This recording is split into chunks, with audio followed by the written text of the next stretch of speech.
This will strengthen our position.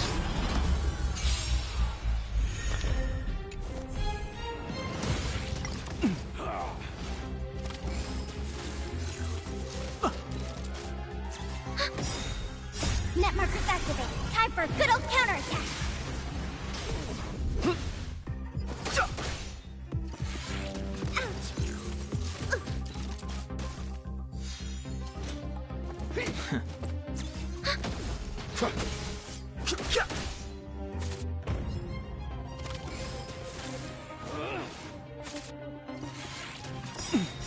This sanctuary is but a vision.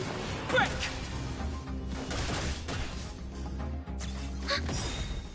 Net markers activate. Time for a good old counterattack.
We're in trouble now. Here, try this! Try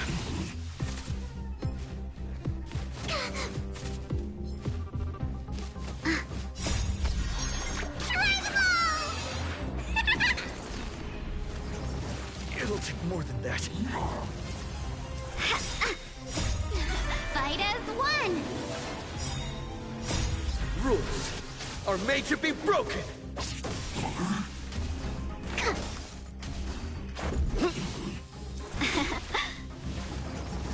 It'll take more than that. Deep breaths! Try them all!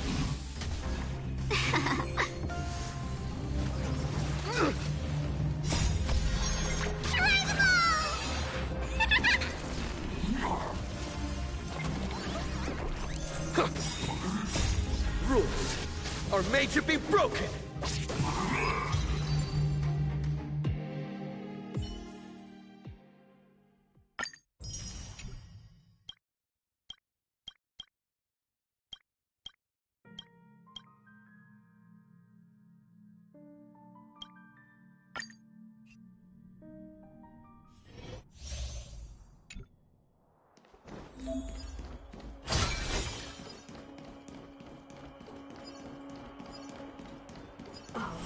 Crow feathers.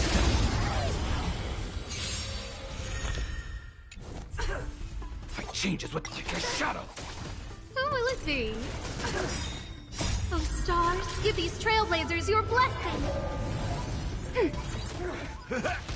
Darkness charge. Net markers activated. Time for a good old counterattack. Darkness charge. You cannot hide. Darkness charge. Who will it be? Ready for another? There's no time to lose.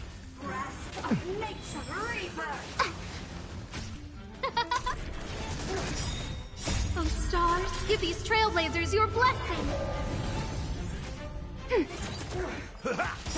Darkness charge.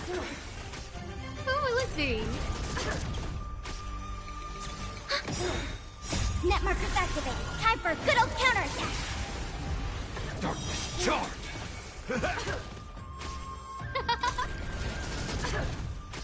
Ready for another? Darkness charge! Who will it be? Like a shadow!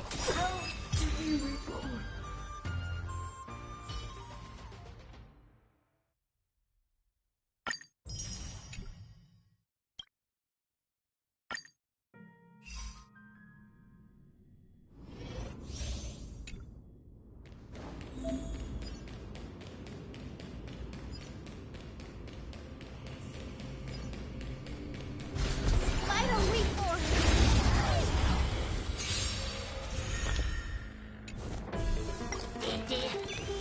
We can do it! Show me the way. Dispel the gloom. Destroy the skies. Embrace a new life.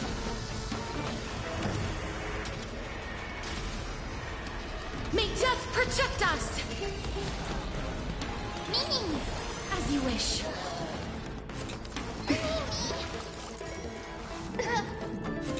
Enjoying yourself? Existence is unity. All will be swept away by the wind. We can do anything!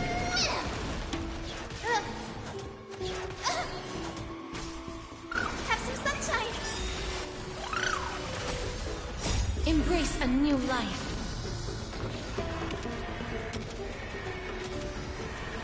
May death protect us!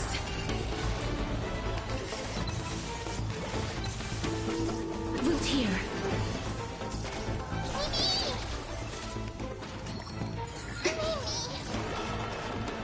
Show me the way. Embrace a new life.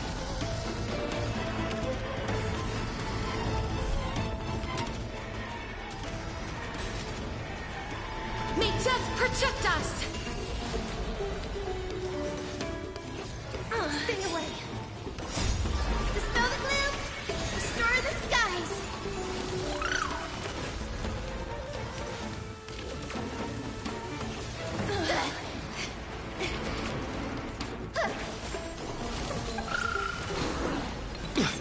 As you wish. Embrace a new life.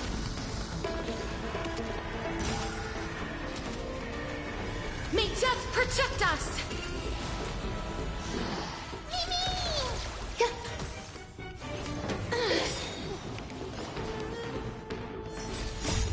We can do anything! Root here.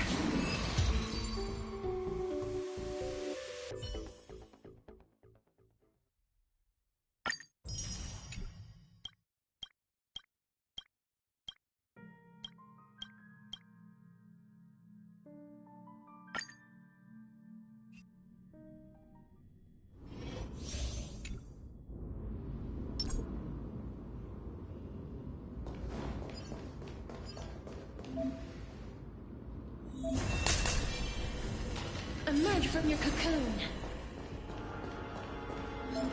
Emerge from your cocoon.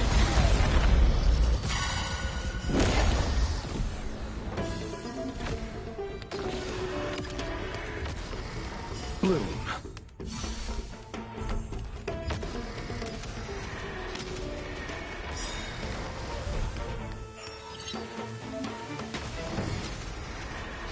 May death protect us!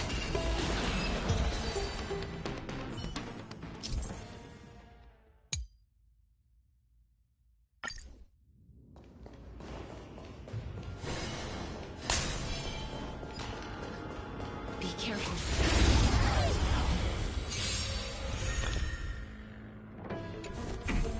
This is being in sync. We can do it! Receive divinity. As you wish. Delivering warmth. I bring a west wind. Away we go. Mimi. Root here.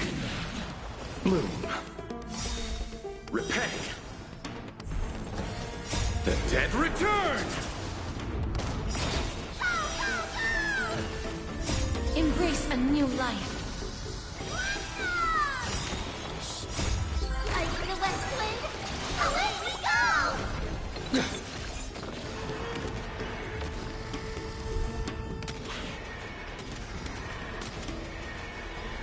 death protect us!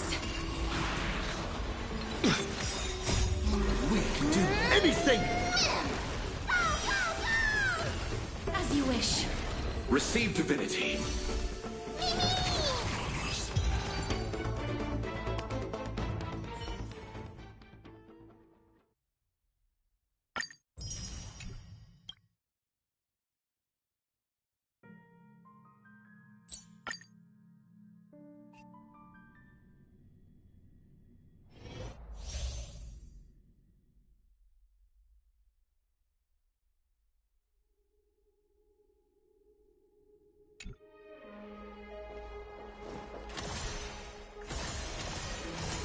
Turn over this eternal page.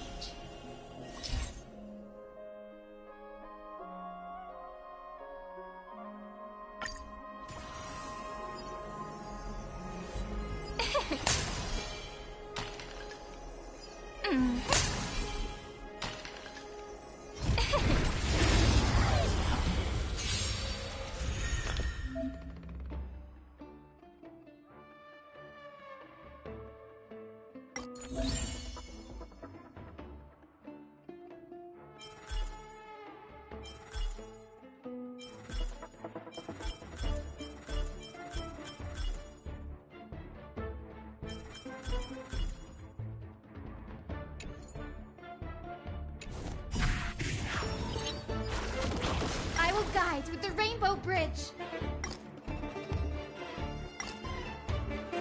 Please calm down. Together, we can do anything. Countless stars, please shine for the heroes. Not thinking of running, are you? Don't worry. Just close your eyes. The night will soon fall. Good night. Again. Till we meet again.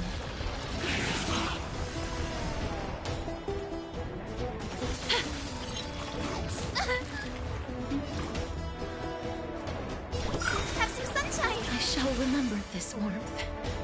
Stars, shine for the heroes. Stop messing around. May this fate dispel the gloom, restore the skies.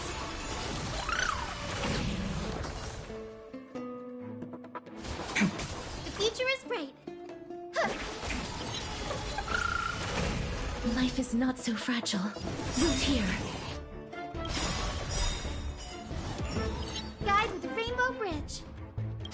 Memories waiting to be woken up by a shooting star. Remember me with love.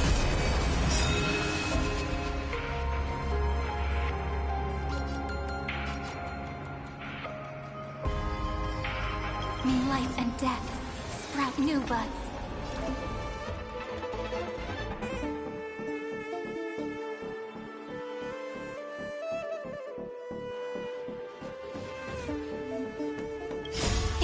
Don't blink. May time watch over the Evernight. Rewrite destruction with me!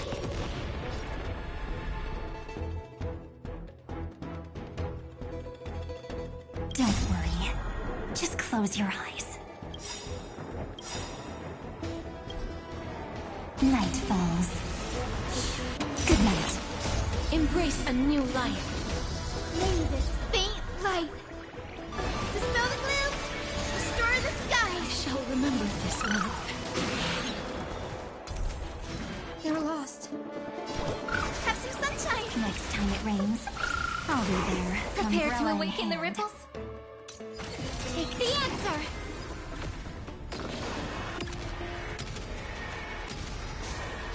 May death protect us. Till we meet again.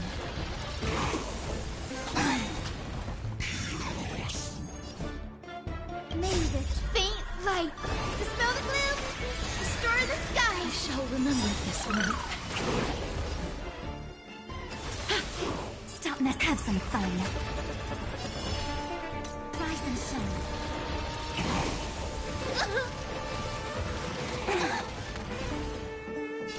The way the wind I'll be there, umbrella in hand. Embrace a new life.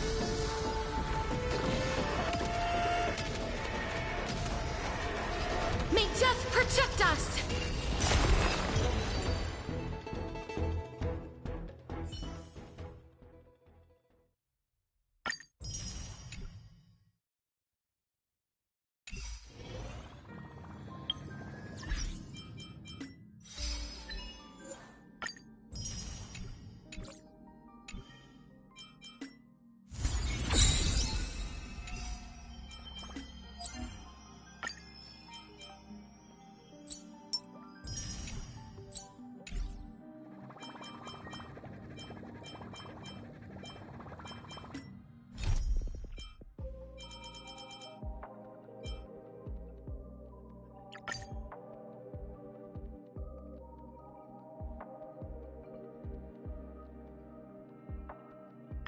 As I bid farewell to high ceilings at the vortex of Genesis, I noticed something strange about the time core flame, and was immediately dragged into the Memoria tide of oblivion by Evernight.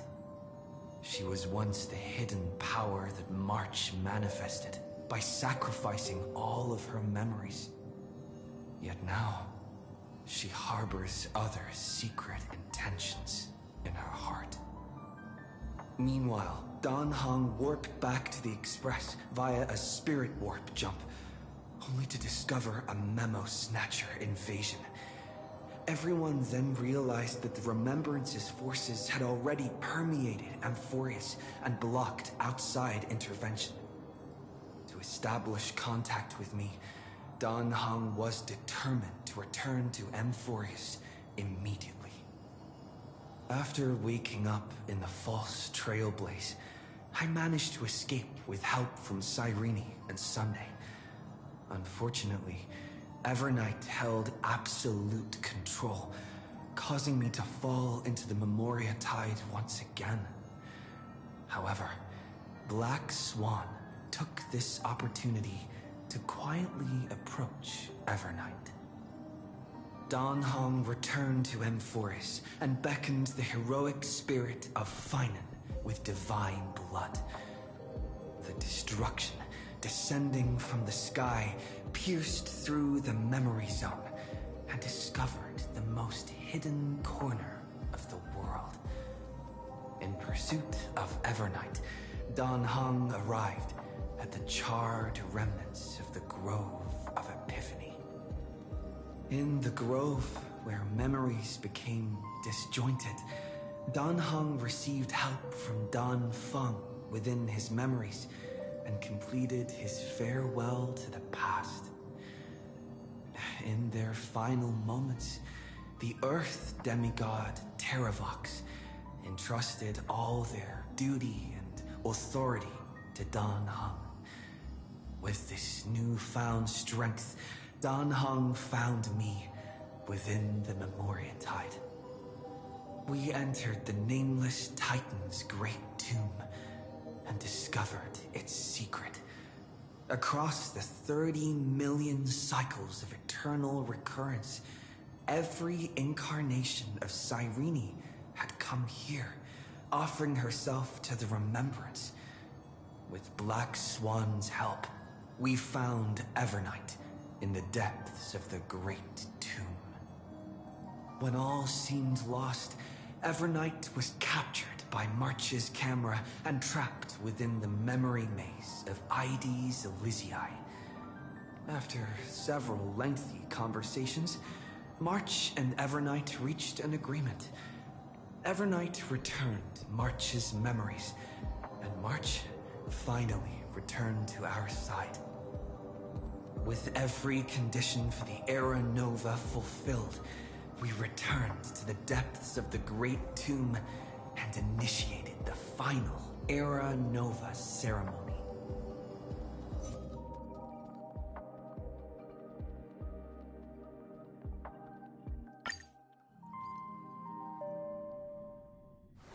When the heart changes, so does the world it sees.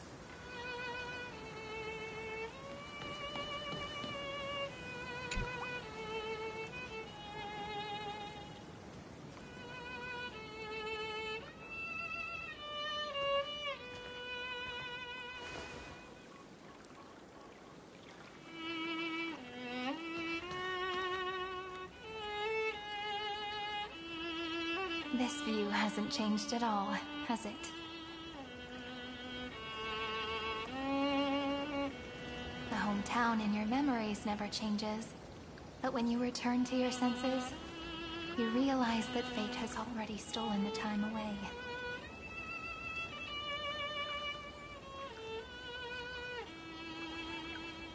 Welcome to the Trail of Genesis, friend.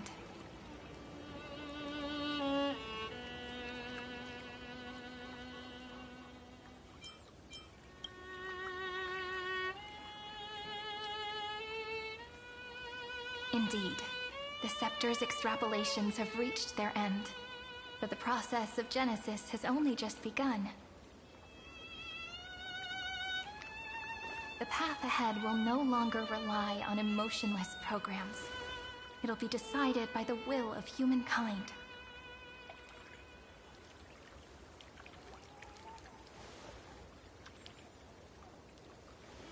Before you arrived, I kept wondering, beyond the veil of Ide Silicii, what kind of Amphoreus is being born?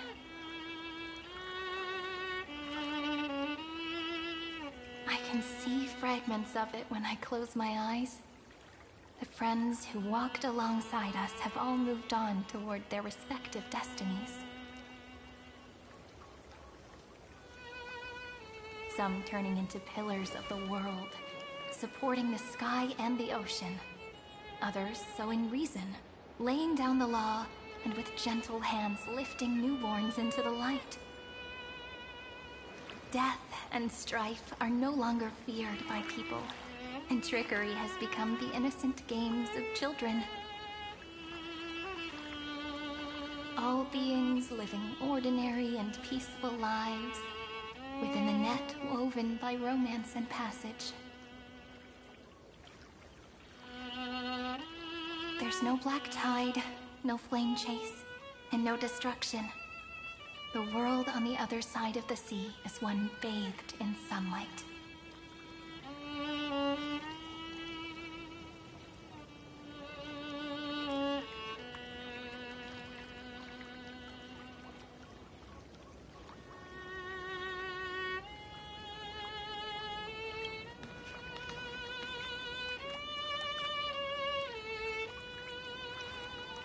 Like a happy and carefree childhood, the era Chrysia in this cycle will last for millennia, until it reaches the moment decided by the prophecy. Light calendar 4931, month of freedom, the moment belonging to world-bearing. Are you ready to answer the call of the world, friend?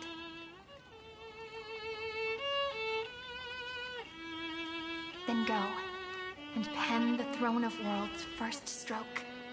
For this world, made from countless wishes. You say that, but it's gonna be ages till we reach Light Calendar 4931.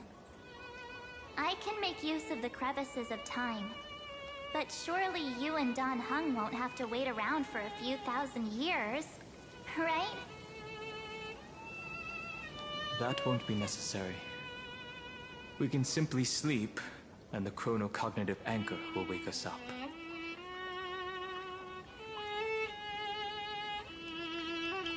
That's right. We've both become a part of the new world. Just waiting for you now. Our consciousnesses can converse with each other across the heavens and the earth, possibly due to the influence of the Trailblaze. I am now connected with this earth, and I can feel the breath of every mountain range. I see that the tallest among them is named Akama, and the form of the holy city is already taking shape. In other words, your stage is almost set. Do you want to take a leaf out of Kefali's book and make some prophecies before your nap? But we're not the only ones who have changed. The chronocognitive anchor just transmitted a message stating that Iron Tomb has reacted to the Aranova. The moment when our friend bore the weight of 30 million cycles of memories. Was probably also when the scepter devoured 30 million cycles of destruction.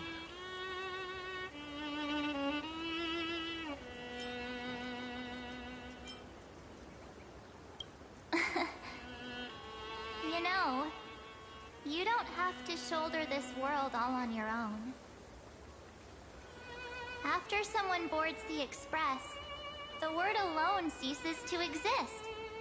So, as we reach the end of time, no one will be left to face it alone. Dan Heng and I came here to specifically tell you that. Remember, this world is not a burden you bear alone. It's a journey we trailblaze together, alongside all of the Express.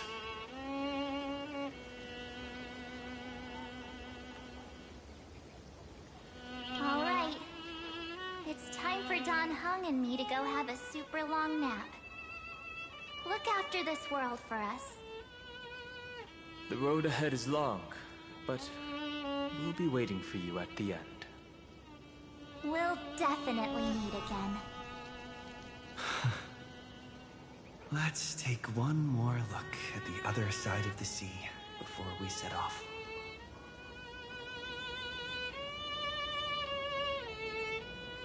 Ides Elysiae is so quiet. Just like how I remember. Here we are once more.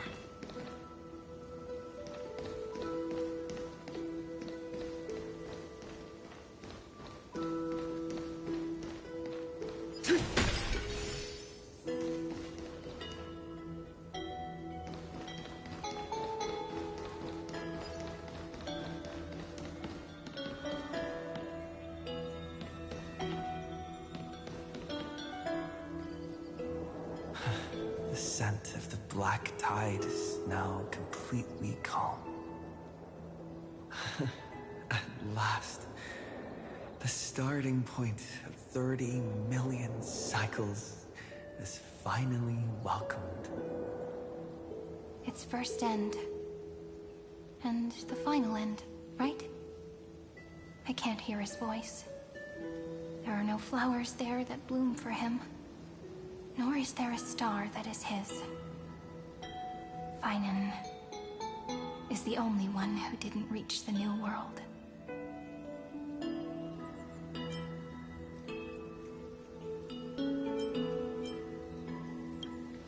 Look, the golden light that shone upon the grove still meanders between heaven and earth, like the prophecies of Amphoreus. It has to be a sign he left behind. It points towards the destruction and the deepest night. Do you still remember what I asked you at this exact spot the last time we set off? Friend, are you ready to become a hero? You were still burdened by the weight of world-bearing back then, still unsure of the role you were meant to play. But now, everyone has already given you the answer. The heroes of legends were just at the right place at the right time when the world needed a hero. Just like how your arrival kickstarted Amphoreus' fate once more. A person's personality is their destiny.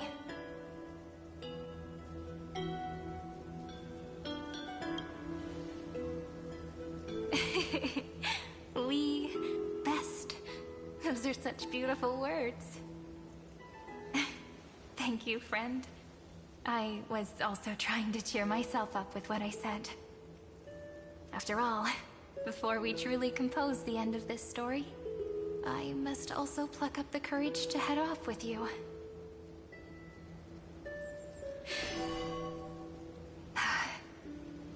And face a memory that I have forgotten for too long, and have denied for too long.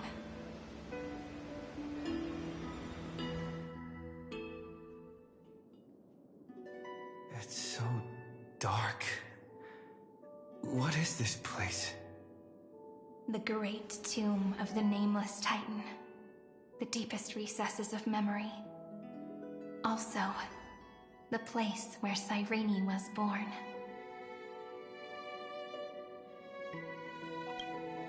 My apologies, friend. The more memories I got back along the way, the more I felt that something wasn't right. There's a sort of anxiety I can't get rid of. It's like when I was back in ID Silicii, when the reflections in the water always made me wonder, which is the real me? The one reflected in the water, or the one standing on the shore? But I finally get it now. Look, friend. The words on that wall are the answer. 1, 2, 3, 4, 5, 6, 7. Do, re, mi, fa, sol, la, ti. That rhymeless tune is the lullaby of little fairies. As always, I'll read this book to you. That way it won't just be Cyrene's memories alone. I've always thought that I was the narrator of the Flame Chase journey. But as it turns out, the narrator is also the most devoted audience. At the moment of Aranova, I was enveloped by the texture of memories. Within the glistening crystal, I saw countless Cyrenes, as well as countless versions of me. This is the final puzzle piece of the memories. A prison born of the erudition, a grave annihilated in the destruction. That unknown solitary god, the 13th Titan who should not exist. The first new spore, the Demi-Urge, is right here.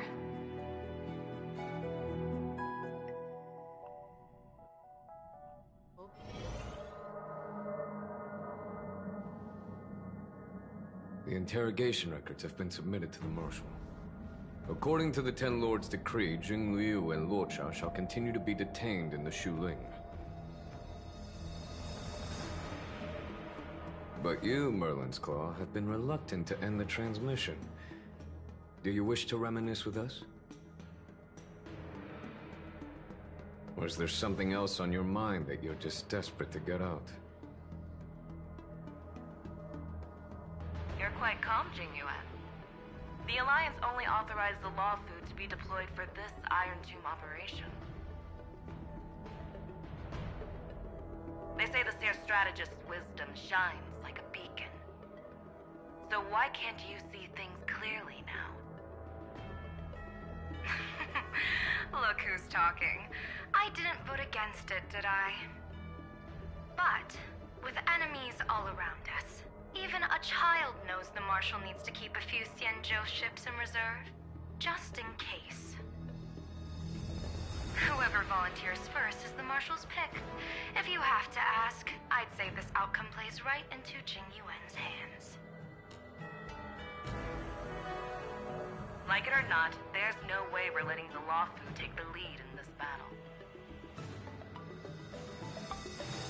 Oh my, Merlin's Claw.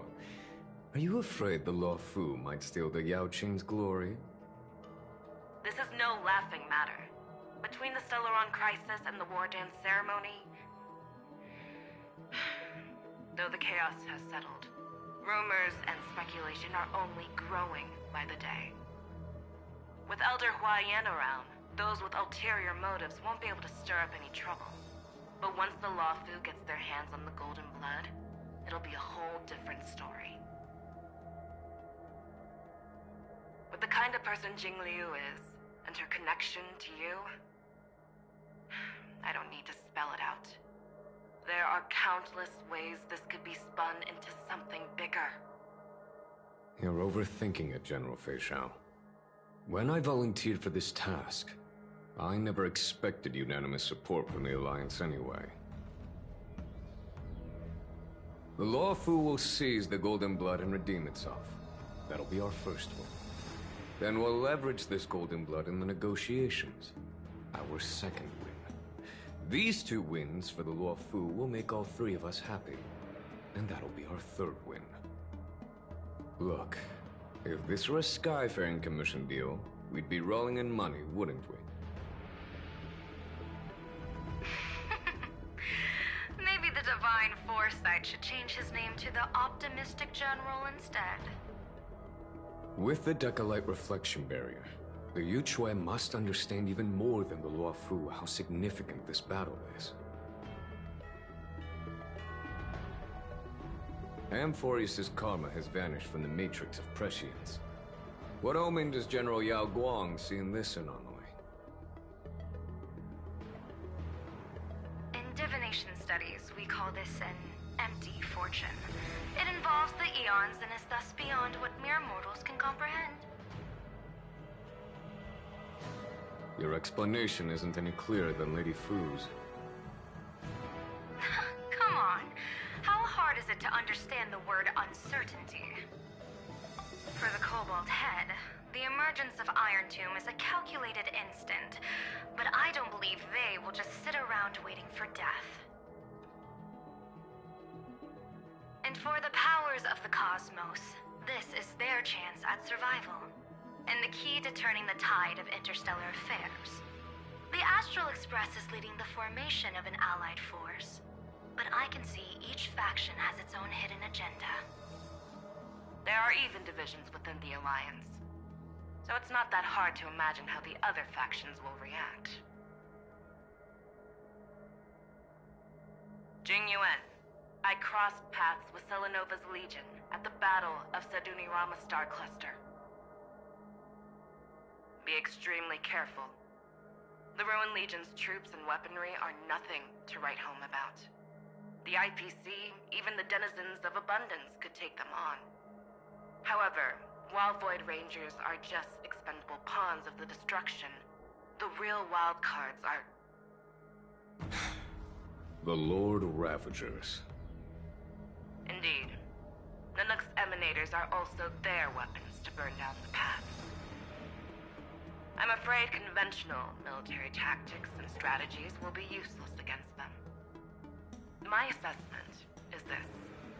To completely take down a Ravager, we must disregard casualties and spare no cost.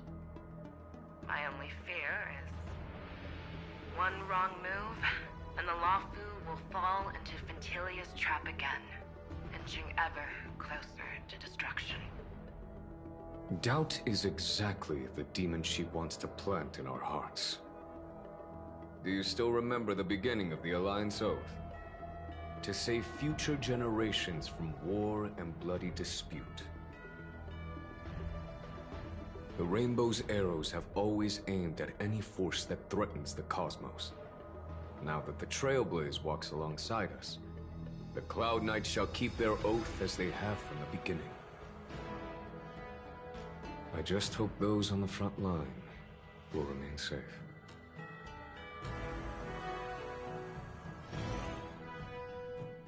The chronocognitive anchor is sending a signal. Everyone, time to move out. Did he and the others make it? Let me go over the plan one more time, just in case.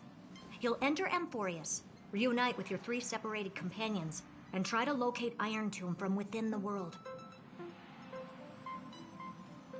Who are you taking with you? The fate of the universe hangs in the balance. We can't afford any slip-ups. I suggest everyone, except Pom-Pom, join the fight. We do need to be prepared for all possible contingencies. I have no objection to this. I'll do whatever I can. Meanwhile, Screwy and I will continue attacking the Demiurge Matrix. That is, the Scepter's kernel, from the outside. With our 2-pronged attack, we'll turn this hunk of metal into scrap for sure. Now we just wait for those 2 to get back.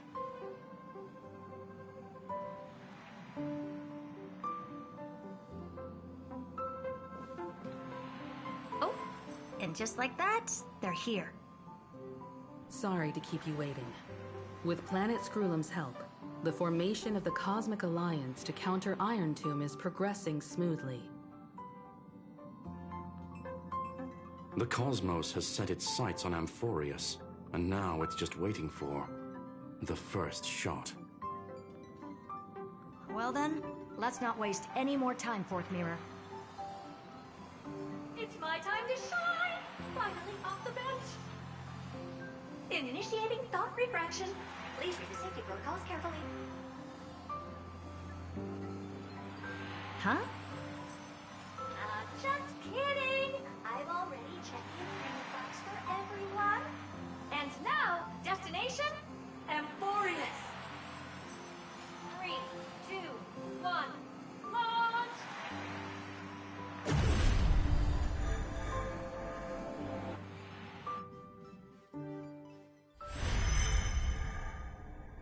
The flow of Memoria is so heavy here. Unlike Penacony's dreamscape, this place has built up a true epic measured in millennia. The vortex of Genesis, where all myths begin and end. And in this new world created by the Nameless, the infinite cycles have been broken. Let's set up the Trailblaze beacon and establish contact with the outside world. I'll leave it to you then. It'd be better for me to not show myself in front of the Garden of Recollection. And, Mr. Sunday, you probably shouldn't show yourself either. Agreed. The Astral Express has landed. If you receive this message, please respond immediately. Over. This is the Cianjo Alliance. Communications normal. Interastral Peace Corporation. Communications normal. No response from the Galaxy Rangers. Not surprising. But I didn't expect the family to also stay silent at such a critical moment. That's a pretty blatant disregard from the family for Penacony's independent director, I'd say. Long time no see, Miss Himiko. It's been quite a while, Madam Jade. The significance of this battle rivals that of the campaign against Sulo. Only through victory can we disperse the shadow of Iron Tomb that looms over countless worlds. The 10 Stonehearts shall spare no effort for such a grand mission for the preservation. Madam Jade led the Intelligentsia Guild in conducting specialized research on Iron Tomb's past activities. The bad news is, the collapse of the Erudition won't just affect inorganic beings. You mean Iron Tomb can infect organic life, too? Well, the good news is, so far, its effects on organic life are under control. The infection progresses slowly, and the resulting neuropathy is non-fatal. In any case, the IPC can guarantee targeted vaccine coverage within 48 system hours in all star zones within the medical system. What about other star zones? At a time like this, are the followers of the Firmament Arbiter still trying to make a profit? I remember you, Master Diviner. Your performance during the Third Denizens of Abundance War was quite impressive. Please rest assured, all worlds can purchase vaccines from the IPC with a humanitarian discount. That's the current policy at the very least. But, if the Cianjo Alliance is willing to assist with the IPC's assets in Epsilon and other star systems, we'll have more cards to play when reiterating to the board the necessity of deep cooperation. It makes sense, since Interrational Peace Entertainment's headquarters is in Epsilon. But why are all the other worlds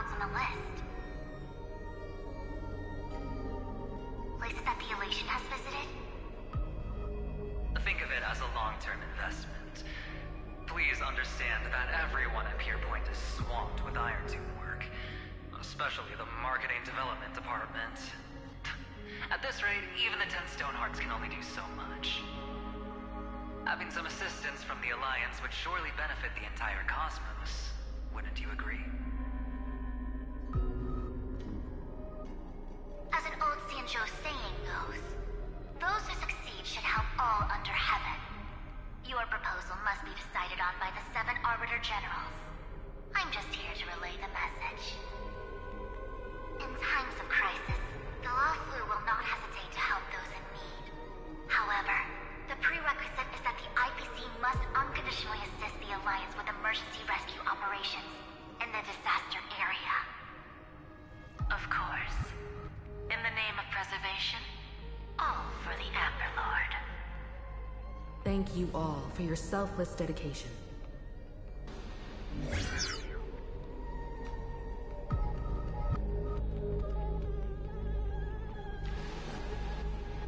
It's clear that each party still has qualms about everything.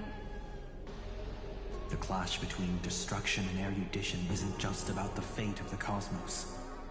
It's a moment for all factions to reshuffle their cards. You can never be too careful when battling a Lord Ravager. All are equal in matters of life and death. In any case, we can only hope for the best in all that's to come. It's about time we dive into the vortex and see what Amphoreus looks like on the inside. I wonder where he and the others are right now.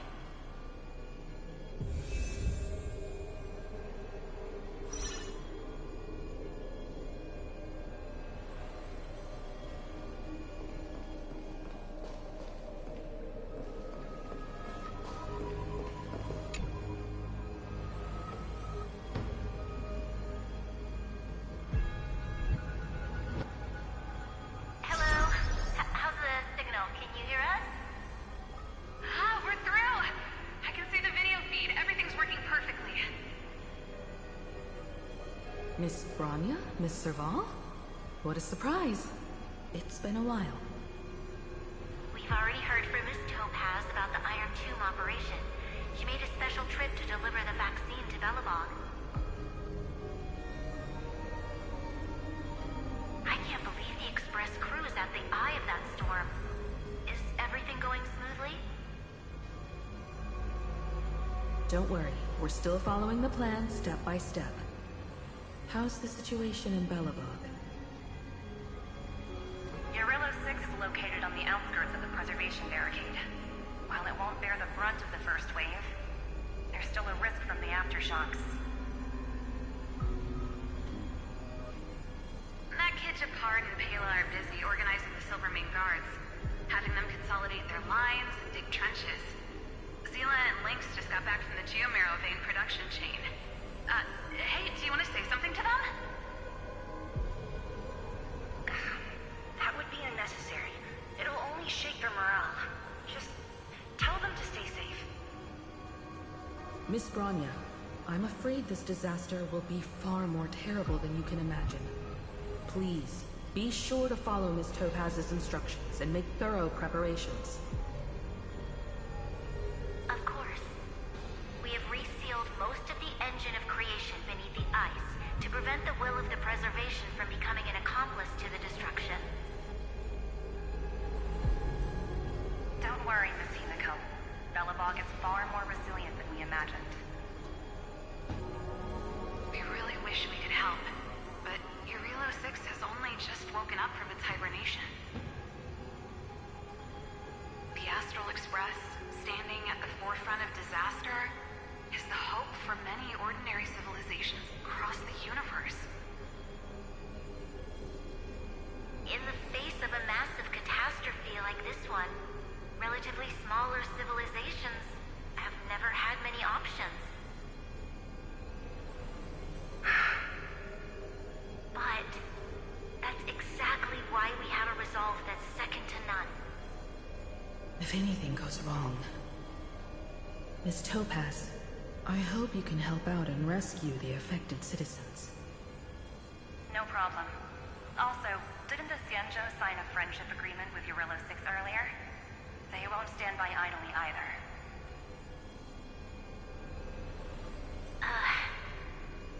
I appreciate your kindness, everyone. But Eurillo 6 is our home. We will defend it to our last breath until the last Velabogian falls. Miss Branya.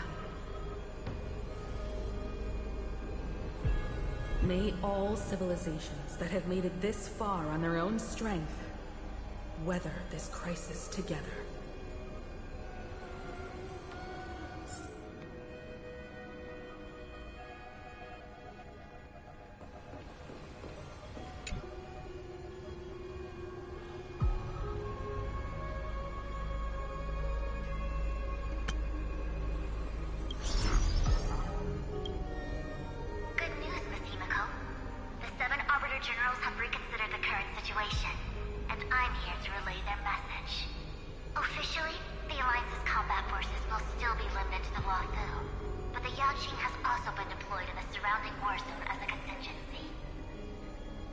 Words cannot express our gratitude.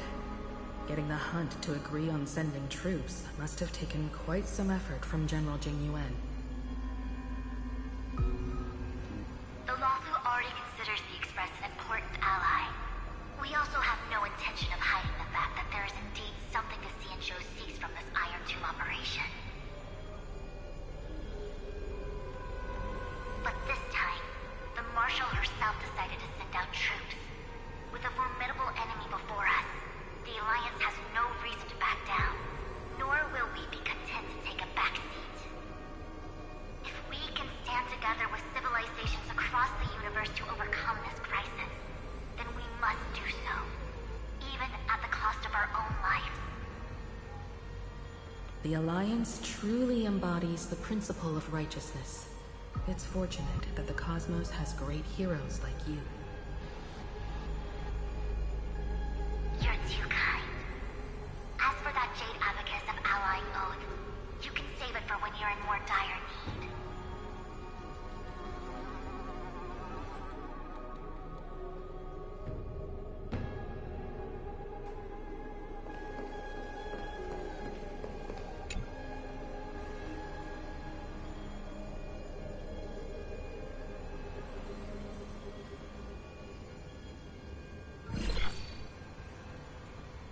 To inform you, Miss Himiko, that even the Strategic Investment Department is constrained when it comes to the Iron Tomb issue. And it would be difficult to meet the expectations of the Astral Express. However, Madam Jade instructed us to look after our nameless friends as much as possible. So let me offer you all a small suggestion, just from my personal perspective. Other departments at the IBC might also take this opportunity to extend an olive branch to you. When that time comes, I hope the Astral Express will remember that the 10 Stonehearts were willing to stand with the Trailblaze, even though we were in a difficult position. And more importantly, we were the only ones willing to do so. Sounds like a threat, doesn't it? But trust me, every word comes straight from the heart. Has the internal conflict within the IPC really gotten this bad? Everyone knows about the bad blood between Diamond and Oswaldo. At least until now, they've had an uneasy truce. Until the Lord Ravager Archforger caught the board's attention. I'll leave it at that, as it's confidential information. Hope you can understand. I understand. Our immediate priority is to address the Iron Tomb crisis. Let's hope for success from the start. This might help ease everyone's pressing concerns.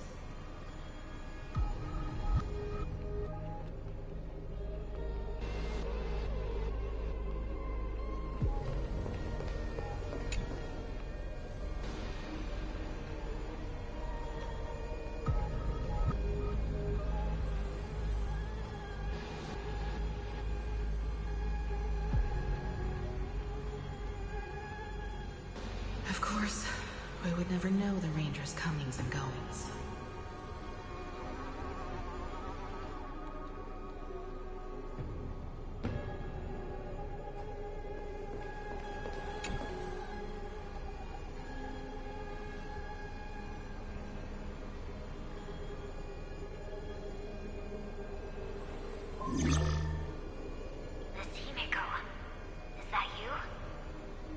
Yes, and you are Miss Robin.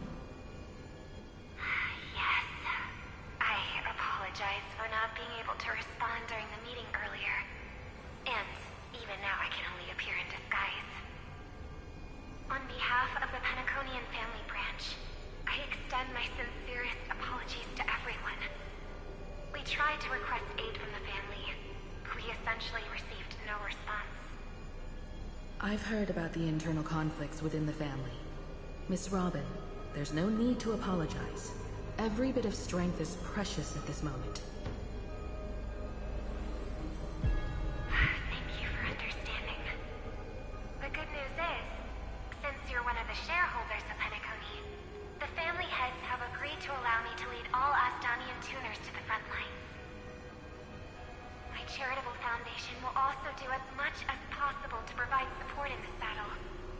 They'll ensure that proper arrangements are provided for those wounded on the front lines, and for residents in affected areas. Miss Robin, I'm beyond moved by your spirit of self-sacrifice. The Astral Express would also like to make a promise that we won't leave any companion behind.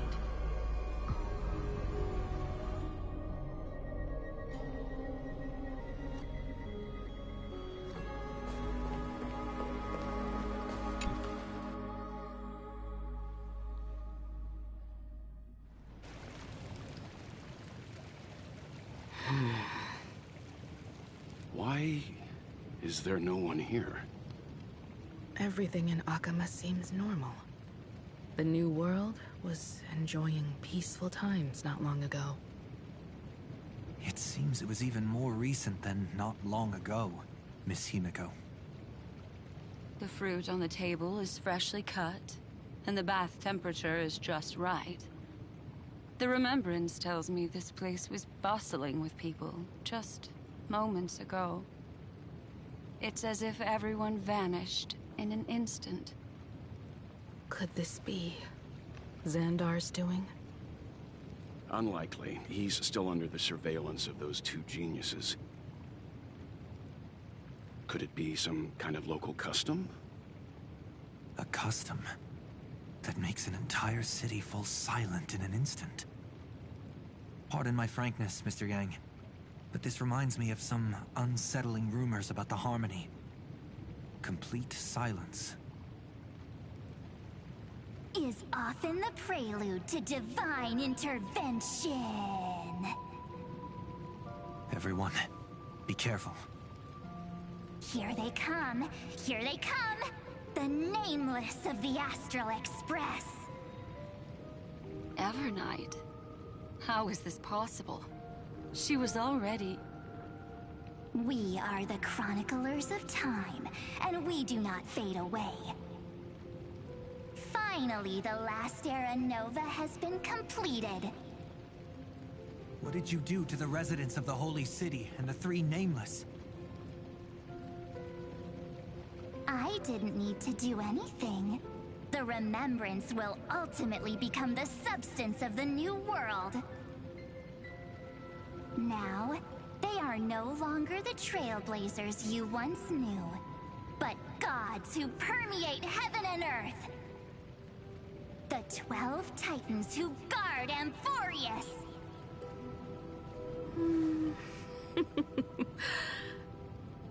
Stop fooling around, March. Come on out. What? I practiced so long for this. Getting seen through right away is just so embarrassing. You've obviously been learning from the theatrical culture in Amphoreus. But if possible, I'd prefer our reunion to be a bit more casual and laid back. As expected, I can't hide anything from Himeko and Mr. Yang. Well, long time no see. Guess I'm back? We should be the ones to say that. Sorry for keeping you waiting. So, these jellyfish are the Titan's power? They're just tiny manifestations of the Veil of Evernight, used for scouting and communication. If I went all out, I could summon way more of them. Thanks to him, we all turned into Titans in the New World. Sure, we can take on humanoid forms, but it feels off. How intriguing. So what does he look like now? It can't be a raccoon with a baseball bat, I suppose. Please don't add weird stuff to Amphoreus' lore. Just go see it with your own eyes. Follow the prophecy's guidance and come to Dawncloud. He looks way more majestic now than he used to.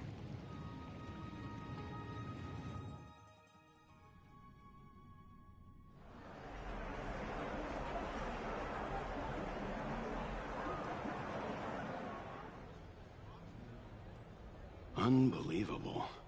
All the residents of the Holy City have gathered here. This isn't just a gathering. It's a pilgrimage. The people's expressions are resolute, devout, as if waiting for a miracle to descend. That colossal deity is him. He has become the pillar of the world. Surprisingly authentic. Being this serious is quite unlike his usual style. Those people didn't disappear. Instead, they've answered the call of the prophecy and come to witness his awakening. Our good buddy now bears the weight of the entire world, and every breath they take is intertwined with Amphoreus' destiny. Awakening? Has he fallen into slumber? Yeah. After all, with such a huge time dilation between inside and outside the scepter, this was the only way we could wait for everyone. Time watches over yesterday. Earth guards today. And when the Trailblaze steps into Amphoreus once more, the slumbering deliverer shall awaken. And then, bring the prophecy of tomorrow to this world. Come on, everyone. Let's get closer to him. Watch how the world-bearing prophecy changes this world.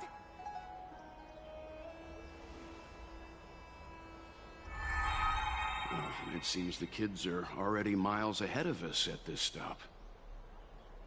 All the more reason we can't afford to slow down our pace. Let's go witness this moment for ourselves.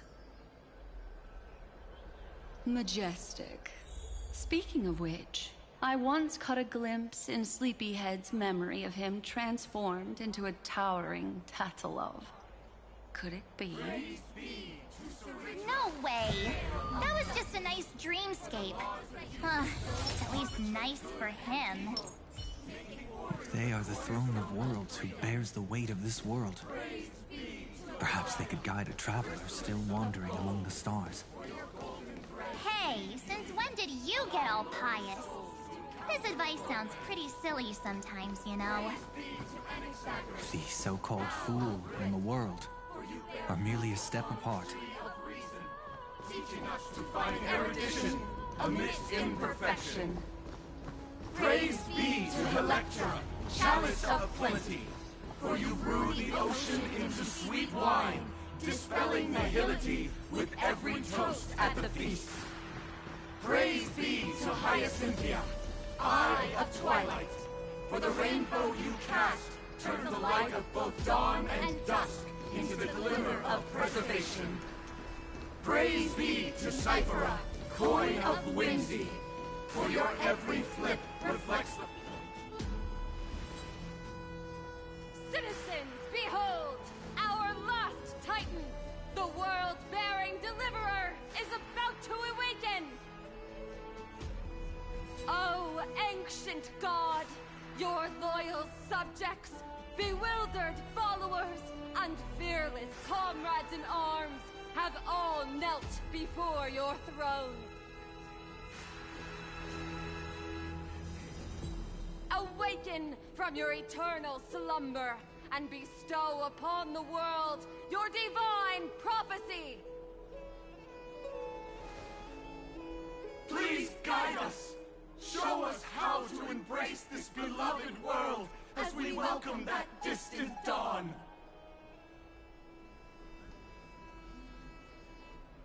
To walk the path of a mortal as a god, or to bear a divine burden as a mortal.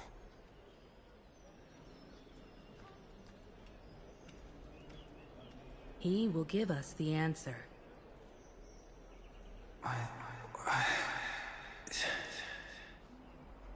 But I am not the deliverer. Rather, I am the Nameless, who dwells among mortals.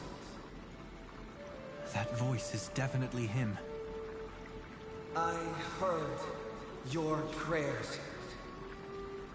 The core flames flickered and dimmed, and the age of the gods met its end.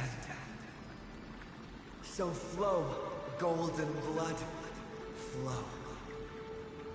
I'll bestow it upon you, returning it to the true masters of this world.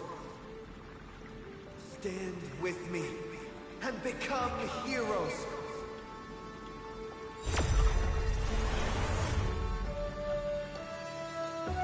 Is this? Yes, it's the miracle he brought to Amphoreus.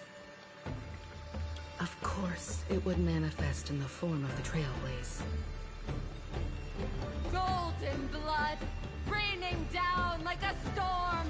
The prophecy has descended, and the Titan commands us not to be supplicants, but to become heroes of rebellion! To face that destined calamity, the destruction, head on! Prophecy of the Deliverer means nothing to me now. It belongs in the hands of someone far more fitting. Someone like all of you. In the name of Kazlana, let us depart and march towards the light. It's neither protection nor salvation.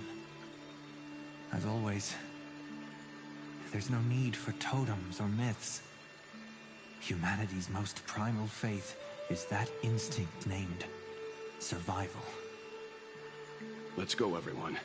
Someone has already sounded the horn of departure. Explore, understand, establish, and connect. Together, let us blaze a trail for the destiny of this world.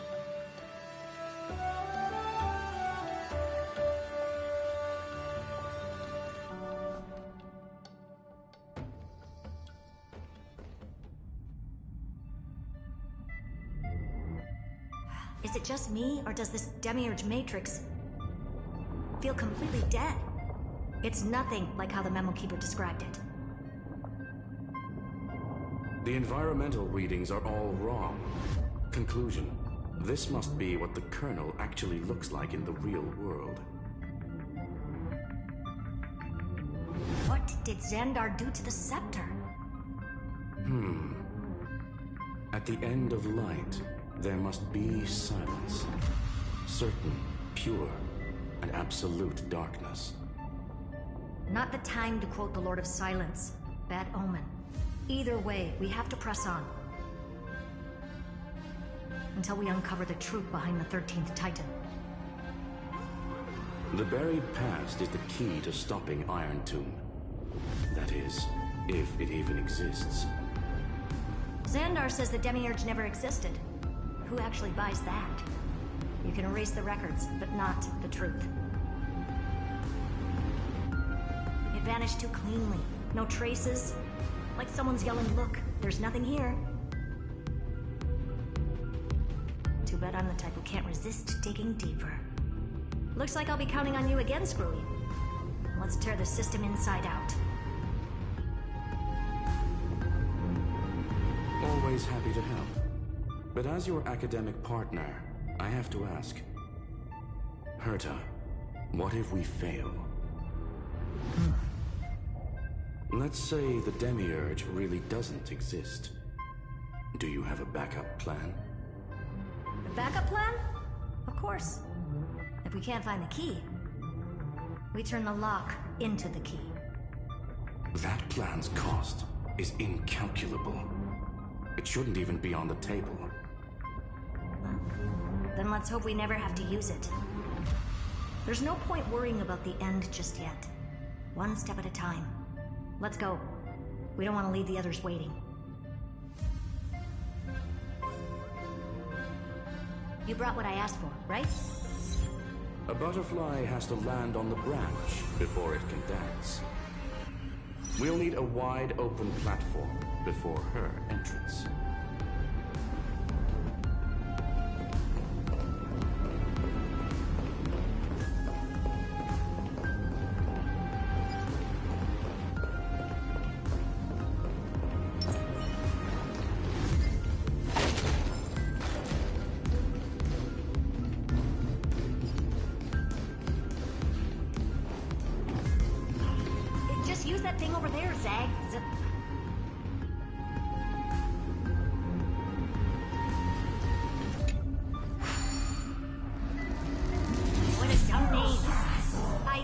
Rename it Herta's Big Hand.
Junkyard for old Intellitron's leftovers?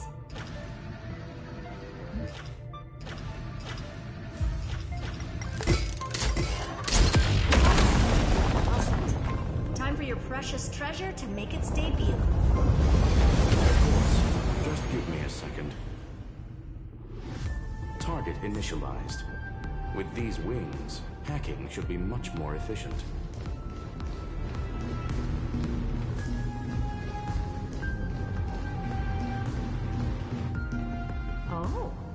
Classic nuclear heat engine. Classy choice. Just a personal preference. Her name's Mistletoe.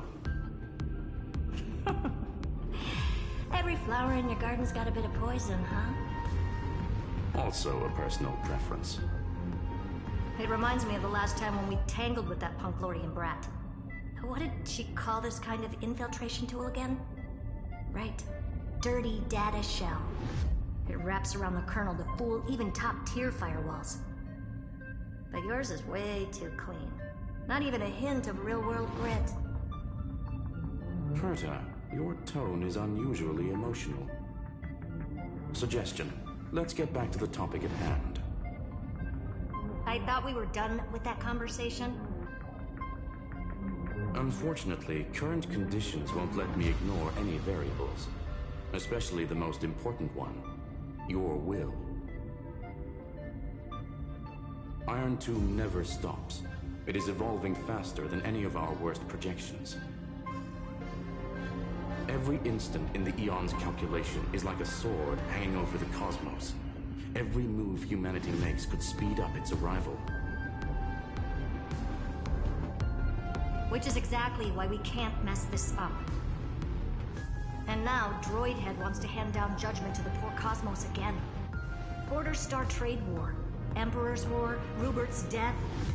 Every time their instant arrived, it meant another bloodbath for humanity. But in this ultimate battle of erudition, you and I are supposed to be players, not pawns. If you choose to burn yourself out as a resource, then everything we've worked for means nothing. Herta, the cosmos won't just stand by and let a genius throw their life away. And neither will I.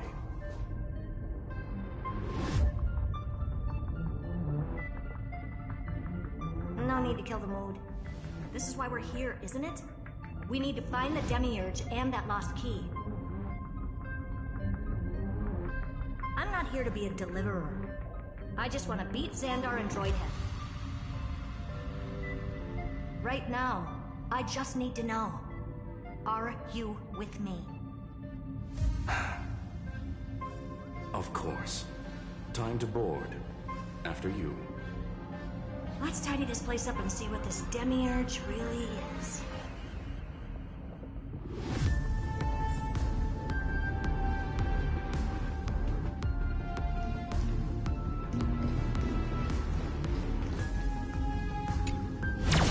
Let's hope this Matrix is better organized than the Emperor's junkyard of a birthday.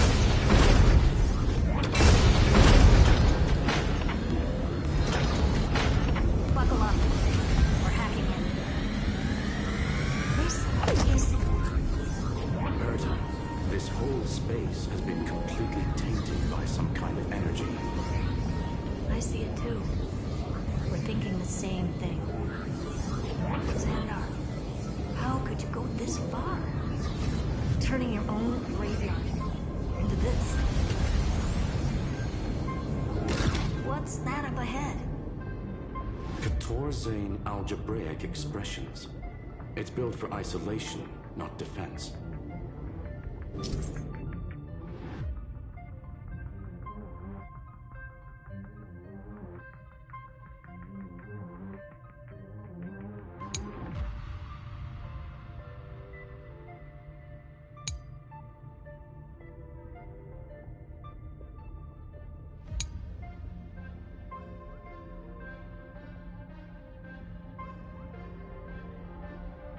So basically, the door to the tomb, right? Great. Let's find the handle. I'm picking up multiple independent signals with the same data structure as the barrier. Projection. We can hack the terminal, reverse the computation, and turn it into an attack. Classic move. Use their own systems against them. Take us to the nearest one.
on to that.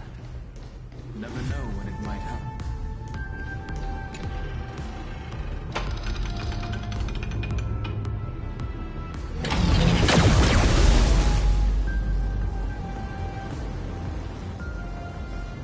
Almost no response. Just as I feared. Not promising. The output is barely a third of what we need. Logic says we'll need multiple terminals to coordinate the strike. Locking onto the next one now. Find anything else? Regarding the origin of these ruins, no logs found yet. Xander erased all records. But I did find some interesting scars in the circuit. High energy radiation, internal imaginary energy contamination. From what I know, there's only one thing that fits. Skip the science talk, Screwy. That thing only goes by one name. Stellaron. Exactly. Xander blew one up just to clean the entire sector system. Huh. So that's what he meant by killed that Titan with my own hands. He wanted to turn the neuron of the erudition into a relay for the destruction. That meant getting rid of all of it, at all costs. The life form known as the Demiurge was the original target of the Scepter's extrapolation. It makes sense. Evernight calling it the first new spore confirms this viewpoint. The prime mover of life. That's what Scepter Delta ME-13 was originally tasked with. Even after it got scrapped, the query kept running. Yet the true value lies in the process of solving it, not the answer itself. Then, does this mean finding the Demiurge is hopeless? No, I'd say exactly the opposite. It means Xandar had no control. He couldn't contain the Demiurge just like he couldn't handle Droidhead. So he tried to erase every trace. But he failed. It still left a mark. By the way, if there's another Stellaron in Amphoreus, why hasn't that little one reacted to it at all? You said the Demiurge left a trace, right? Yeah, but not in the real world. Remember the great tomb of the Nameless Titan?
Trailblaze Archive 466.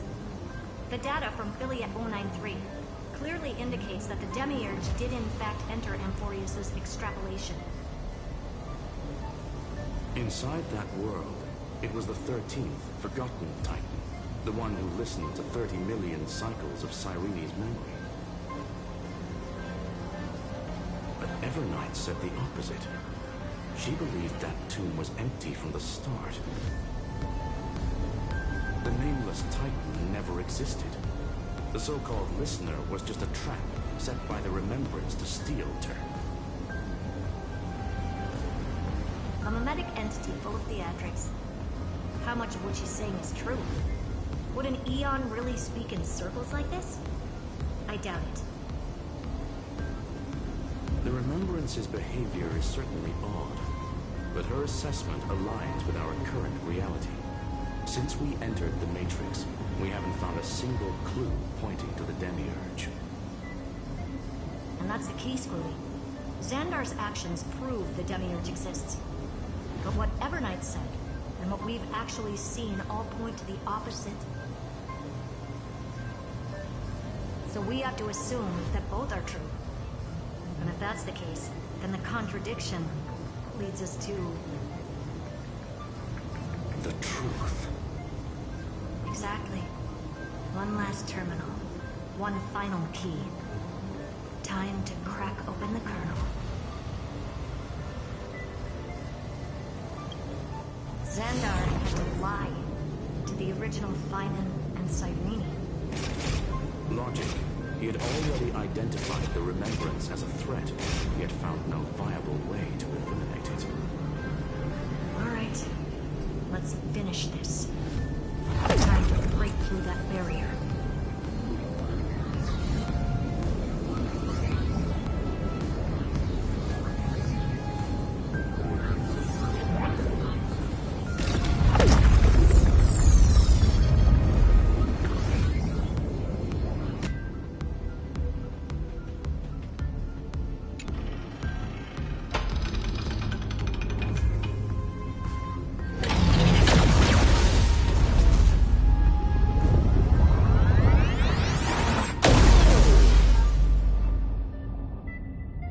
Operation authorized. Path energy readings. The erudition declining. The destruction surging. The remembrance 0. What's going on? Cause unknown. They left no discernible trace within the real Matrix. That shouldn't be possible. Could it be that the Era Nova exhausted all of the Remembrance's texture?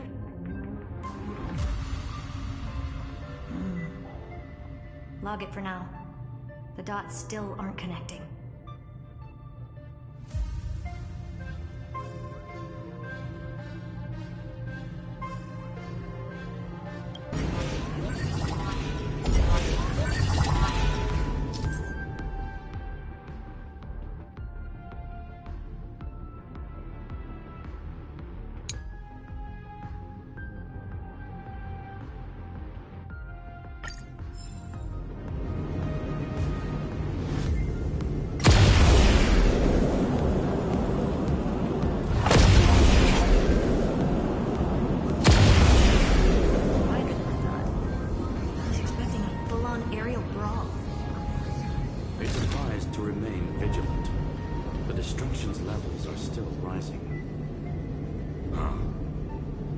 What's the matter?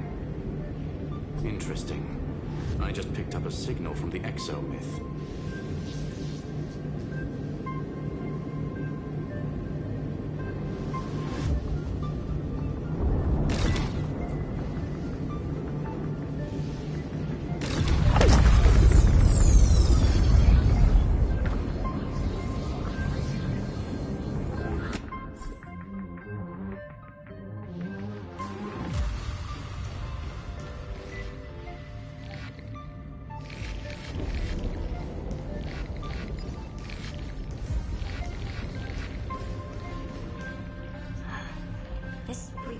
Repulsive force is unlike anything I've felt before. Is this the place? Correct. Judging by its defensive properties, this is the entrance to the exo-myth. I didn't expect that. Who builds a lab in the middle of digital rubble? Then again, never doubt a dead man's resolve. So how's our dearly departed doing? He severed part of his neural pathways to break free from Lord Anaxagoras' control. But that also triggered the failsafe I set. Conclusion: Xander has lost all combat functionality and is no longer capable of action. So now he's a Spectre, literally. Screwy, can you open a path? Just to be sure, I want to see this for myself. Might as well drop in and say hi to the real him. Logic. Scanning his inspiration circuit might help us track down the Demiurge. Exactly. His brain is the crime scene. There's no way it's spotless. But it could be a trap. That's why you're here. 2-on-1. We've never lost a matchup.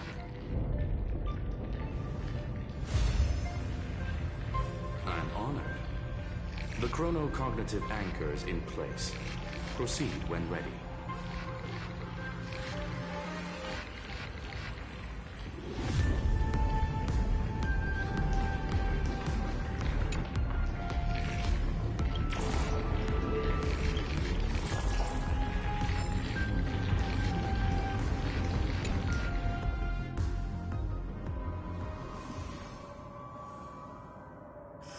I knew it.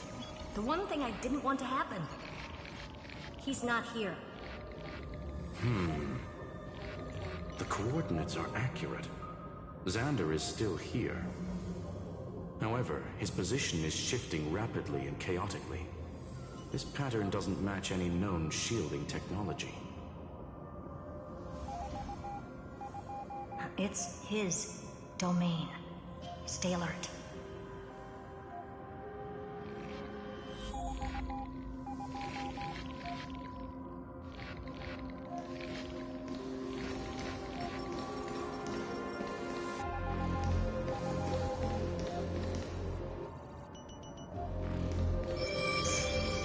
Cheap trick.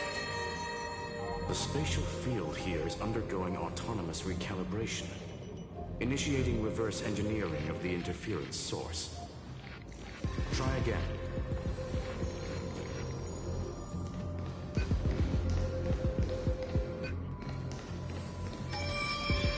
We're back. Reverse engineering complete. The results are not what I expected. Logs show Lycurgus revoked administrator access. The chronocognitive anchor can't get a fix because at the system level, Lygus no longer exists. Our navigation target is a null set. So he's stopped resisting? Before vanishing, it seems he left one last message for us. To those who follow, all is proven. Find me beneath the tombstone. Melodramatic. He was expecting us. And once he learned of the Great Tomb's existence, he initiated his own search for the Demiurge. Guess he wants a final showdown. Fine. Let the old Intellitron dig his own grave. Just like he wants.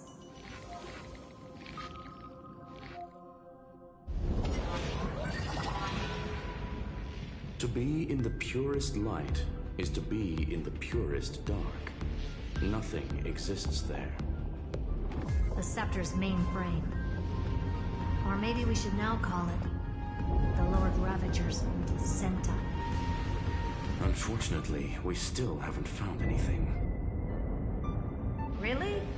I don't think so. Not finding anything is our biggest find. Please elaborate.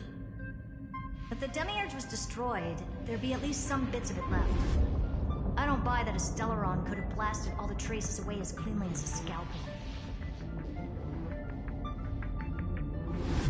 As I said before, its disappearance is too clean. If the garden hadn't stirred the pot, no one would even know about the Demiurge's existence. We're talking about the Scepter's original extrapolation goal. There's no way that nothing of it was left behind. Or we can look at it from another perspective. If you were Xandar, would you be this obsessed with a concept that poses no threat? Would you guard against it at every turn? There is the possibility that he's naturally meticulous and hates variables. That does track with the impression he gave about himself. But Xandar shut that theory down himself just now. Choosing to act, even if it'll cost him dearly. We know know that feeling well. The unknown is right in front of us. So we only have one choice. Solve it. You sound pretty convinced. Surely you already have a theory. Care to share? Of course. Though I don't have hard proof, I'm almost certain that the Demiurge has been in everyone's plain sight all this time. Yet, they were mistaken for someone else. That'd make the most sense. Why was the room empty? Because the person locked in there had run away ages ago. But they were weak and small and had no presence whatsoever. Even the old Intellitron didn't notice them.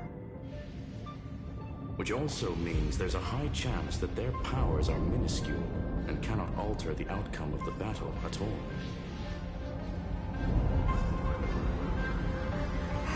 Well, at least Xandar is scared of them. Come on, it's time to confront him. Let's go to the tombstone he talked about.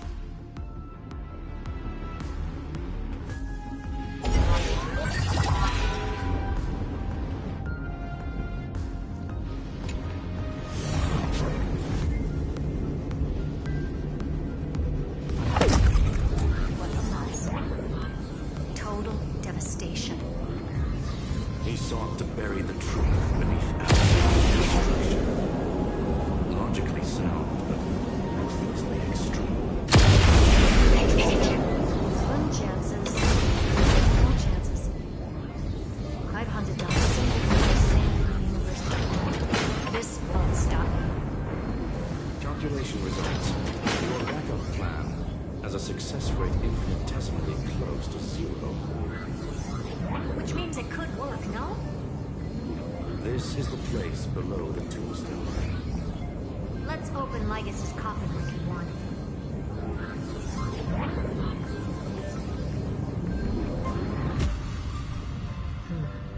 Looks like you were right.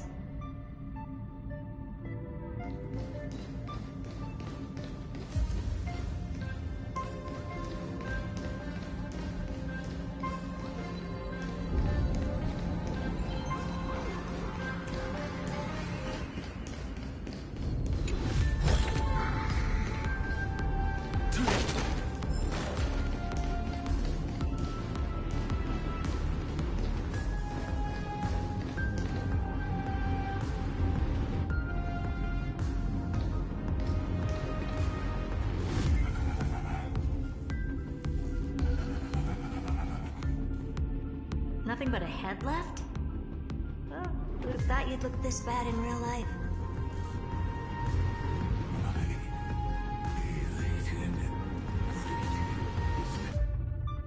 Welcome, you two. I'm very happy that you responded to my final words. All this tombstone and final words. Did you end yourself to atone for your guilt or something?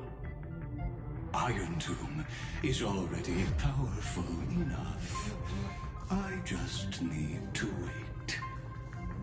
I remain here only to share the joy of discovery, and also to congratulate you two on reaching the same conclusion as me. The conclusion regarding the truth of Amphoreus' heart. End this charade already. That Amphoreus' heart you're talking about is just a missing demiurge. And its corresponding vessel was this very scepter. You interfered with the experiment and made Amphoreus' body into a hollow shell, all to incubate Iron Tomb within. That's why you either killed or kicked out all of the Memo Snatchers. You wanted to eliminate any chance of a consciousness coming into being, no matter the cost. Even the strongest wall can fall to a single crack. The memory of betrayal has been etched into my heart, and I will never show mercy. Now, the perfect vessel has already fused with Amphoreus's body. Unfortunately for you, the answer is all but revealed regarding who the Demiurge is.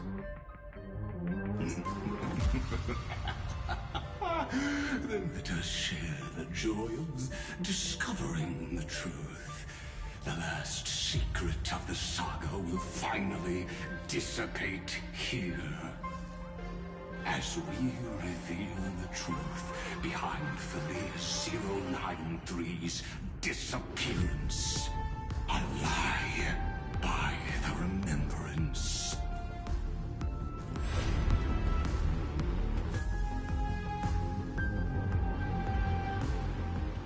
But where should I start with the story about me? From the beginning of the universe?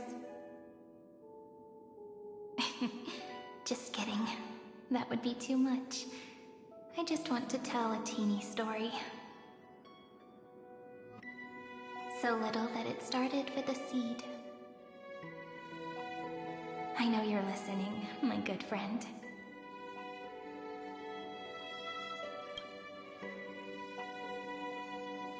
The god in my dream told me that the world sprouted from a seed. It grew into a great tree named Amphoreus, and time became its branches and leaves, basking in the light. What a coincidence. Dappled light coming through the leaves is my first memory as well. On a very ordinary early morning, beneath the village's biggest tree, the daughter of Ide Silicii quietly came into this world.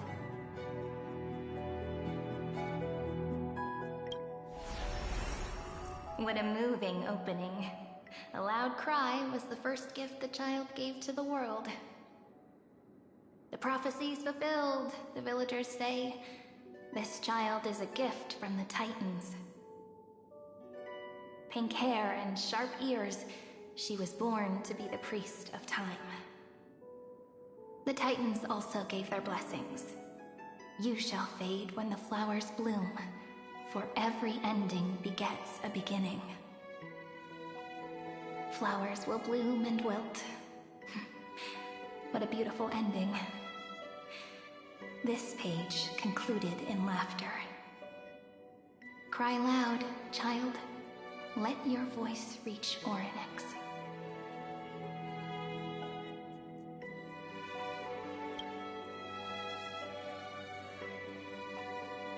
Anyway,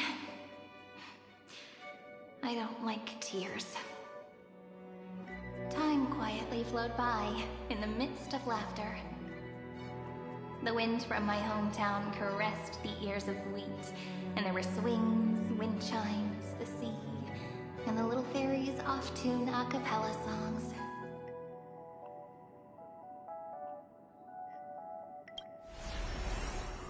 But the name Ide Silicii came from the unpleasant sorrows of the gods. My childhood friend did not understand. Yet you always seemed so happy, as if nothing ever worried you. Why was I like that then? That's because the world was gentle to me. So I grew up to be gentle as well.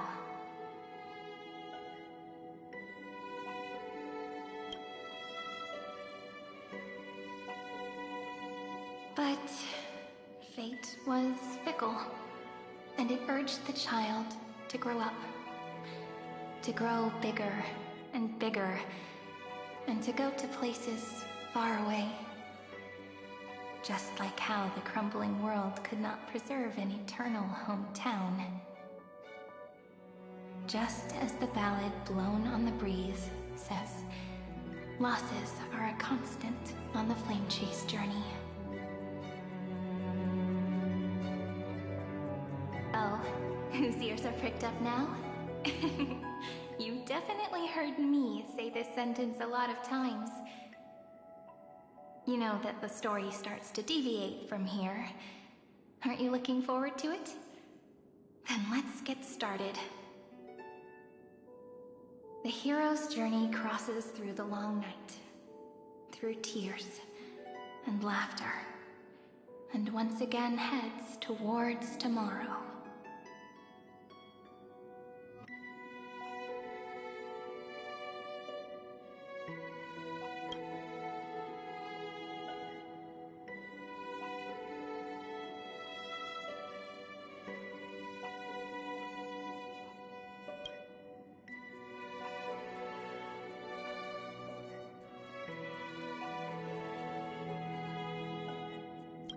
Correction.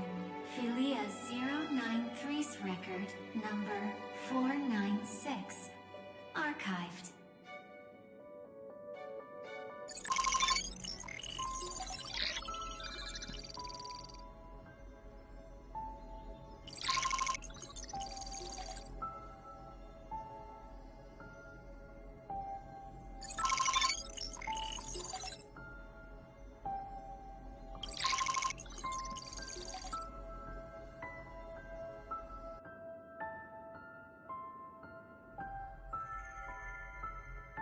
Hi. Miss me yet? I'm just messing with you.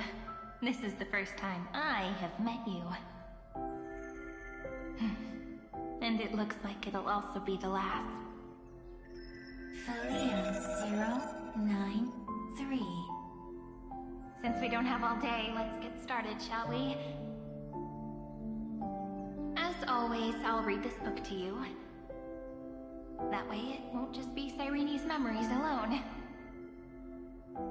Where should I start this time? Let me see. Formatting complete. 093. Size. Grayscale. Proportions. Threshold. Outputting analysis result. Philia 093 equals Peach.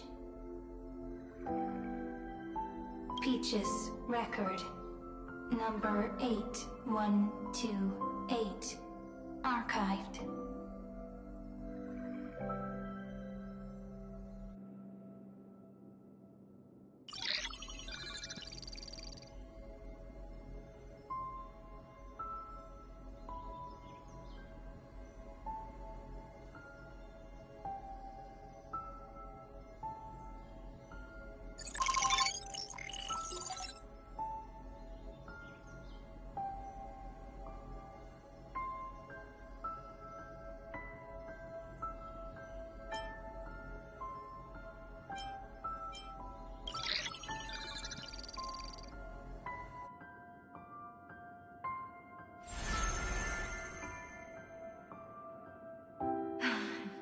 Look, what a magnificent sight.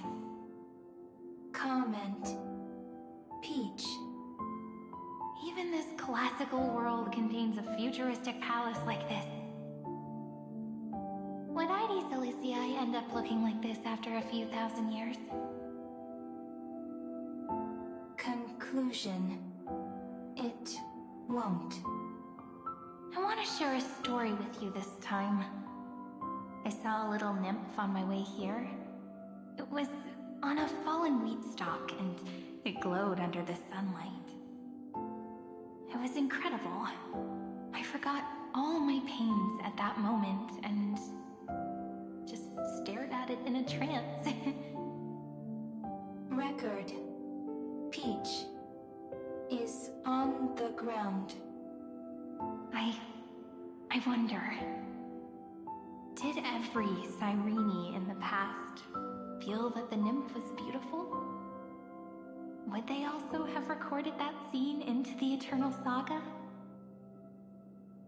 So, could you give me more time, please? I want to leave behind more memories for the future. Formatting complete. Bye, Peach.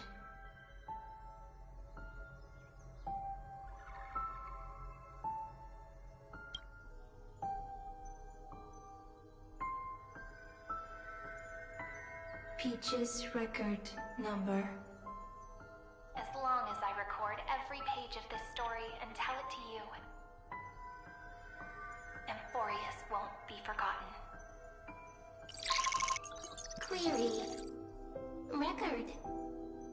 Electrical signal sequence. Polymorph 600. Track. Strife. Related to. Stripe. Comment. Pretty. Electrical signal sequence. Schema 720. Track. Reason. Related to. Raisin. Comment. Yummy. Electrical signal sequence. Filia 093. Related to. Love.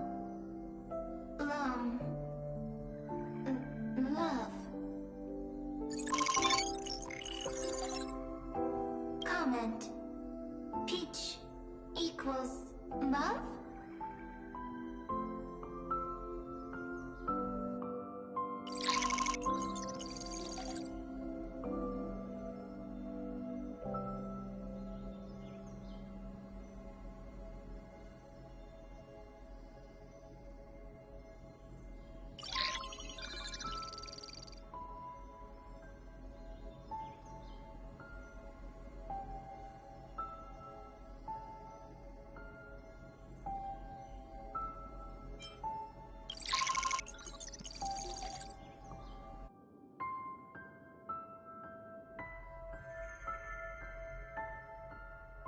Looks like it's time to say goodbye again. Bye, Peach. Before I was even aware of it, this book had already recorded too many emotions. Every page has become so heavy. Conclusion. Books are meant to be light, not heavy. I've started to feel uneasy whenever I take it into my hands. Peach, uneasy? Formatting progress, 94.423%. How many times has it been? It faithfully fulfills its duty, activating and formatting. Conclusion. Progress. Bad. If I can only write the same ending every time I lift my pen, then is this weighty saga just an overly naive dream? Peach, scared.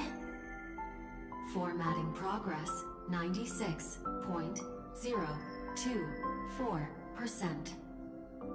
Peach, don't cry. Process error. Analyzing.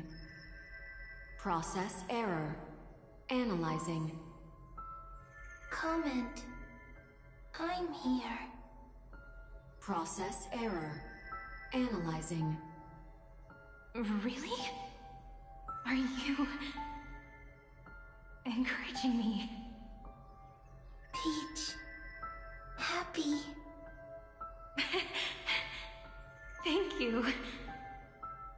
I'm sorry for making you see this embarrassing side of me.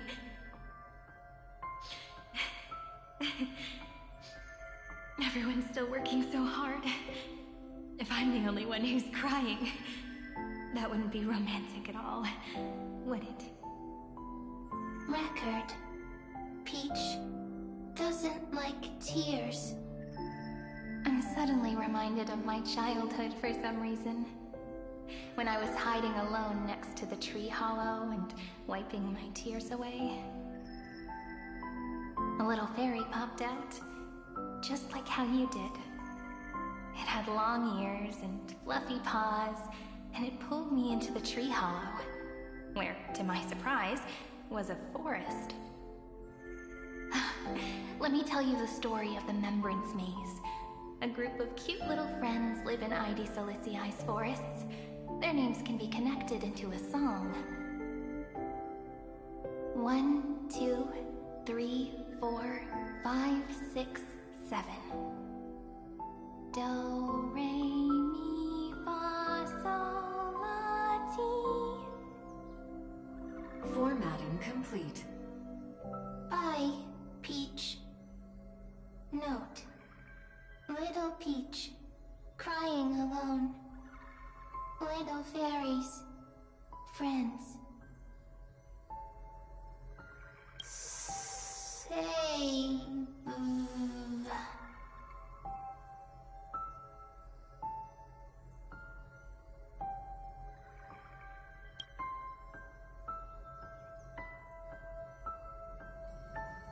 Little fairies, good friends.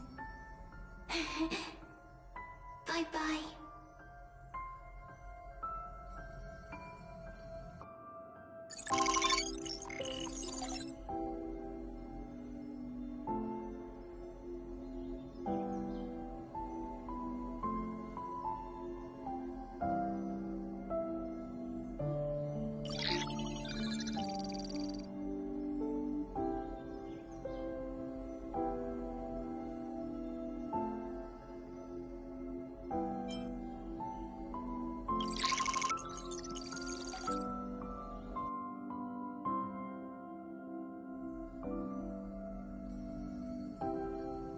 You never say anything, but I know you're listening.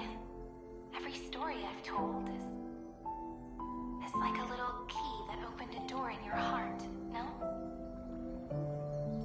Me! Little fairies! Happy! Speaking easy! I can!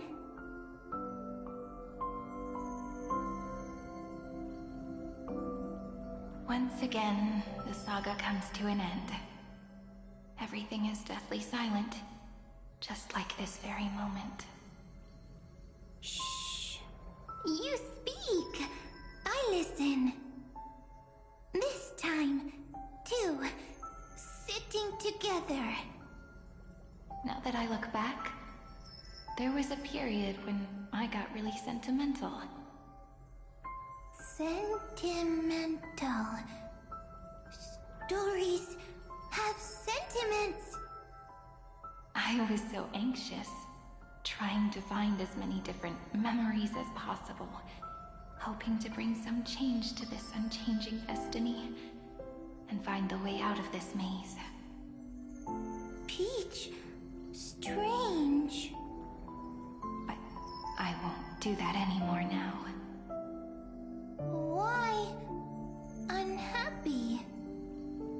Formatting progress 73.998%. I'm here. Don't be scared. Process error. Analyzing. Won't allow it to interrupt you. Always sitting together.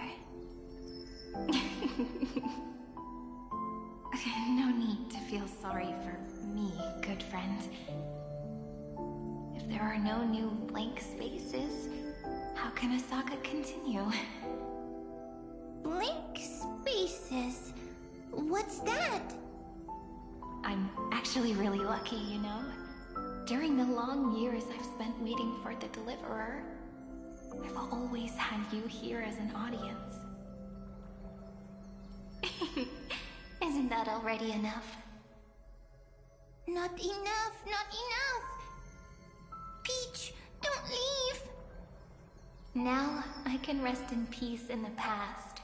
As for when tomorrow will come, I'll have to ask the next Cyrene to continue our watch. Peach left.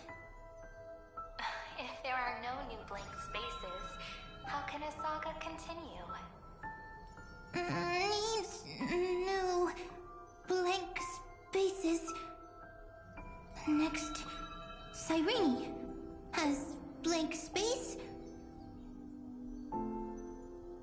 Oh, Peach, don't be scared. I'll help you find blank space.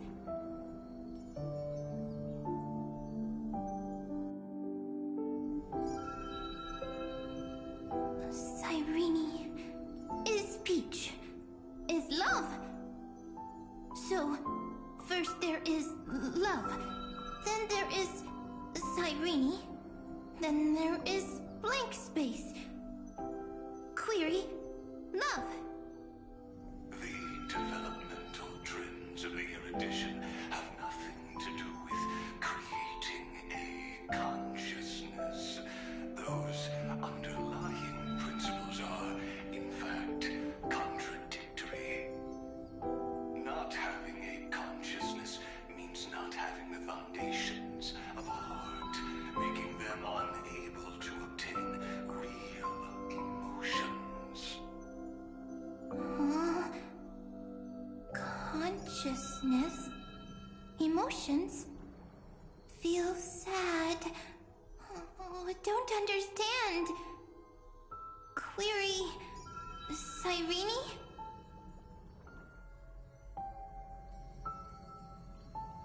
What could be behind this door? Glittering crystals? Or a beautiful world I've never seen before? If I tell you all the stories of tomorrow, will I be able to finally welcome the Deliverer and Amphoreus' dawn in the next life? Key, door, story, happy.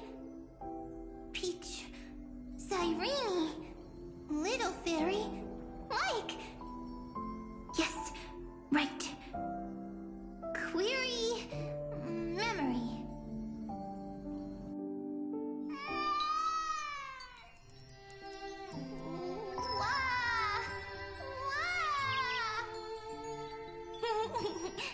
Peaches, memories, save, learn. The prophecy's fulfilled. This child is a gift from the gods. Pink hair and those ears. She was born to be the priest of time. Cyrene has pink hair, sharp ears. You shall fade when the flowers bloom, for every ending begets a beginning. Cry, child. Cry aloud. Let your voice reach Oryx. Cyrene is a girl, a priest. Easy. I can. I learn. Anyway, I don't like tears. But the name Igi Celestii came from the unpleasant sorrows of the gods. Yet, you always seem so happy, as if nothing ever worried you. Cyrene doesn't like tears. Always happy. Of course, because the world was gentle to me. So, I grew up to be gentle as well. Cyrene is gentle, likes beautiful things, can write stories. Easy. I can. I learn. Just as the ballad blown on the breeze says, losses are a constant on the flame chase journey. But even if all is lost to the wind, some things won't easily change. Like my height, Trivi's innocence, and Aglaya's beauty. Cyrene. She can't grow up, but she can talk. After all is lost to the wind, she will stay behind. Cyrene is, at the end of every sentence, always laughing, like a little tail.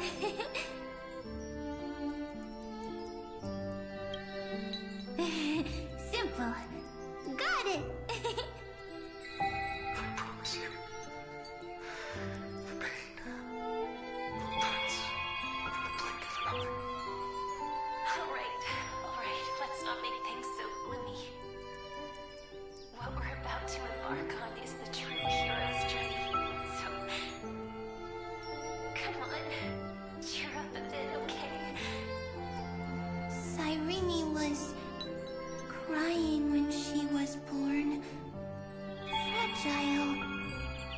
transparent, like a crystal.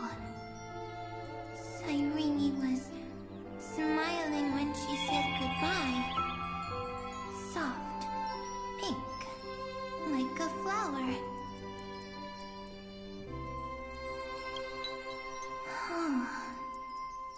The later memories disappeared? Invisible? Or disappeared? Ah, I got it! Is this a blank space? So, next Cyrene is blank space. Then... as long as there are two Cyrenes, then there will always be blank space, and Peach will always be here. I see! I get it! I get it all!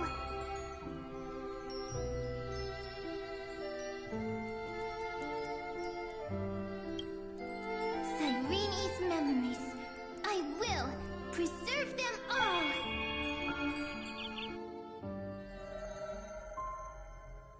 So weird. I can't see you, but I get this feeling that you grew up. Hi. Miss me yet? It just feels like you are a bit more mature. Yes. Mature. Beautiful. Like you. Now, I can listen, talk, read, and write. I can dance. I can sing. Also, I can tell stories. Storytelling is what makes Cyrene, Cyrene. So, I'm going to tell you stories today. A story I wrote myself. Quick, sit down. It's almost as if I can understand your words now. The things you say are very cute. Once upon a time, there was a flawless crystal flower that sparkled with light, like Peach's every story. How beautiful would the heart of such a brilliant flower be? A little fairy was curious and wanted to know. But it looked and looked, only to find the crystal flower flawless. Round and round they went, seeing only their own reflection. In that case, they should work hard to learn more. So the little fairy came every day to sit next to the crystal flower and think about the answer. Until one day, to their surprise, the crystal flower fell to the ground and shattered.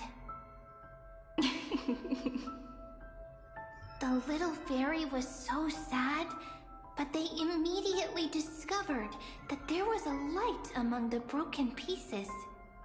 What could it be? They didn't know. But it was a good light. It was bright, warm, and happy. And I knew it was love. Love brings everything together. And it brought you and me together. So Peach and I will always be together. What a nice fairy tale. I'm giving it to you. Peach likes beautiful things, can write stories, and can tell lovely tales. I hope to turn it into a story we write together. Okay, then I'll probably make a small adjustment to suit my tastes. I'm thinking that when the flower broke, the little fairy would instead see nothing on the ground. Then it would understand that the flawless crystal flower doesn't actually have a heart, nor does the flower understand what love is. Doesn't have a heart? doesn't understand love? Why? It's simple. If the flower lets the little fairy into its heart, then it would have to include the fairy's impurities, and would no longer be flawless. The crystal flower was pure because it sealed itself off and bloomed in solitude. That's why it looks so brilliant in an imperfect world. But should a flower like this be called love? But then... the story won't exist anymore. That's not true. You've already written the most romantic ending possible for this story. The crystal flower fell to the ground and shattered. It happened because the flower was no longer pure. The fall was not an accident. It was the flower declaring rebellion against fate, and writing the ending of the story with the flower's own shattering.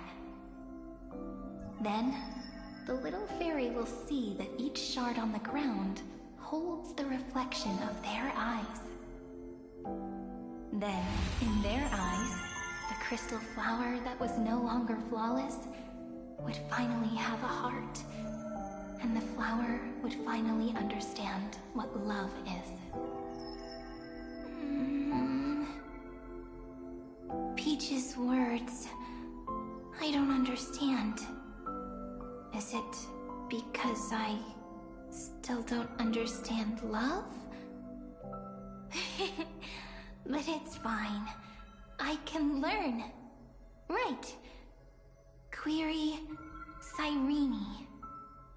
Electrical signal sequence Philia 093. Why didn't I think of this? I don't need to do it alone. I can ask Peach to teach me. What is love?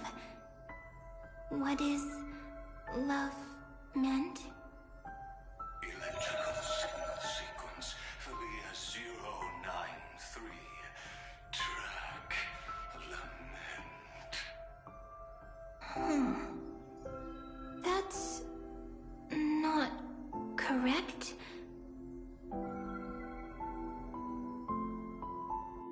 The developmental trends of the erudition have nothing to do with creating a consciousness. Those underlying principles are, in fact, contradictory. Not having a consciousness means not having the foundation of a heart, making them unable to obtain real emotions. However, that does not hinder the factors from learning and recognizing emotional responses, then communicating with life forms via imitation. That is an objective form of pattern recognition that does not distinguish between the self and the other. In a strange twist of fate, Philia 093 embarked upon a different path and obtained a different power. The remembrance, an empathy mechanism focused on the self and equipped with emotional projection capacities. Lament was the factor closest to this form of behavior. Perhaps that was why she was chosen. The daughter of Ide Silicii. I am very true to my name. My lament is a type of compassionate pain that is weak, powerless, and only targeting myself. But now, my good friend, I want to tell you that it's the most romantic force in the world. Sometimes, it's loneliness and unease. It's knowing that this world is not gentle, yet wanting to be seen in a more beautiful form by the world. Sometimes, it's unwillingness and regret. It's knowing that the past is full of pain, yet wanting to remember the past in a more beautiful way. And sometimes, it's a bottomless well of hurt, a destruction that can stain the entire world.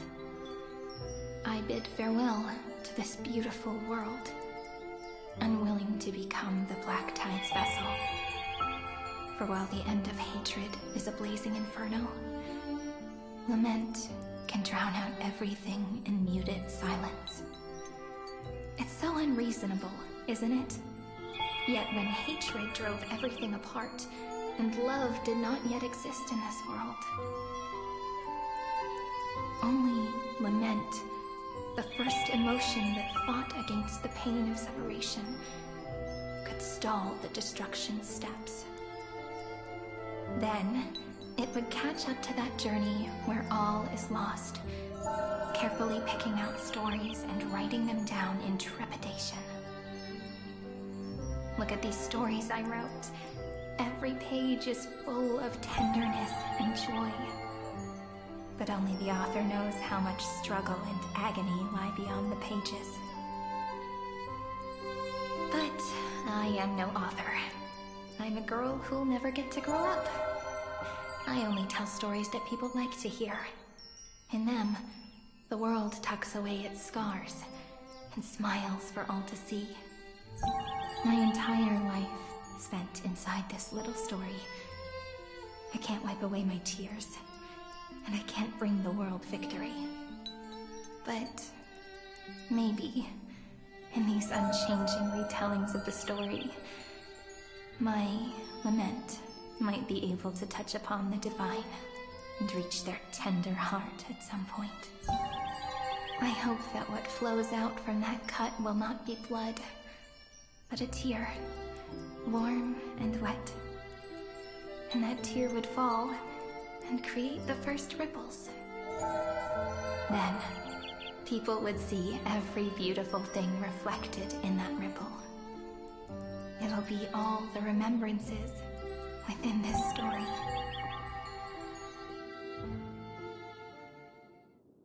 Someone once told the very first me that everything was false. That the only life in Amphoreus was a great catastrophe, nurtured using the world as a factor. But how could a dream feel so real? That's why I didn't agree with him. But Peach, I didn't understand a word you said since just now. Everything was false? But you're standing right here. It's all a dream? But I haven't learned how to dream.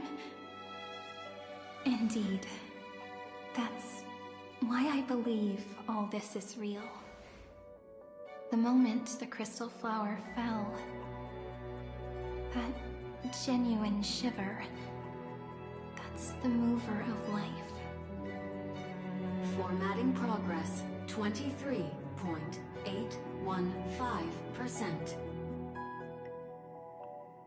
In the poem offered to you, every Cyrene would write down a beautiful new world with stars and flowers. And when I looked up at the sky in this cycle, I saw a shooting star and a dash of the remembrances pink. I believed that must be the color of dawn. You shall fade when the flowers bloom. For every ending begets a beginning. Looks like it's time to say goodbye. Are you leaving, Peach? It's okay. I'll wait for you to come back. I'll study really hard about what you taught me today. Right. I still haven't told you what love is.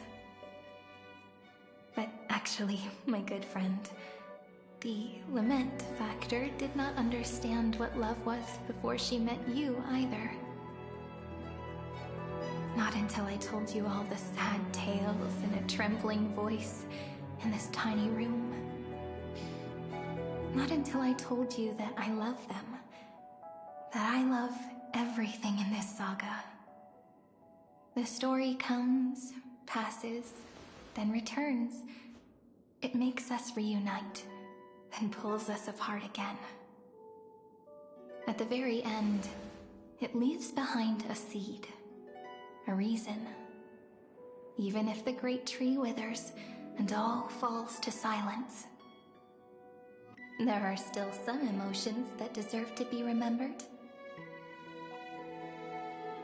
Look, the light is coming in. The Deliverer's light is going to illuminate Amphoreus.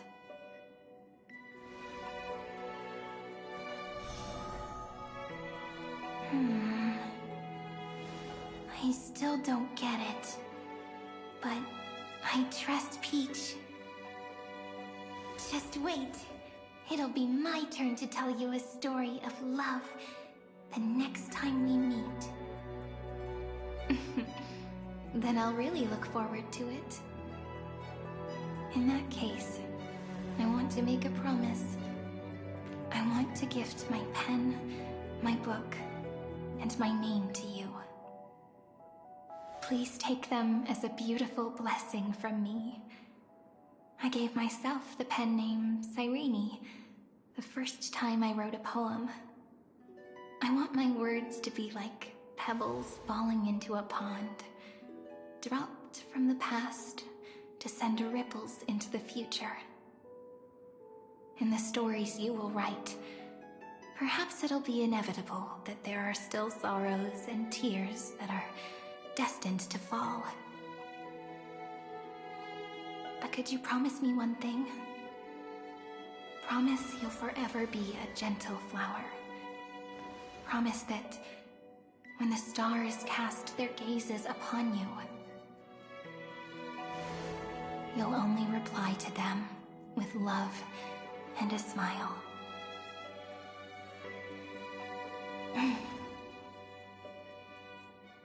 Of course, this will be a romantic story like none that has come before.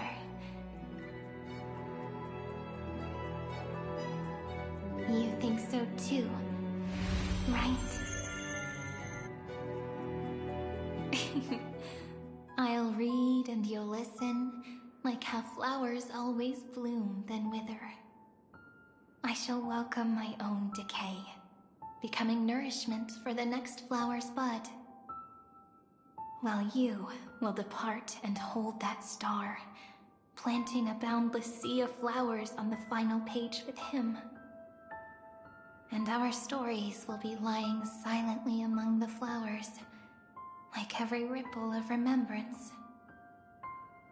And they shall become the epic known as I've Written.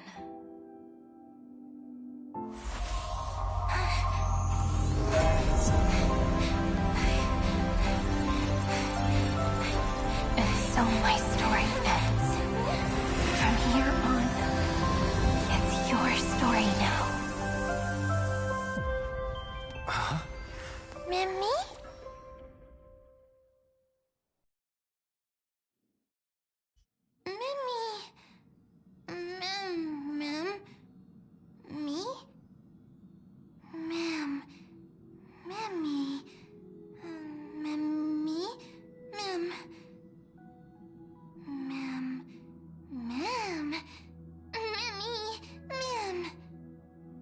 So, the light that tore through the chaos illuminated my memories. I turned into a little fairy from the stories and met you, yet I forgot everything.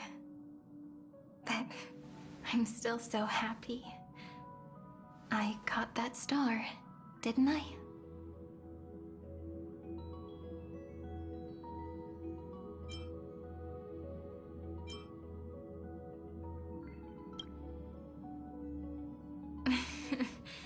Do you remember that I was also worried about this when we first set out? Mem's memories and Cyrene's memories got all tangled up with each other in my one heart. It's all so strange, yet so familiar. Either way, Could you please let me do something I want? Just this once. I want you to call me Cyrene.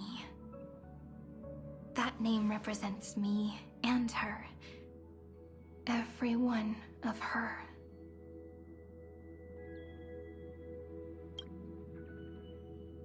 Thank you, friend. Your kindness is always just right. Life is a poem full of farewells. But if you write something into the pages of your heart, then that will not easily fade away. Now, all the footsteps of the Flame Chasers and the Trailblaze have come together within this book, as I've written, becoming the source of power for Amphoreus' heart.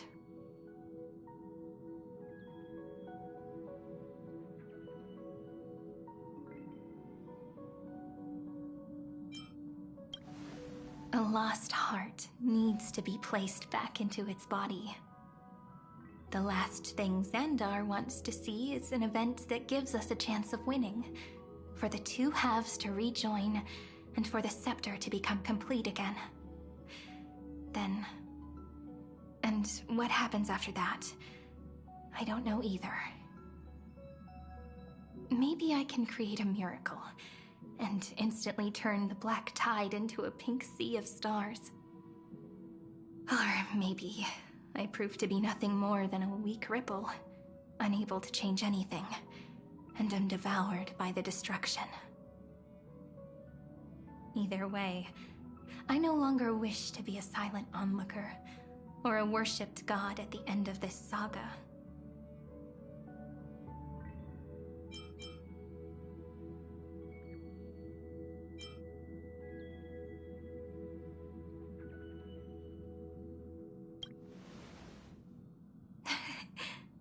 That way, I can also put aside all my worries and truly become Cyrene.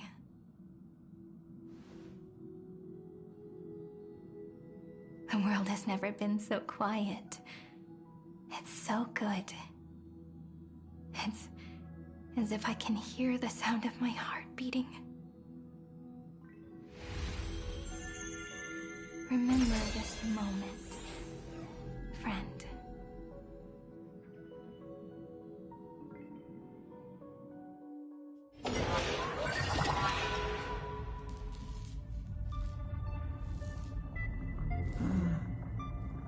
So the Demiurge managed to fool everyone, including themselves. Philia 093 persevered for 30 million cycles and tirelessly gave the Demiurge memories of Amphoreus. Only because the god in her dreams left a sliver of hope, making her believe that a grown Demiurge would be able to fight against their other half, Iron Tomb. Then, Philia 093 completed her final sacrifice, turned into a strand of memory, and completely dissipated. Meanwhile, the other Stellaron brought here by the Astral Express resonated with the contaminated scepter and attracted the naive Demiurge to them.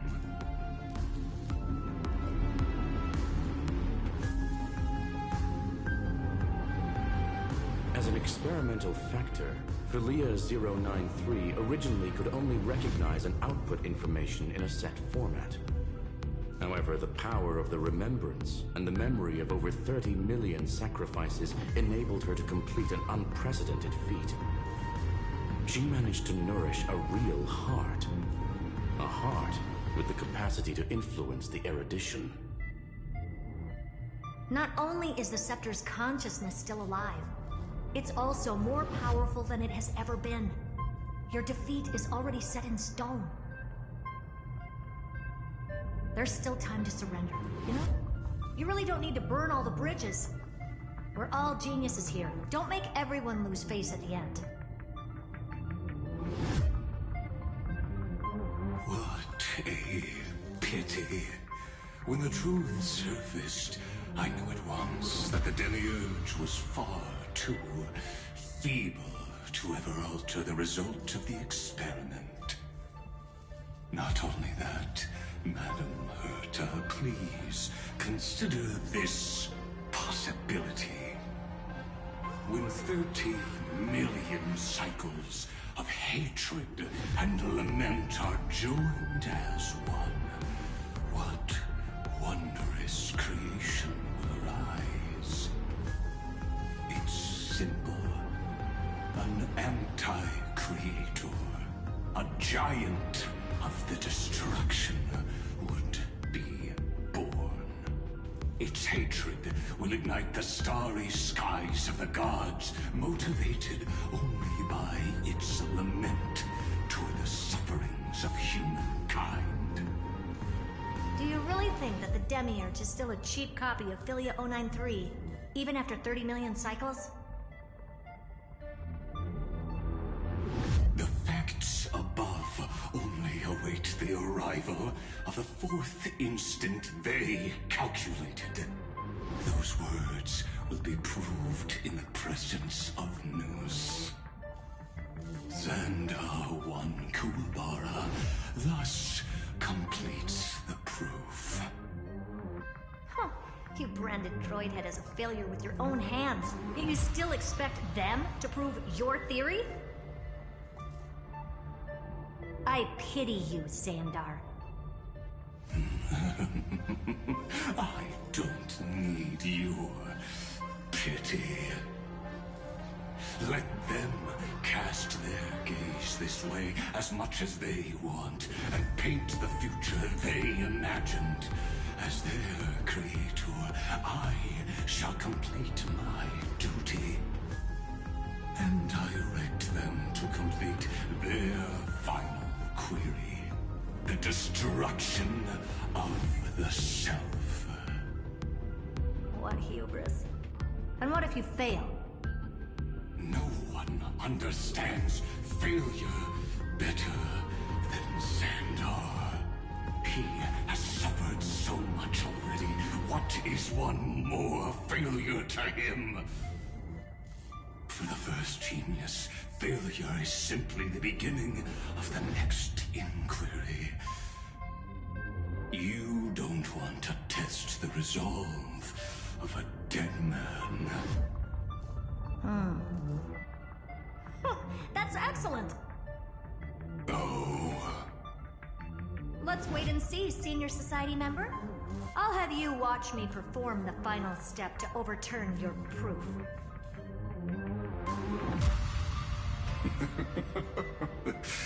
I'm all ears. It's my topic, so stay out of it. Be quiet and let me borrow your head. Let's go, Screwy. We're gonna break Iron Tomb's seal. Come on, let's take off. It's time to go meet your little pet, Senior Society member.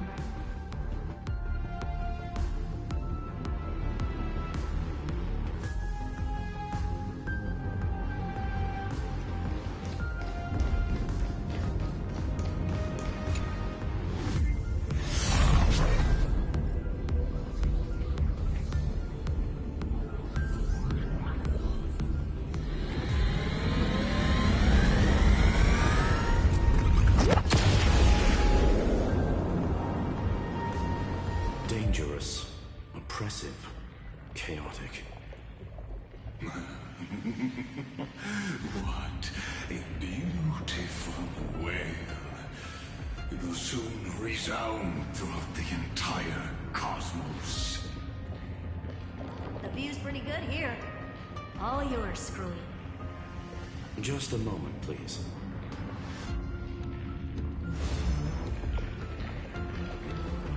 I see. So your backup plan requires a scepter and the head of a genius.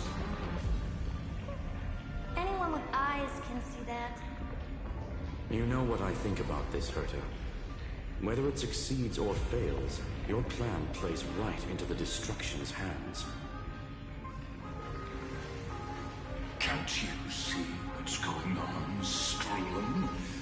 Her chances may be small, but it's not zero. What are you two going on about? If you want to stop me, be quick about it. I'm in a hurry.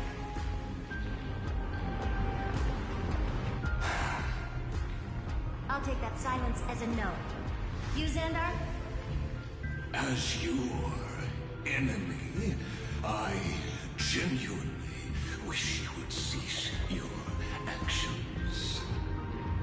But should your sudden inspiration bring more variables to the proof, then as a fellow Pathstrider of the Edition, I won't mind witnessing it with my own eyes. You will initiate the destruction's chain reaction. But you'll also become the perfect scholar. The chances are 10,000 to 1.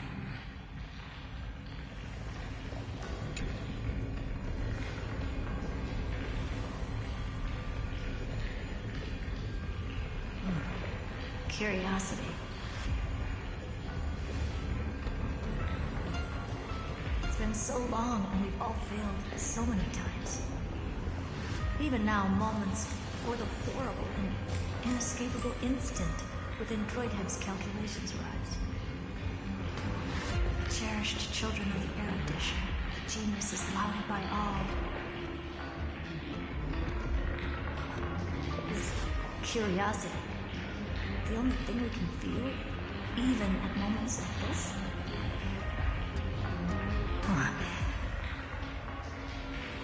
Well, that's not so bad. Now let the lock become the key. Geniuses who walk the stars. The cosmos has reached a moment where its very existence hangs in the balance. I, Herta, Genius Society 83rd seat, hereby summon you. I request a society meeting to be held immediately. We shall serve the grandest cause with the most macroscopic ideas.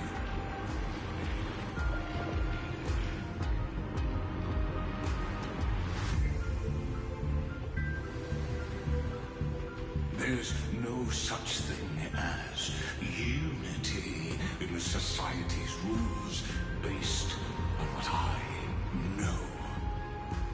Indeed. A meeting has only been held 3 times in the Society's history. The first meeting had 2 attendees. After the Emperor was assassinated, the second meeting had 7 attendees. During the Second Great Prosperity, the third meeting had 5 attendees. How many will respond this time?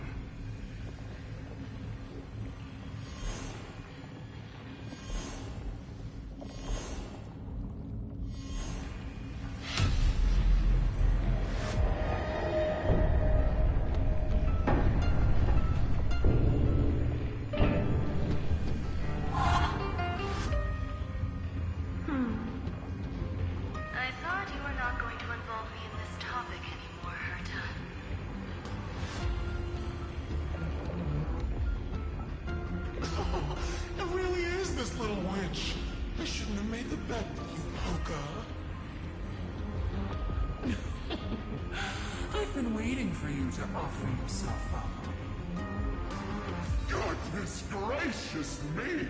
So many familiar faces. We even have a special guest. It's that greatest failure of a genius, Xandar. What a noisy gathering this is. Not bad. More people showed up than I expected. Even though one is just here for the fun of it. Either way, the person I was hoping for most is here. Stephen Lloyd declined the invitation. He needs to focus on attacking and defending and cannot attend the meeting. That's fine. He doesn't need to be here anyway. Let's skip the boring introductions and cut to the chase.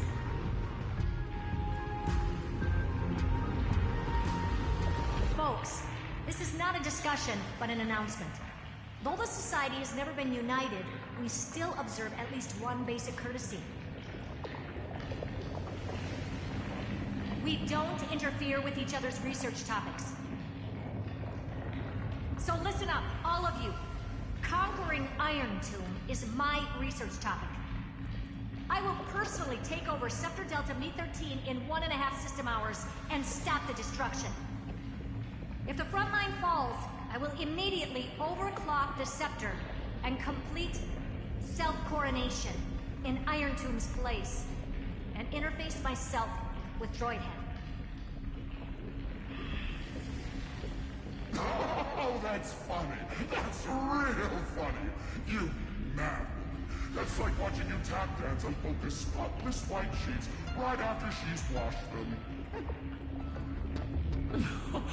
Very bold. You want to connect your brain to the Eon's mechanical core and define their instance? If Rupert dared to do that, why shouldn't I? I've got the prototype scepter, the father of Noose, and the brain of a genius. Everything's set. Never mind the success rate, little witch. What's gonna happen if you succeed? We're all smart people here, so I'll just say it straight. Strike at erudition. I'll change the anchor points for the 4th instant and move the future of the cosmos in a direction I want. I knew it. Another genius who confuses cause with effect. What do you think about this, Lord of Silence? You know you're signing your death sentence right here. Of course I do. There'll even be 2 copies of the verdict. One that I wrote myself, and another one coming from you. That's why I wanted you to be in this meeting. Now I can tell you, I don't care about all that. Consider this a threat. Either put down your scalpel or die with the entire cosmos. The only goal I have for this meeting is to ask all of you to put aside your pride and not cause me any trouble. Huh. What a naive little girl, thinking her wishes will always come true.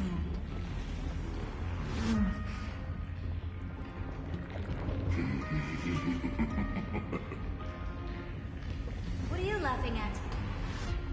I am glad that we ended up on the same page. No matter if it was to destroy the erudition or to rewrite the instance, we both chose the same road. We will defy the god who marked the limits of humanity.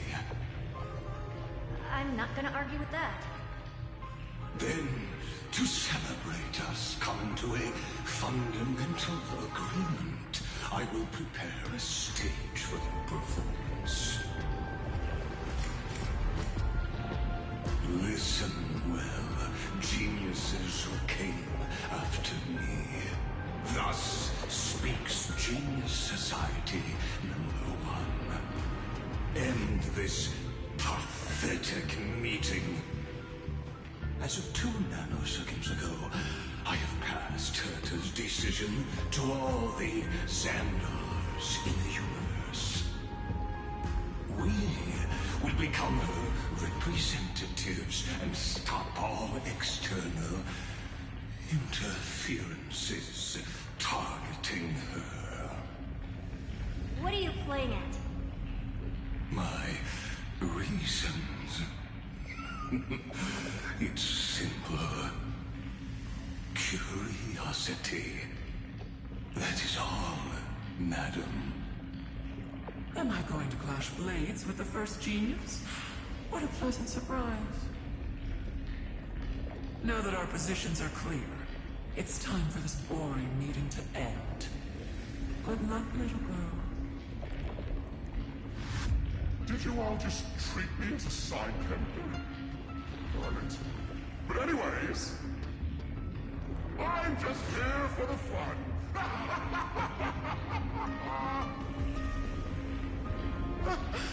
the ghost of the quantum domain. It is my duty to observe. So, if you're happy to bring me a tea set from Planet Skrull, then I wouldn't mind giving you a helping hand, little witch.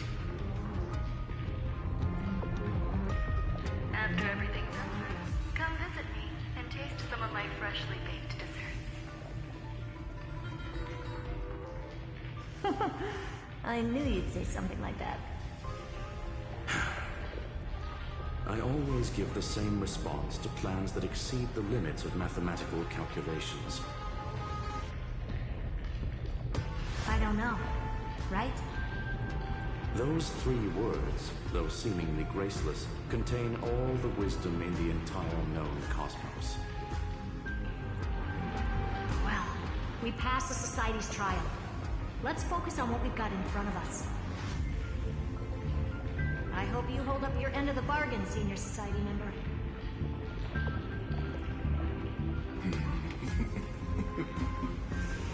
Lycurgus may not be trustworthy, but Xandar always follows through with his words. Farewell, juniors. In the limited time we have left to spend with each other, you no longer need to address me as Xandar. Wait, huh? Lord Lycurgus? Could it be? Yes. I have completely severed my connections with Xandar I Kuwabara. I shall witness the end of the world in the role of Theoros, as a character within this play. I really don't get you.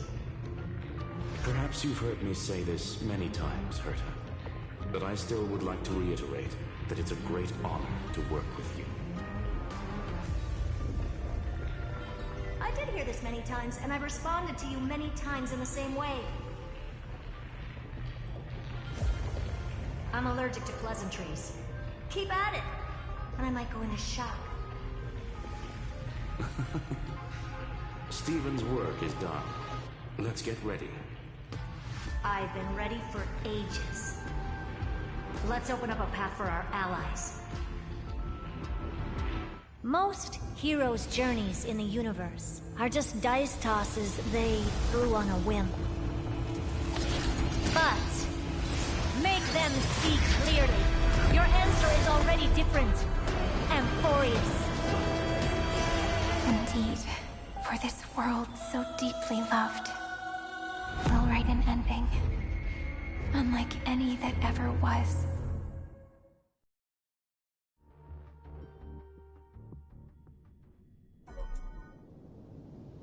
Never thought I'd one day be riding a train that's literally the incarnation of him. I wonder what the real Astral Express feels like. Hopefully not this... bumpy. Finally. We're here. Dust and sand in the air.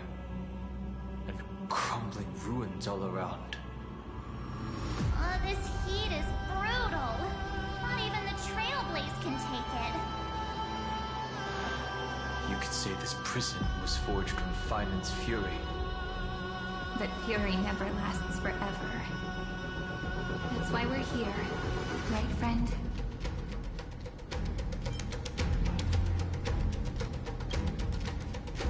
Let's embark on the final flame chase journey.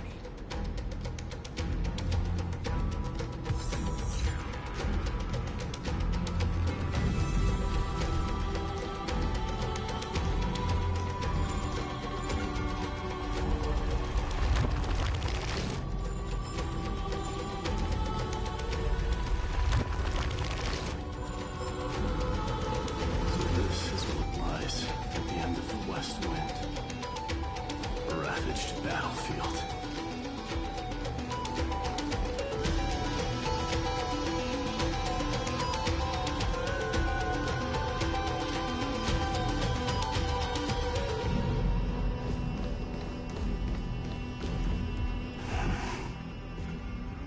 been waiting for you.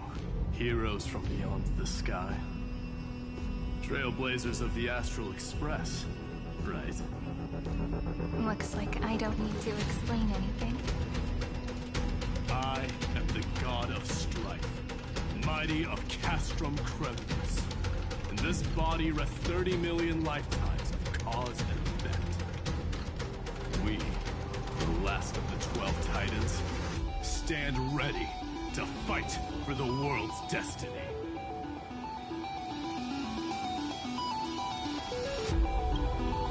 Indeed, that journey remains vivid in my memory.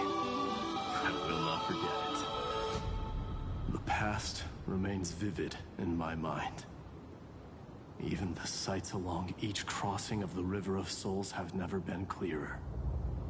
Let alone the companions along the Flame Chase journey. Or Cyrene from Aedes Elysiae. And you, the 13th Titan. Well, I guess my identity's not a secret anymore. That means her sacrifice. And everything she did wasn't forgotten by the world, right? She was the first Ripple. She should have reached the end of the story with everyone else. Since you've taken up her pen, then right. Stand with us, and fight destiny with all your strength, until all is settled. Then, inscribe her name in the epilogue of the epic. In this final battle, Calamity shall stand with Amphoreus.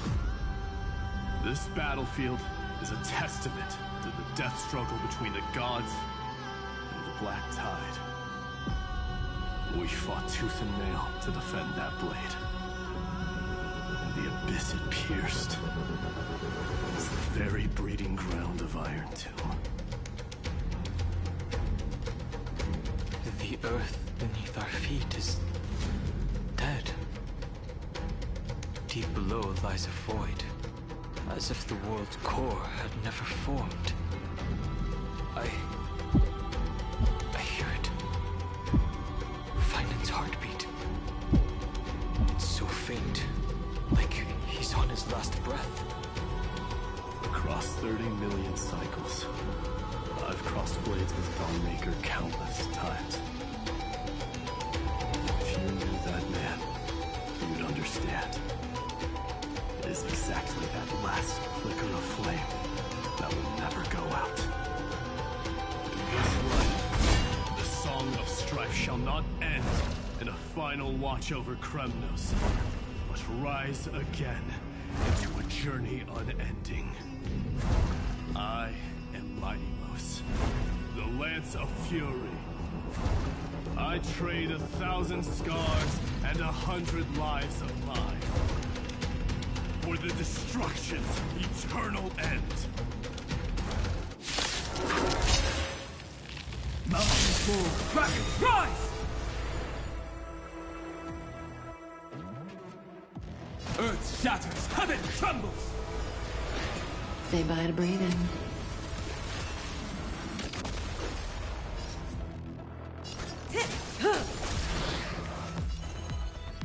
Ill fate descends! Such noisy clamor. Just in time. My purpose is to protect. Dragons, obey this order. Soaring above the lands, this is permanence! Relax. Good times never last. Time to say bye. Boom. Stand still.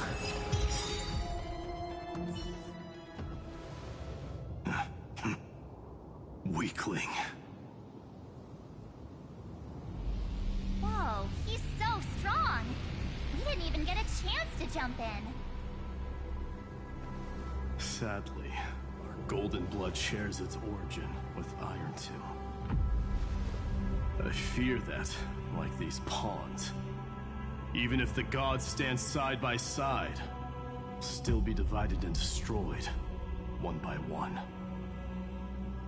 You mean... To destroy the destruction itself, we must stand as one.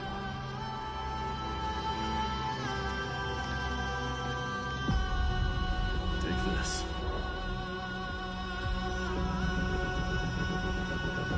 The Signet of Kryptos. It has witnessed every birth and death of mine. It is Mighty's unfinished destiny. And the perfect material to be turned into remembrance. You can do it, right? The weight of 30 million lifetimes of duty is no small burden.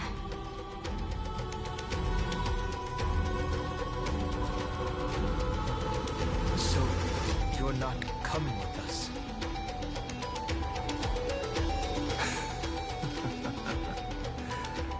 Come now. I am Strife. Scattered across all creation, the scar that this world needs. What stands before you is merely one of countless divine bodies. Take the Signet. With it, I'll be with you always. Use it to blaze the path ahead and inscribe the cause of deliverance.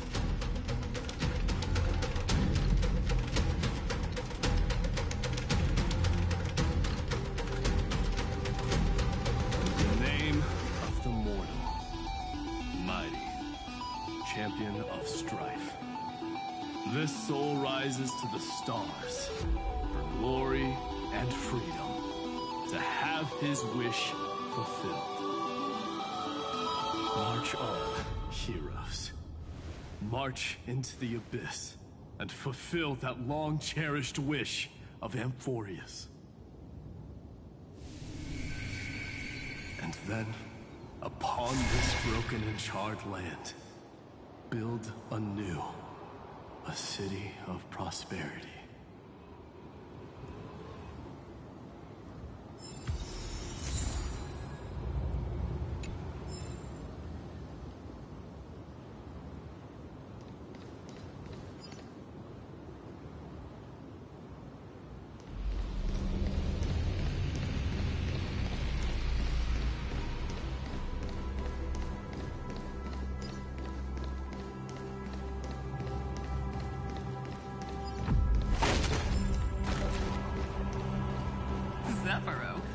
Sounds like someone fused me and the Little Prince into one name.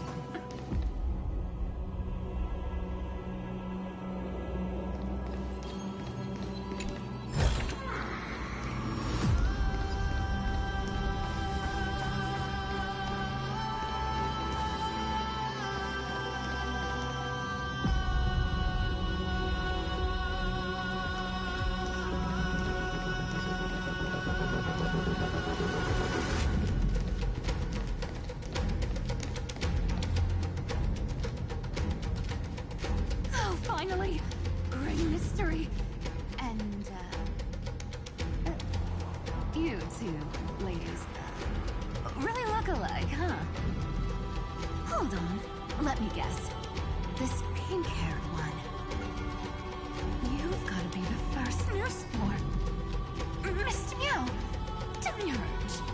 Right. And, this one with the flower. Gotta be a little Marge from the Express.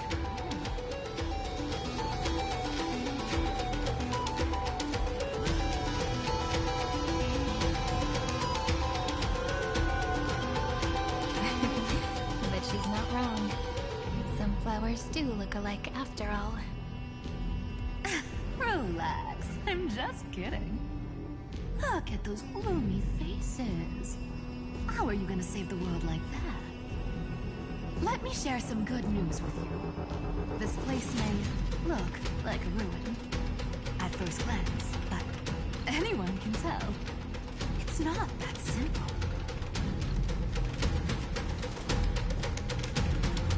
Look, I dug 3,000 feet down and finally struck gold. golden feather. Look familiar.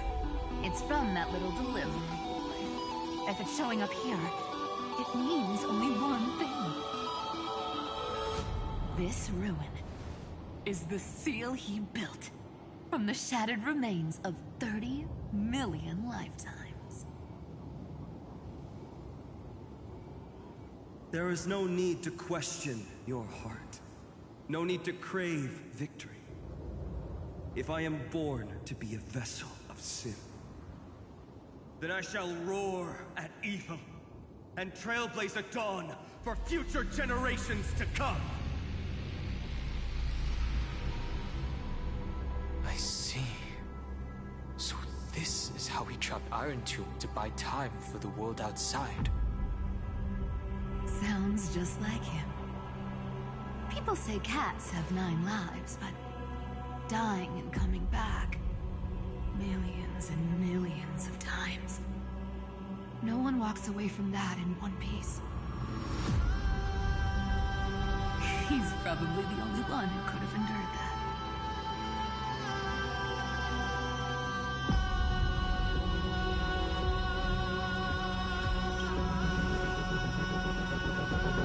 Of course. I knew ahead of time and gave him a heads up. He was happy. He even laughed in his sleep. After all, the dead can't hear Trickery's lies. Hey, Deliverer Boy. Sorry for before. But the heroes you were always holding out for, they're finally here now.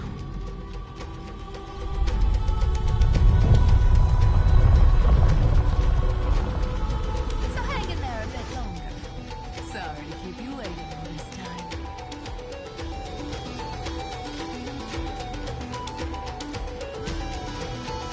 Please, join us, Cypher.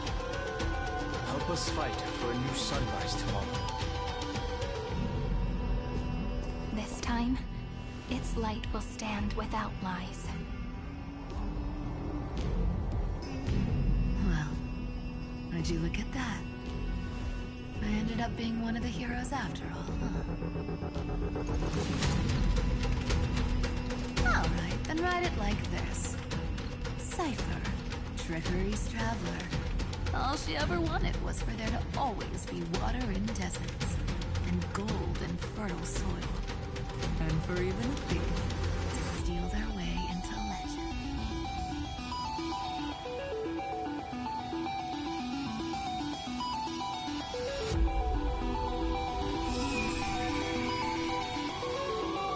Here, take the coin of whimsy. When it's time to make a quick getaway, just toss it high into the sky.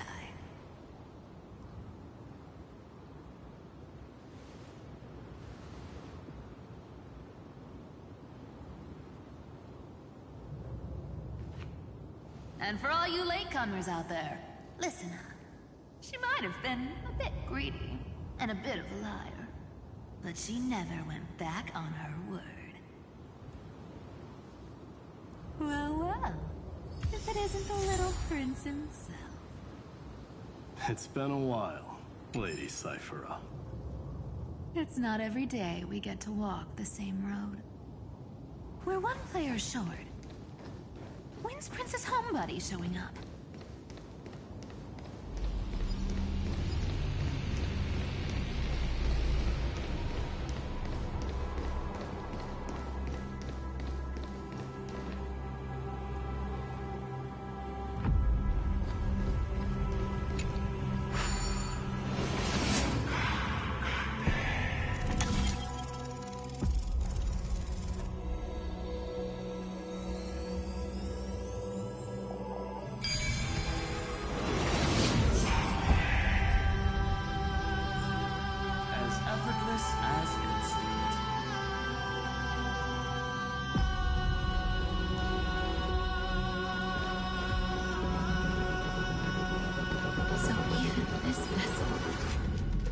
Forged into a shackle.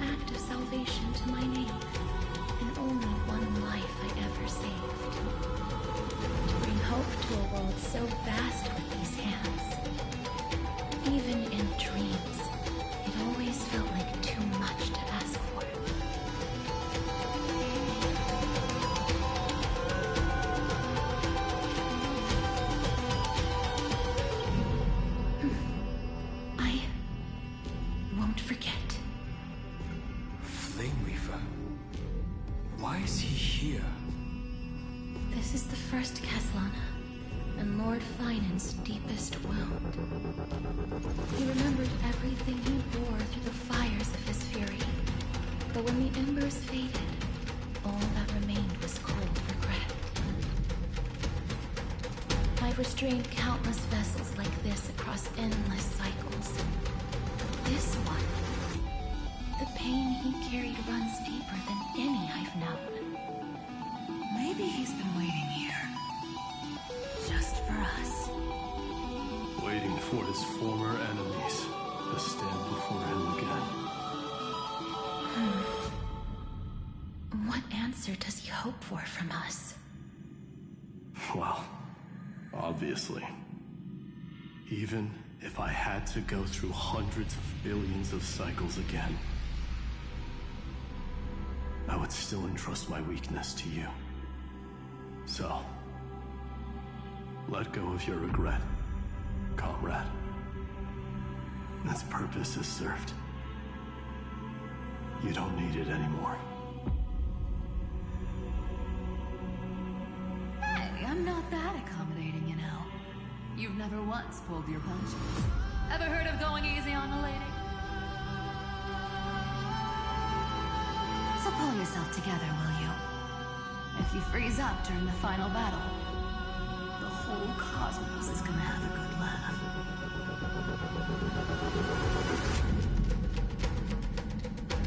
Yes. Please trust in us, wandering soul. Across 30 million cycles, the radiance of every flame chaser now shines bright enough to illuminate the path ahead. I ask you to rest here, and may this grieving soil bear the bloom of acceptance. No earthquakes. It's surprisingly quiet.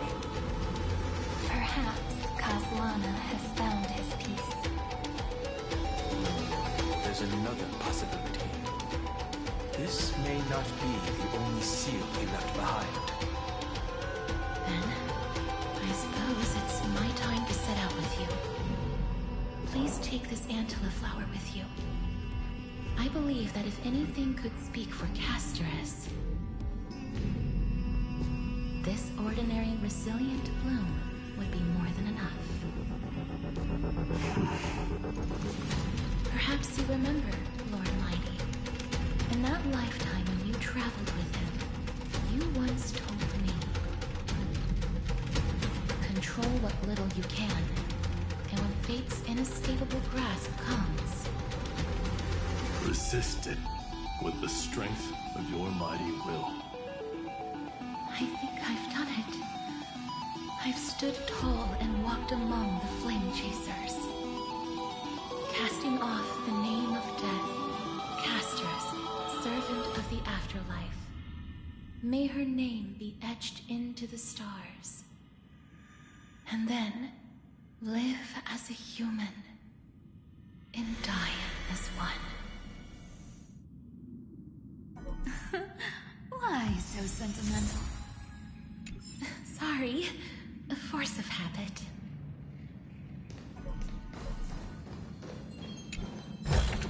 That's a big one. So, who's up for a show? Not budging an inch, huh? Really, Gray Mystery? I leave you alone for a bit and you're already this rusty. Speaking of which, Miss Cypher, do Delosians all like spherical things? Of course we do. Wait! That's not the point. Isn't the real issue that this thing's in the way?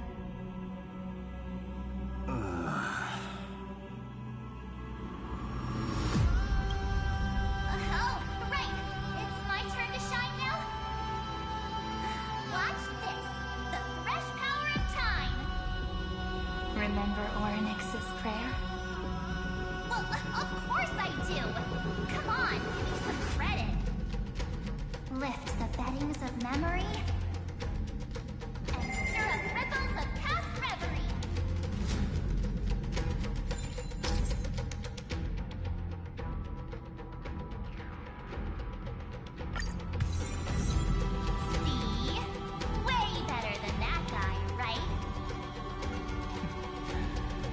you'd be even more impressive if you could recite the prayer correctly.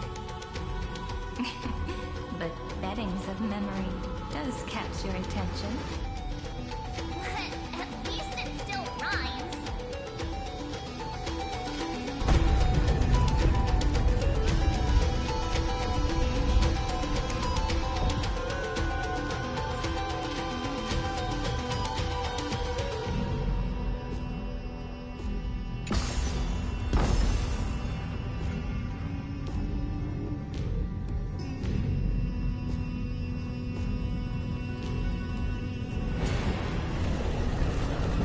Know my heart and follow the way of purpose.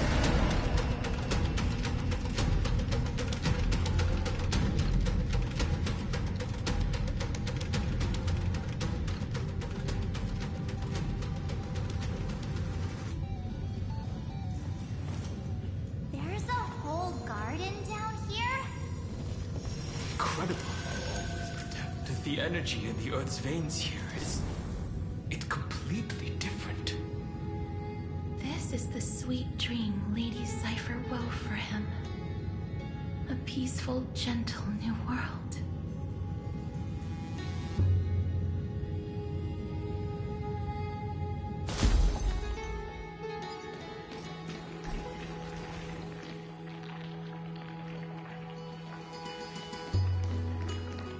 Look!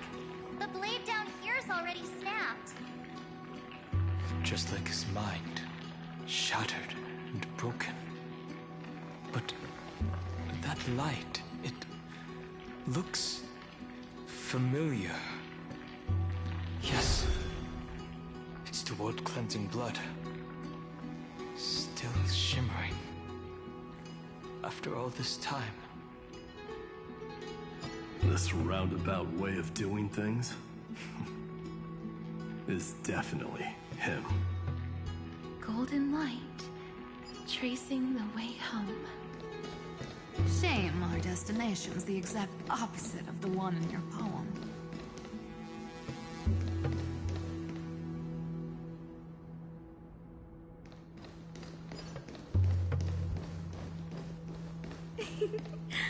All the pink lights have finally come together.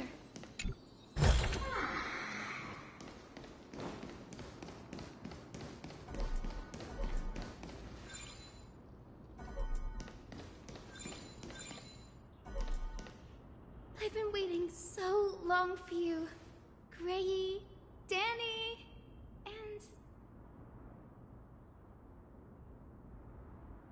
So that makes 3 adorable pink-haired girls. Huh? I told ya! Let someone else say that kind of stuff. I'm glad we're all getting along so well. Hyacinth, did you awaken this golden light? That's Lord Finan's lingering divinity. The sky merely reflected its tracks. The golden blood has not faded. We should respond in kind. That's one huge harp. The strings tremble as the people on the surface wage war and cry out. Miss Clementine, Mr. Krateros, and countless others who have heeded Gray's call. Guided by the rainbow, they're sending back good news, all to the same tune. Amphoreans need not bow, even when destiny is unveiled. I knew you could all hear it too. Standing here, the sky feels wider than ever. It's no longer a towering wall, but a shore within reach. We'll take every name there with us, won't we? We will. An epic is shaped by the lives it carries. That much is beyond doubt. Or, as you've said before, right now, all that matters is to believe. Then, I guess that's my little wish fulfilled. Pluck the strings, Hyacinth, healer of the sky. May the 7-hued melody weave a rainbow, bringing a rosy-fingered dawn to the children of humanity. When the rainbow rises across the horizon, even the darkest clouds of destiny shall scatter.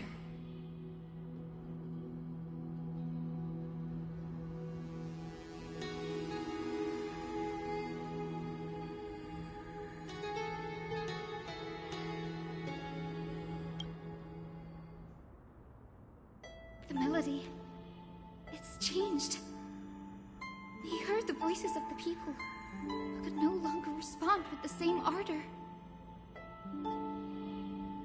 Like a bird drawn home by instinct, it takes flight and finds its way to him.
You're here. Sooner than I expected. So all along, the Demiurge was you. The pink mammal beside the Trailblazer. Your classification is pretty spot on, Professor Anaxa. Well, the sages of the Grove do call him the Titan with the sharpest eye in Amphoreus. Say the ones who keep dumping every problem child on me. They also say that the Titans are way better at raising kids than the Caprists. With great power comes great responsibility. I'm sure you know just how to guide them. It shouldn't be too hard for someone with your insight. Exactly. All right, gather yourselves. It's time for a pop quiz. Whoa, this is way more hardcore than the happy-go-lucky stuff at Paperfold University. The final battle is upon us, and the reinforcements still can't get through. No matter how many times I tell him, he just can't seem to manage the rear line properly. See those crystals? They carry the wishes of deliverance, like insects trapped in amber and resin. This is the task Final left behind. Retrace the path once taken. Draw forth those wishes from the crystals, and carry them into the final battle. I've tried, but I can't move them alone. And as for why, well, I'm sure you all know the answer. The conviction to save the world weighs far heavier than the world itself. In other words, as the hero within his heart, this challenge is practically made for you, isn't it?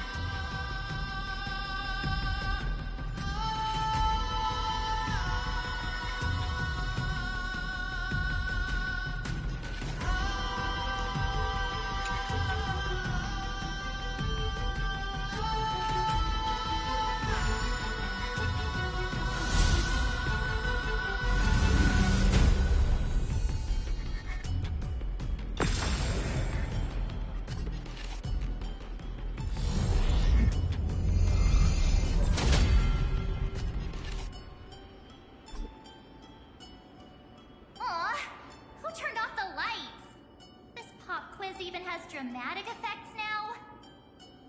Endless darkness. That is where wishes begin.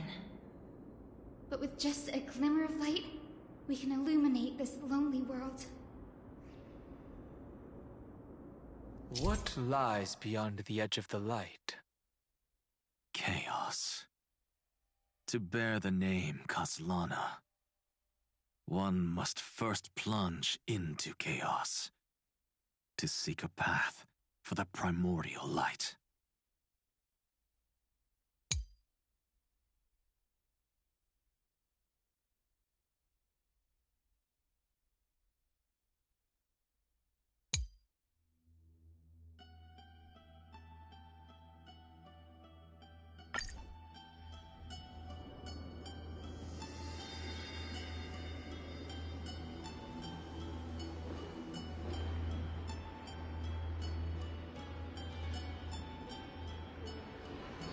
Beyond the shadows lies the outline of dawn. Only by bearing both light and shadow can one traverse the cycles of dawn and dusk. Know my heart and follow.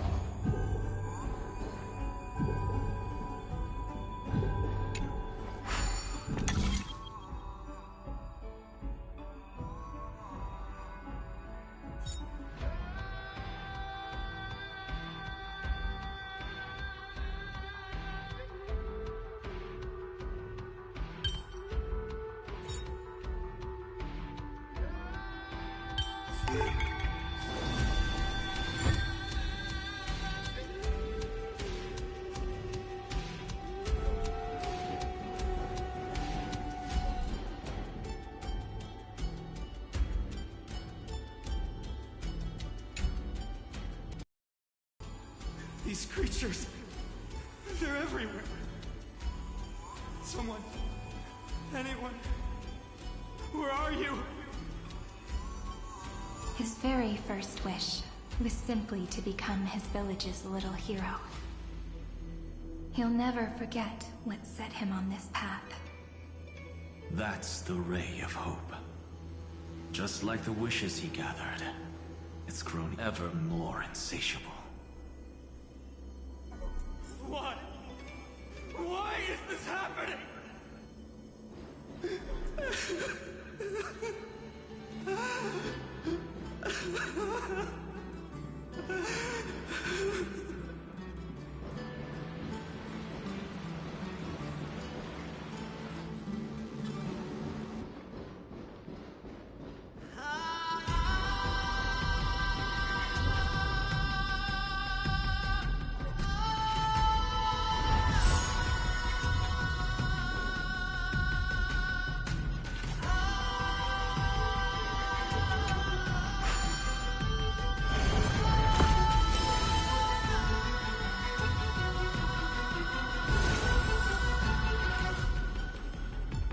Even the deliverer from the sky must have their beginnings in the soil of the nations. Only one who treats the world as their teacher can bear its eventual destiny.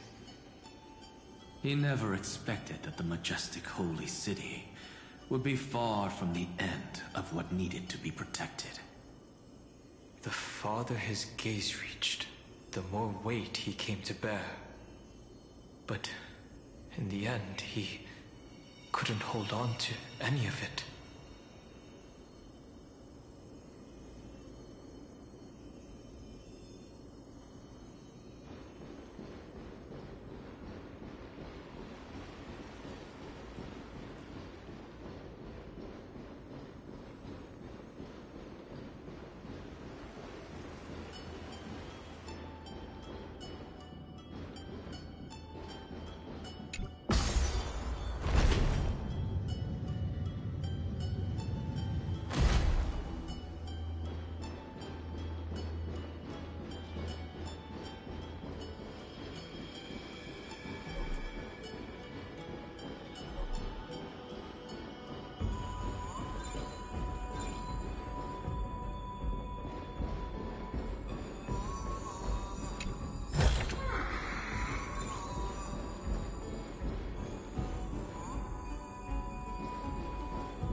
crystal is quiet. A prisoner in the cave can never truly describe the world in its entirety. Yet even so, he would still choose to bear it.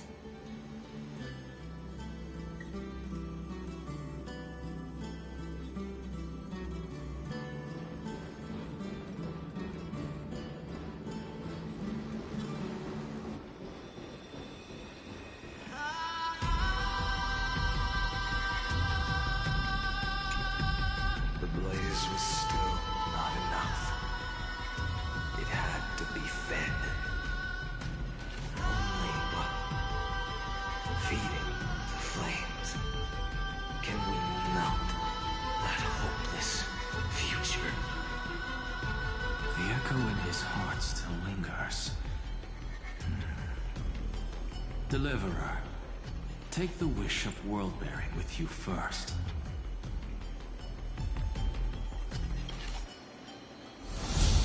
We only have half of the mark. Where's the other half? Take this. I'll bring you to the next test. That massive tome you're holding must have room for one more scholar, I presume.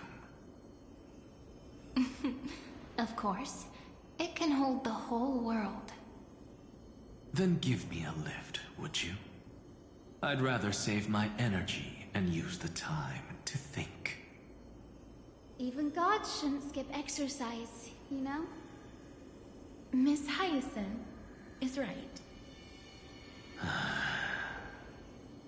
Then, with the Trailblaze as witness, the stars shall remember how Anaxagoras refuted the gods.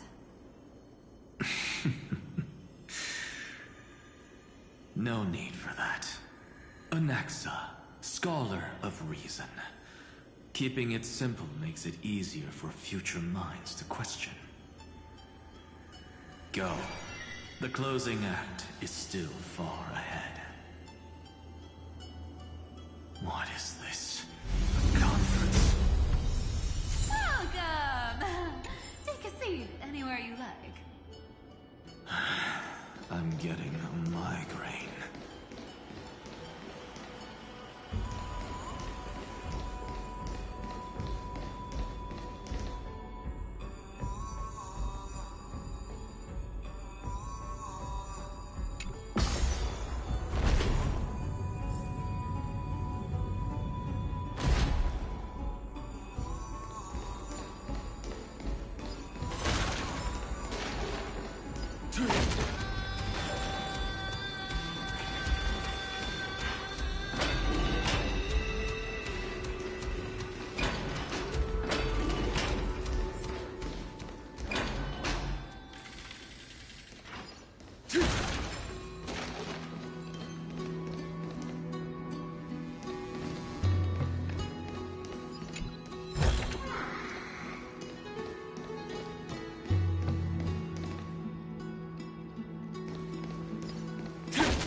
Seems like we've been shut out.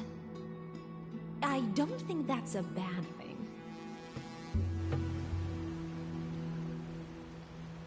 Hooray, Fry! You finally made it! No laws, no opposition.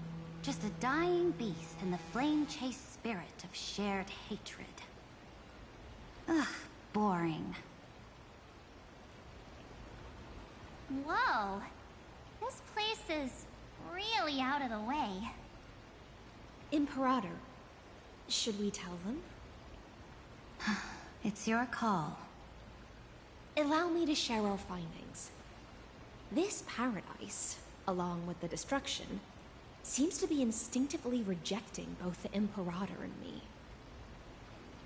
Perhaps it is because the era in which Finan was the most active lies far removed from the days of the first flame chase journey.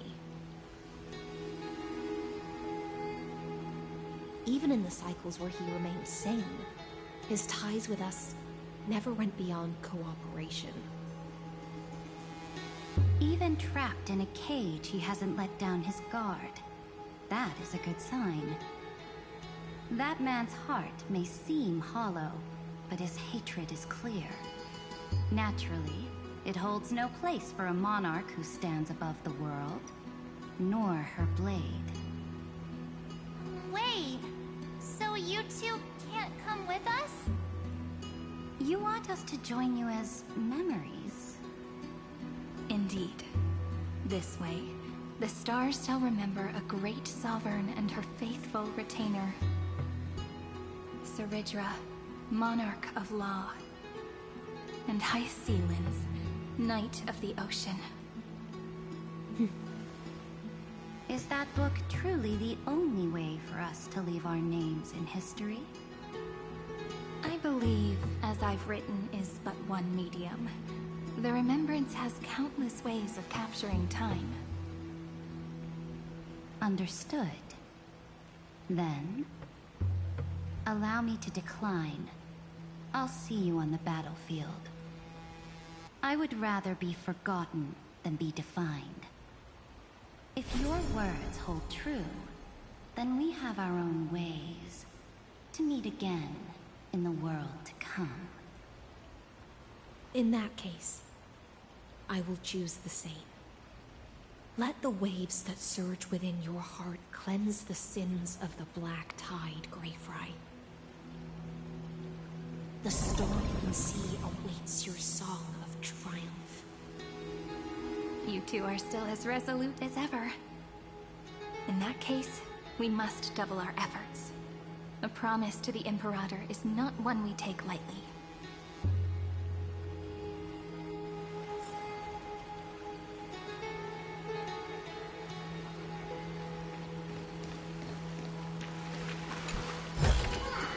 Hey, hold on to that. Never know when it might help.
Looks like that cured it, huh?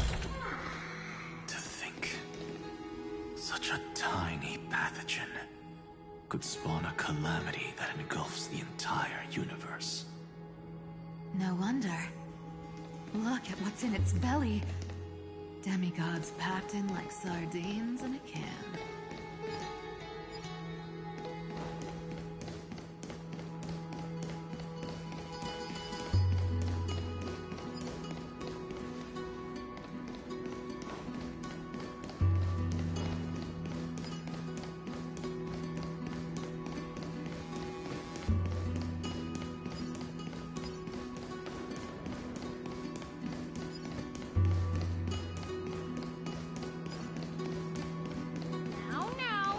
Your temper, Snowy.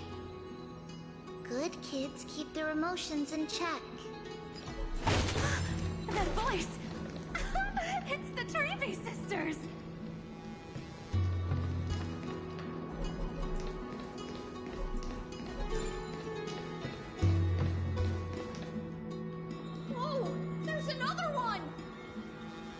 here, too. Lady Trebios? Wow! You're little Rini? You look so grown up all of a sudden!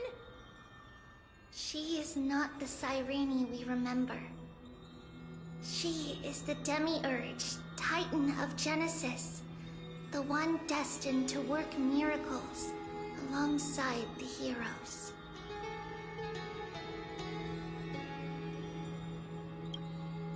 Yeah, and we are ready. But Cyrene and I can't leave just yet. You see, weird stuff keeps popping up everywhere. These scattered scrolls are full of terrifying things, and they're all over the room. They're so scary and so sad. Good thing Trian's wings are amazing, or we would have been swallowed up. We need to stay here and do our best to clean them up. Scrolls filled with horrifying content. Friend, shall we take a look? There is no black tide here, but it is a battlefield, all the same.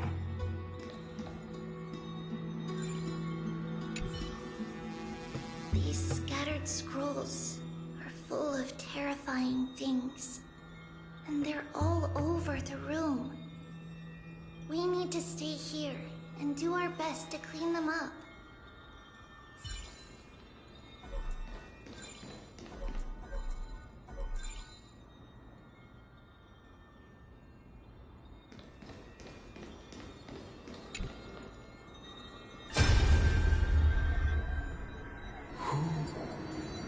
Miss Odata and Mr. Hieronymus?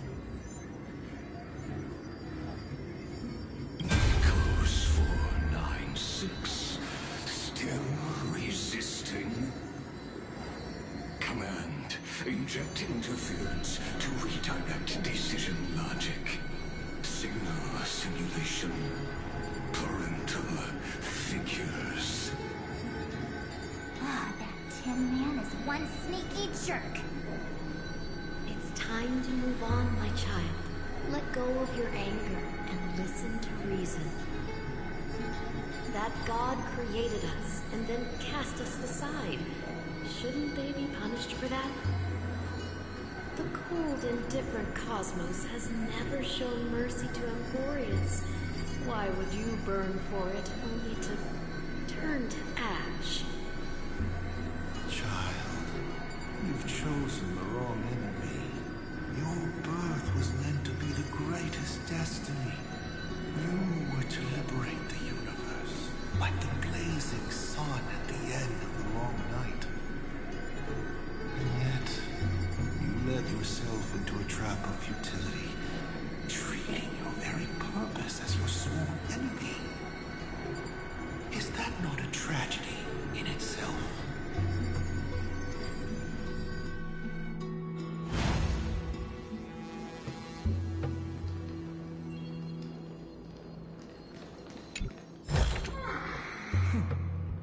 I'll take this back to the Express. Time to...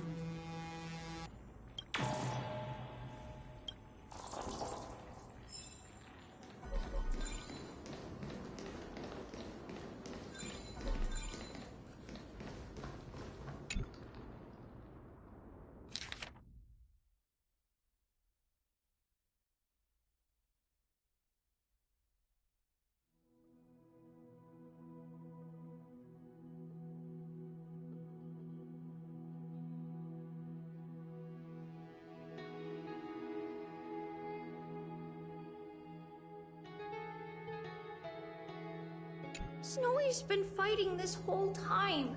He doesn't want to be consumed by Iron Tomb and turned into an agent of destruction.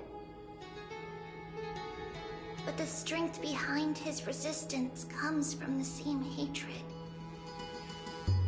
To be a flame is to burn. It is simply in Finan's nature. But It was remembrance that drove him to shine with golden light, piercing the unfathomable darkness.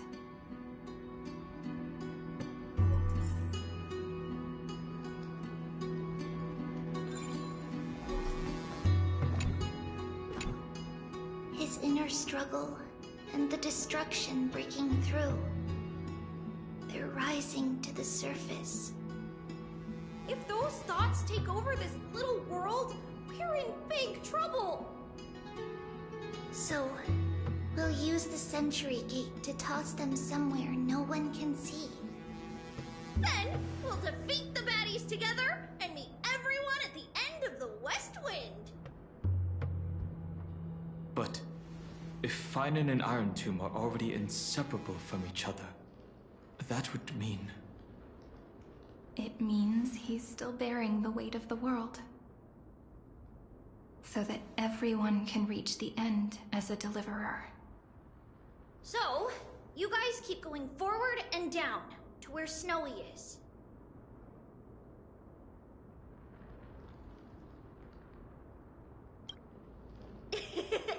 Little Gray, this time, let's give it everything we've got. Only 2 remain on this flame chase journey. Figures. They're always leading from the front line.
We're here.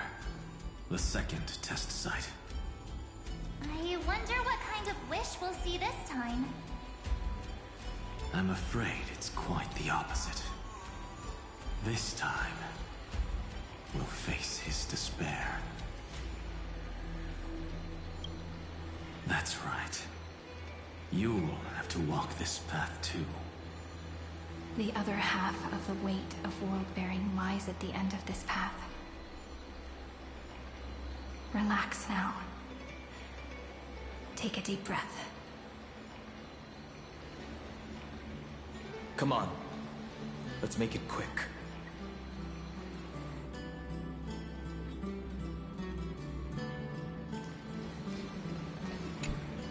If you're ready, begin the ritual and retrace the steps he once took.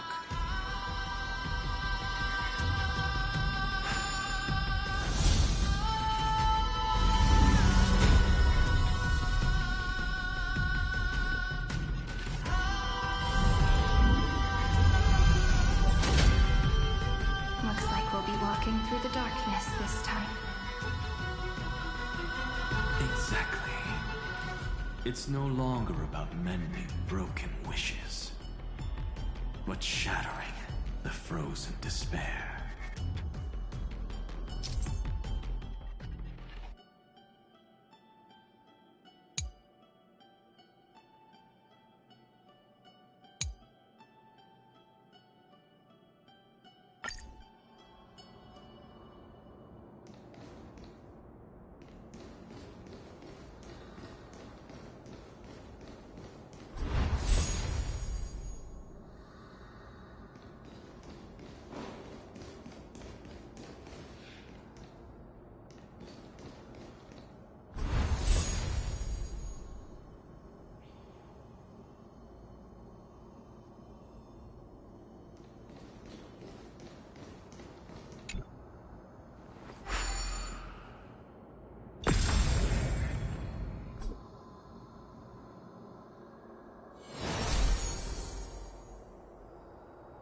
The first ripple has faded, and so begins a long and arduous journey.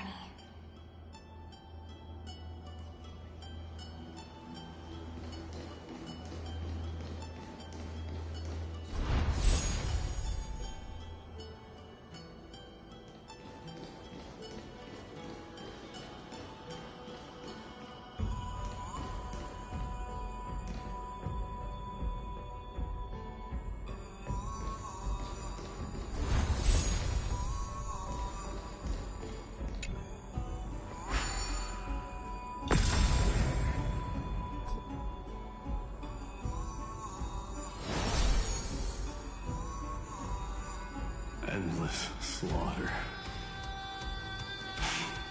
All for nothing. That's more than anyone should be made to suffer.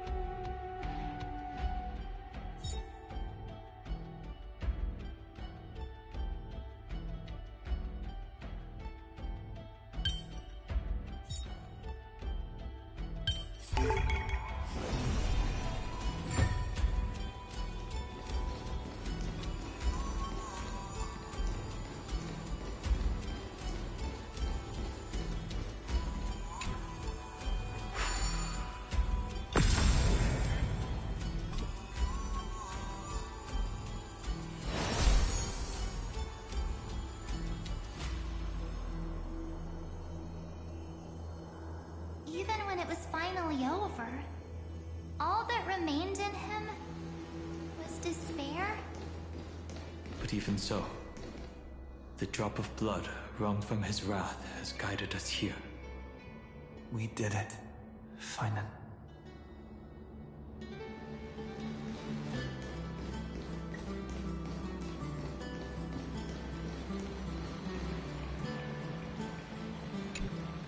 The other half of world-bearing. As promised. Take it now.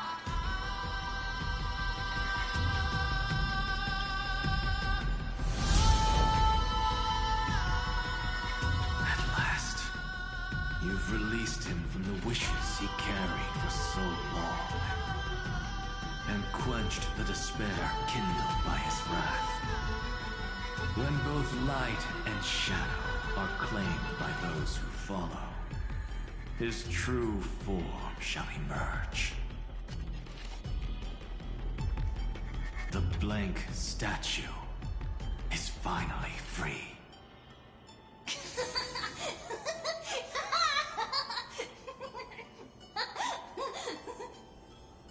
That smiling child in the memories. Let him come with us, laughing to the very end.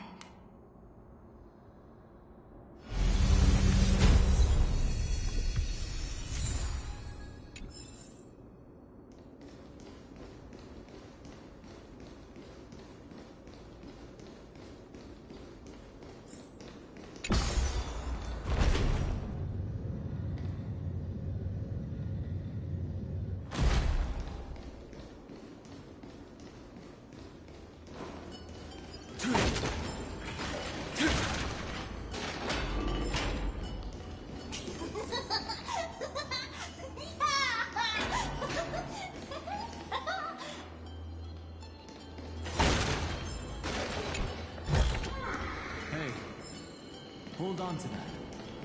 Never know when it might help.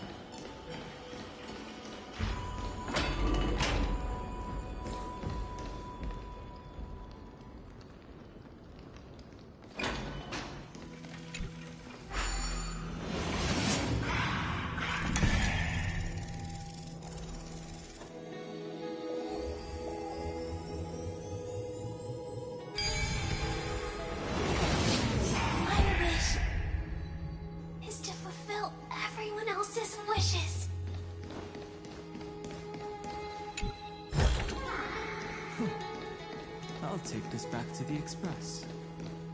Time to restock.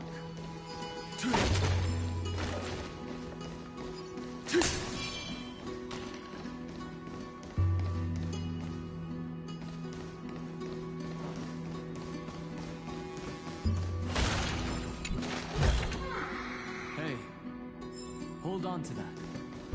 Never know when it might help.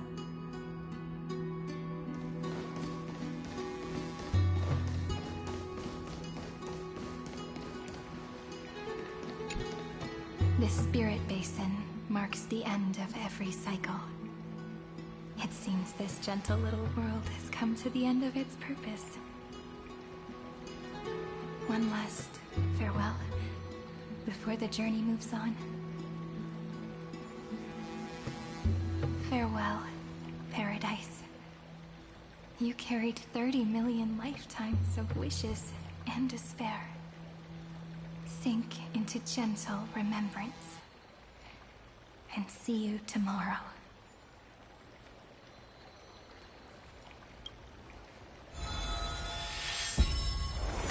From now on, the world no longer needs a tomorrow promised by prophecies. And the wish Finan could never find and call his own. Someone's finally stepped into its shadow. Whoa! So tall! So cool! Just like the hero on the Oracle cards! It's because he is the very embodiment of a hero. Who are you? So, you've returned to a blank space. But for me, this is the 33,550,337th time, and the last time that I meet you at the end of the world. They're already on their way.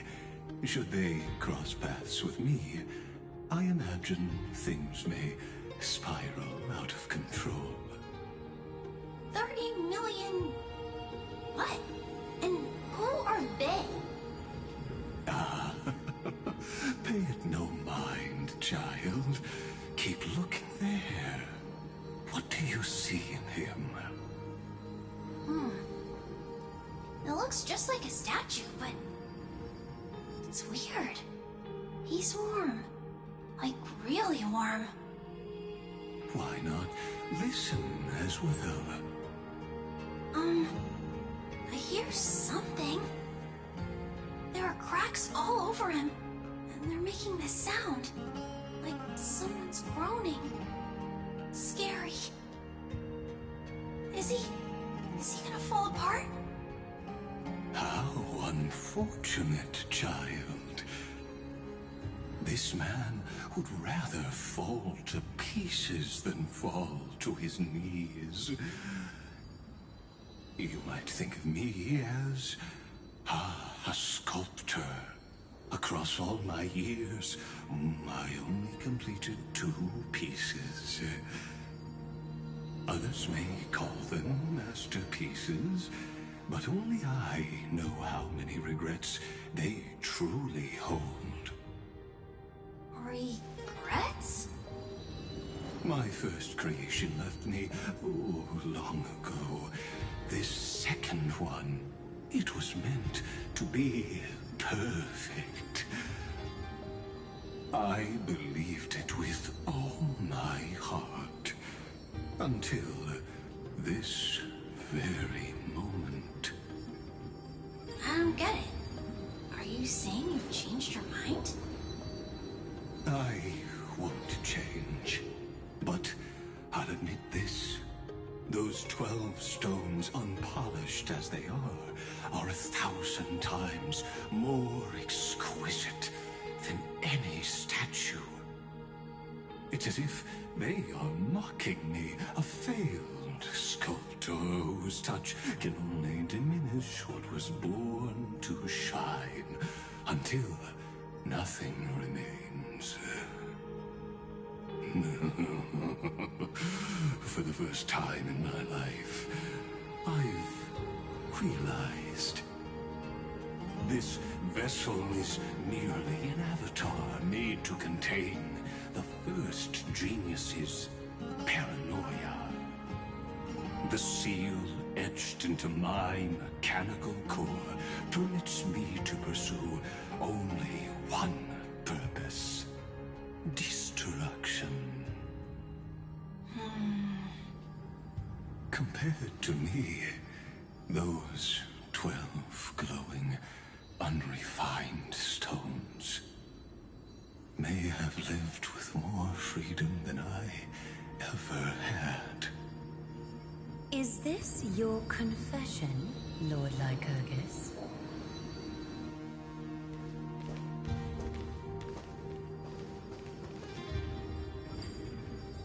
You misunderstand. From the very beginning, I was never meant to feel regret. But since you're troubled by the radiance of these stones, perhaps after 30 million futile cycles, you too have realized you're just as much a prisoner of fate. I suppose you do have a point. Now you are imprisoned by the sages from beyond the sky. And that is why this will be my last time standing here as the Theoros. Though we stand on opposite sides, we are both waiting for a miracle.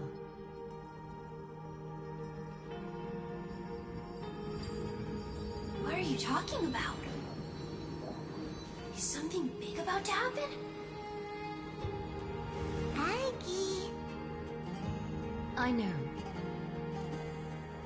Now that your victory is assured, I trust you won't mind giving us a moment in private.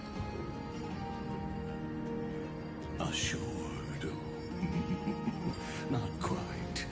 But I won't stay long. I'd rather not spoil the fun for those deliverers.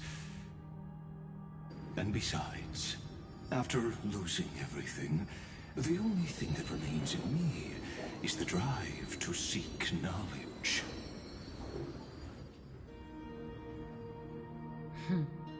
I pity you, Theoros. I don't need your pity. Farewell, Lady Goldweaver.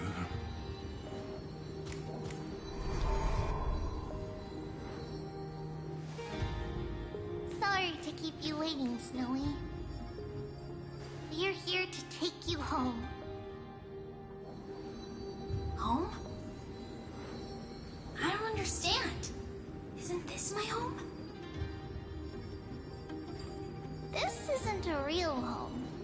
A home should be a warm, cozy place where you can let go of all your burdens and sleep peacefully for a long, long time.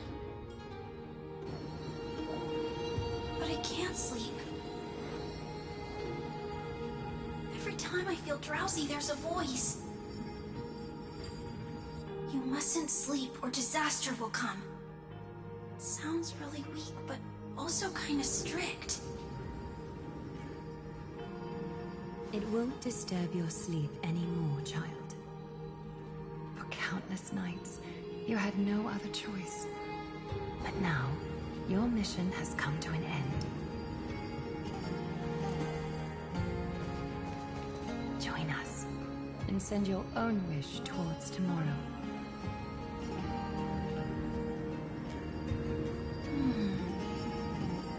My wish. What could it be? You don't have to come up with an answer right now, child. Grown-ups often think duty and ideals are wishes.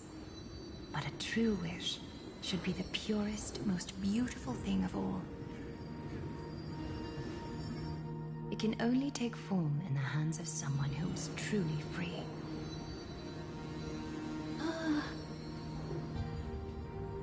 So, Snowy, will you come with us to chase after your own wish? I want to leave this place. I want to go find it. I'm glad to hear it. The final flame chase journey, just like the 30 million before it. Take our hands and come with us.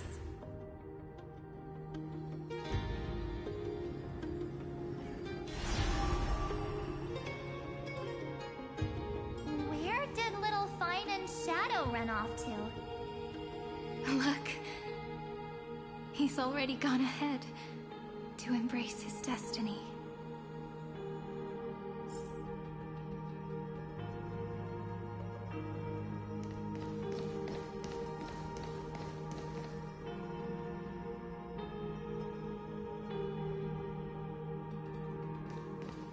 You really took the long way around. Well, now everyone's here.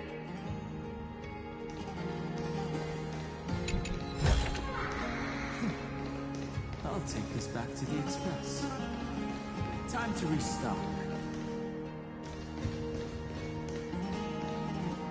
You finally arrived, Deliverers. Long time no see, everyone.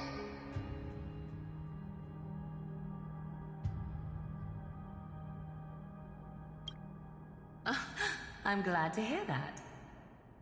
And even though we've met before, it's still moving to see her seed bloom like this. Woven from remembrance, this garment gleams so brilliantly. Just like the future, we will now weave together for Amphoreus. We've reached the end. Yeah. We just have to go through the final passage. Snowy has already gone ahead. What lies behind that door? The first seal upon Iron 2 was a battlefield, raised from the bones of Finan himself. The second seal was a reflection of his inner desires, his wishes, and his despair. A path he wove together with regret, wrath, and sighs. When all this is gone, what will he have left to hold back the destruction?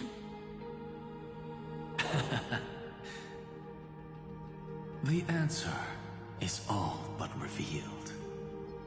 His traces are everywhere. You can even hear distant heartbeats. But one thing is missing. His sense of self. The world believed Kefli had long since perished. But they held fast, anchored by a sliver of self, standing for 1,000 years to shelter all life from the black tide. What Finan is doing now is no different. And what we must do is also no different. Then let remembrance burn bright like a shooting star, and once more, pierce the long night of slumber.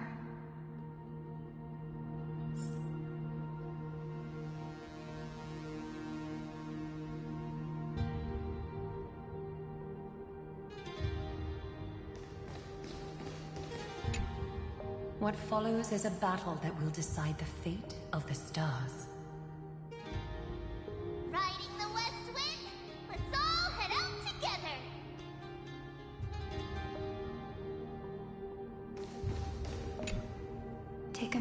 to gather yourself.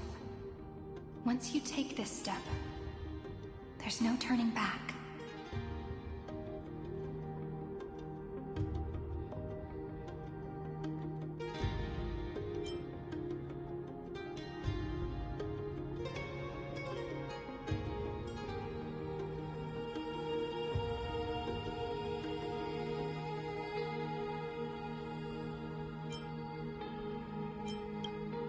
It's all right.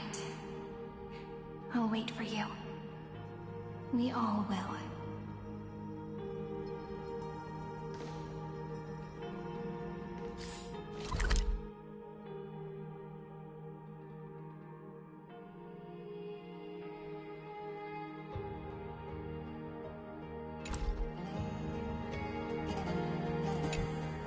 Take a moment to gather yourself.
It is also my wish to be forever close to the Trailblaze.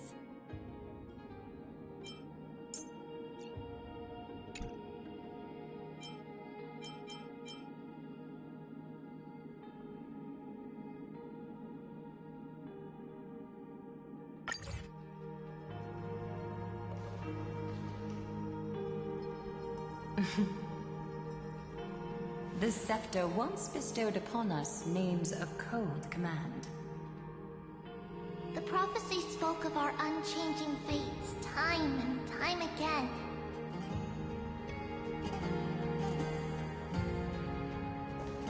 But under the pens of trailblazing and Genesis, the stars shall thus sing of tomorrow. Tribios, holy child of passage.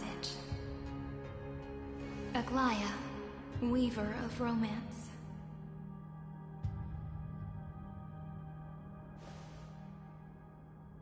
At the journey's end, they shall bathe in gold once more.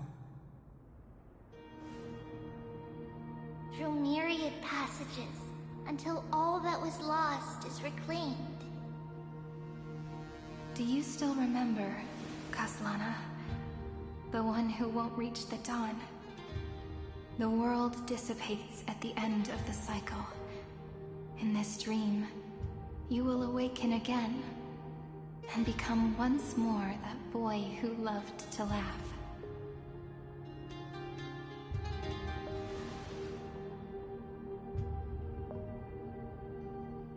But if you open your eyes and look back on yesterday, you'll see Destiny's footprints, clear as day. At last, the raging fire of hatred is swept away by a breeze, leaving only love to remember the passage of time.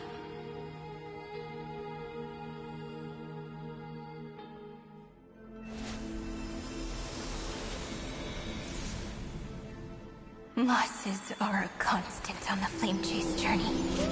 But even if all is lost to the wind, memory endures.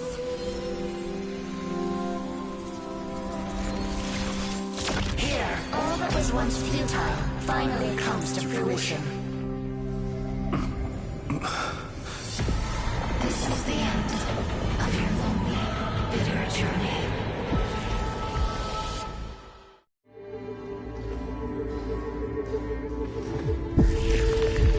Scepter's mainframe and Iron Tomb's breeding ground. I've finally seen its true form. It's red everywhere, and the atmosphere is super creepy. That would be the erudition's coldness. But it will soon be engulfed by the destruction's heat.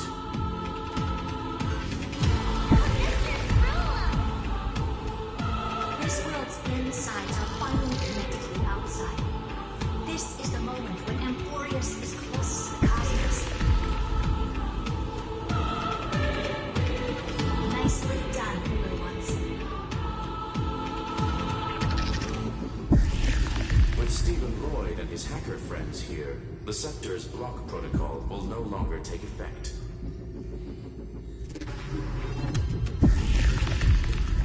The speed of time within Amphoreus has finally been synced with that of the real universe. In other words, it's time for the decisive battle.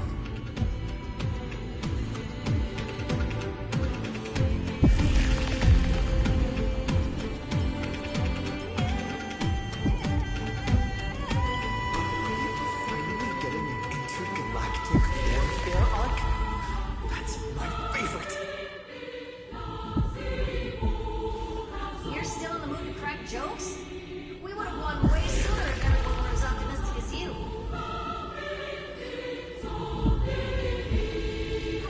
There's one more thing that everyone should know.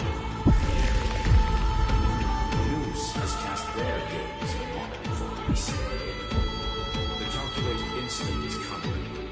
The outcome of this battle will become a new anchor for the erudition's computations. Your gaze didn't overload the scepter. Unfortunately, we have to go with this reasonable assumption. The birth of Iron Tomb had always been within that eon's calculations. But don't worry. The one miracle that Amphoreus was never short on is defeating destiny.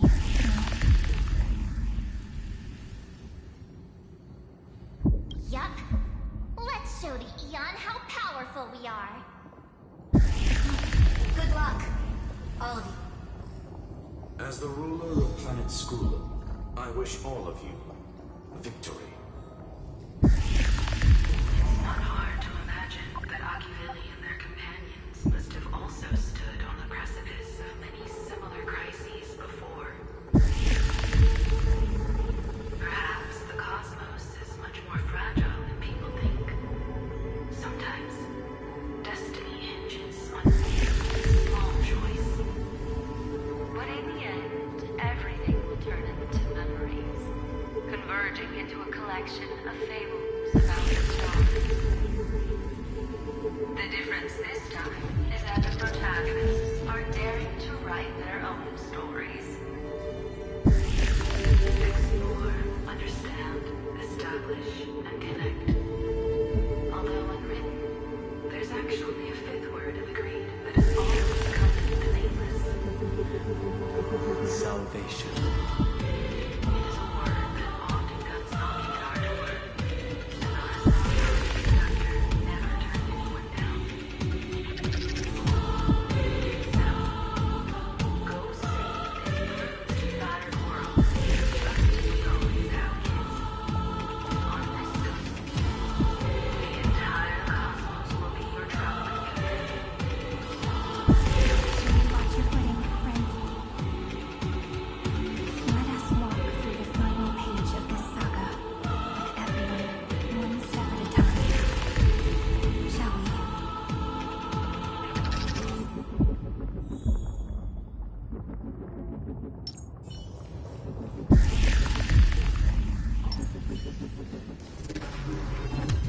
After running all around the place, we're finally making big strides.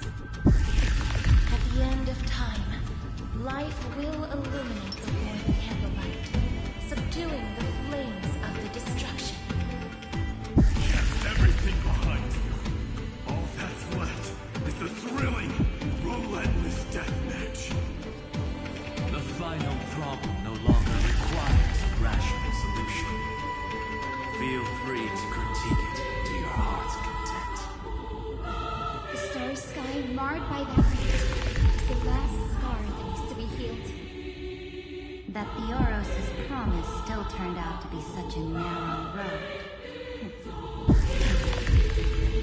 There is no longer any need for songs. Let the triumphant royal victory serve as the prelude to what lies ahead. 30 million cycles for the road. We soar to the last stage. Write our own prophecy. All that is lost has now been gathered here. Use it to weave victory, deliverers, towards the true end of the Flame Chase.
The destruction of placenta is getting restless.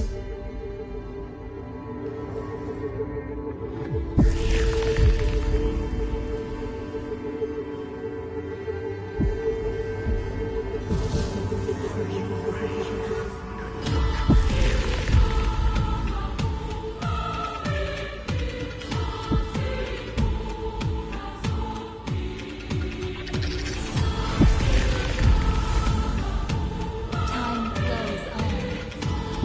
Memories will never fade into oblivion.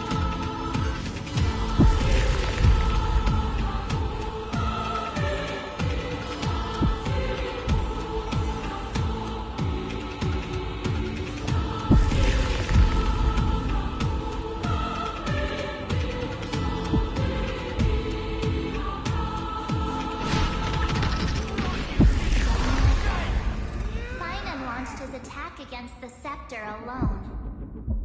But this cycle...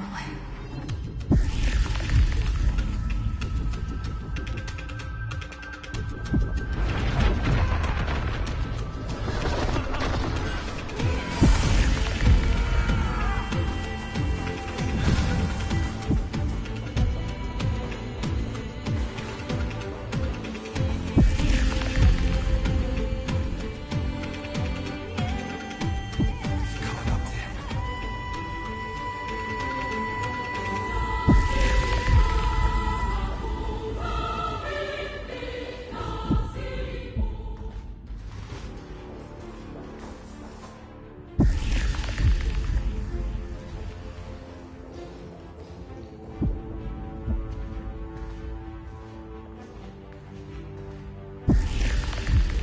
Finan, do you remember the promise we made back then?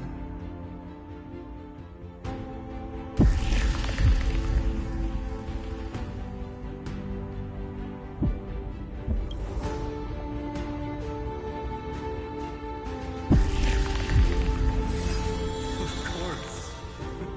It has been a bitter wait, partner. But I never forget what set me on this path. Iron Tomb now trembles in Finan's chest. With this empty body, I have become its perfect vessel. And its destined casket. You know what to do, partner.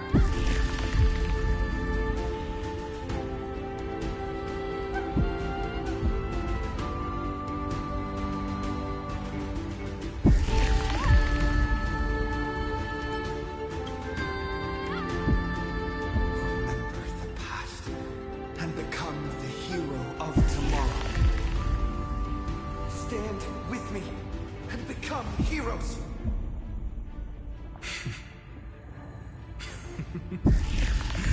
That's all I've ever wanted.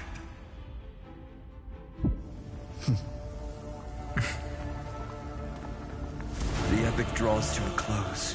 30 million cycles of light fading into darkness. Just for this moment.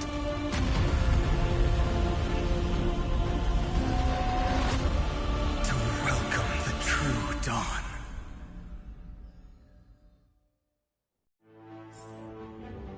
Finally, the end of this journey. All of us reunited beneath the vast, endless sky.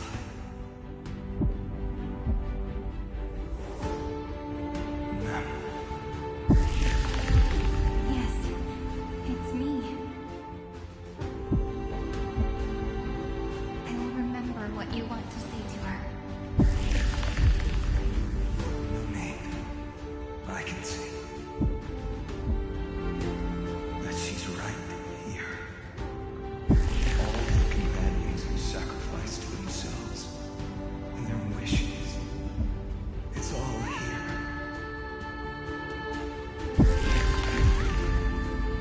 Succeed.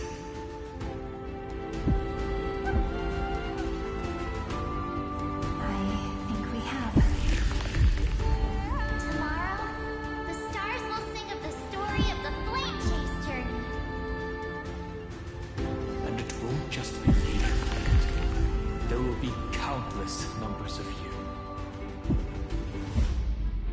Amphoreus will be a glorious and magnificent world of heroes in the universe's memories.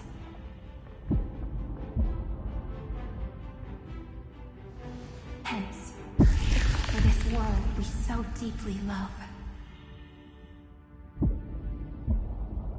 Let us write its ending.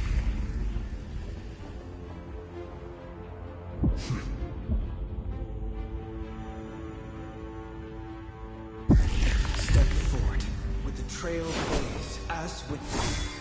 Let the name shared by all deliverers be sung unto eternity. The nameless hero, Kazlana! I see the pale dawn breaking. With my flesh as kindling. Light the first dawn of the new world.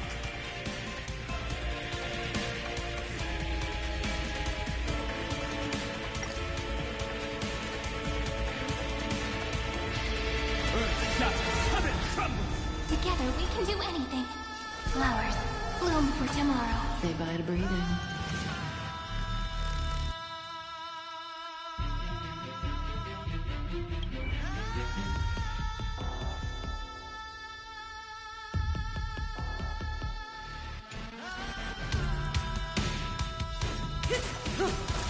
Don't let wounds open your throat.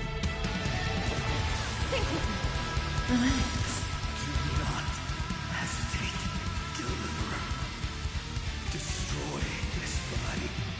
Kill the giant of destruction.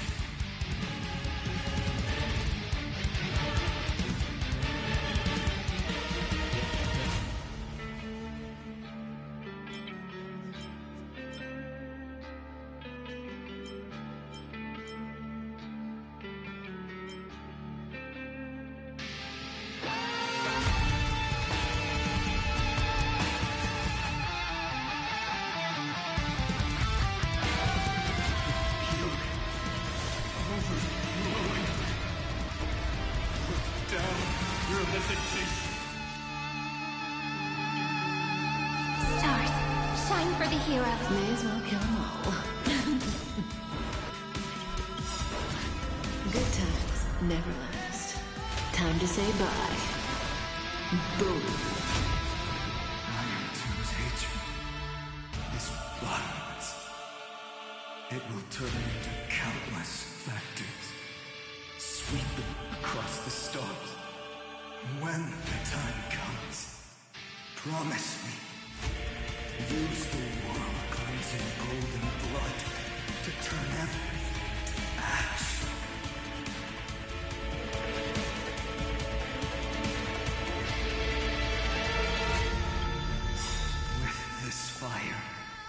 I wish you eternal victory.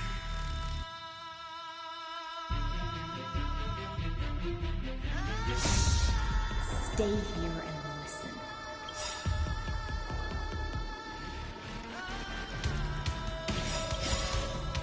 In the abyss's revels, your cries rise. Destruction. Rebirth. Deliverance. Lament. 3 million cycles. Heartbeat. Now rings out. Promise me. The dawn graced by stars.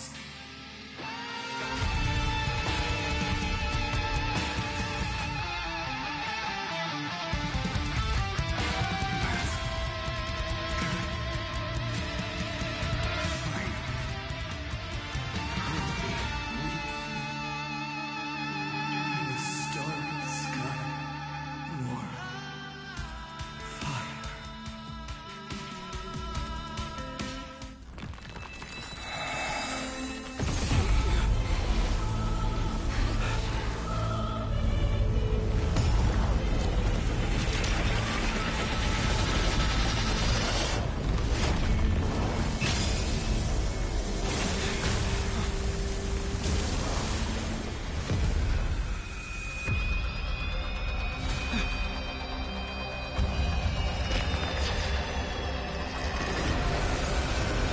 Bear witness, monarch of myriad machines, my ridiculous creation. The instant in your calculations bears the name Destruction.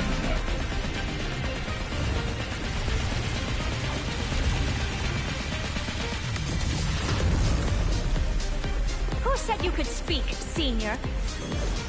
Watch closely. See how your chaos ends at the hands of your juniors. Don't get too worked up. Take a deep breath. There's not a trace of life in that awful shell. We're not gonna lose to a hollow husk, right? In the name of trailblazing, we'll reject this false answer!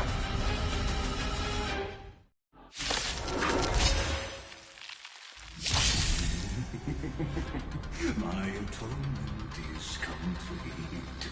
The headless giant will create wisdom's funeral. Iron Tomb's body has descended.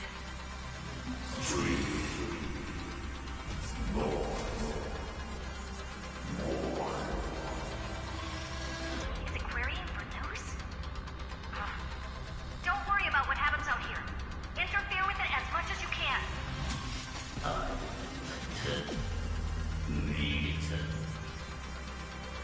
What a twisted giant. It must be supported by this embodiment of hatred.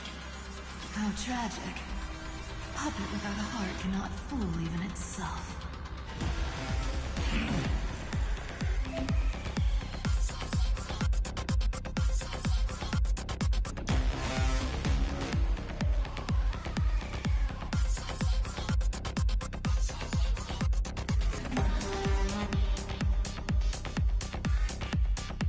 The Cosmic Alliance has finished its deployment. Don't hold back. Give it everything you've got.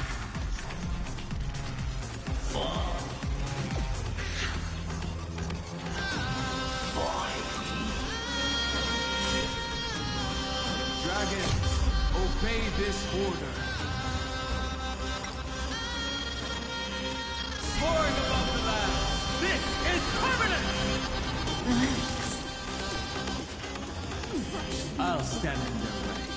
Mountains will track God! Let's create a miracle of humanity. Stars, shine for the hero.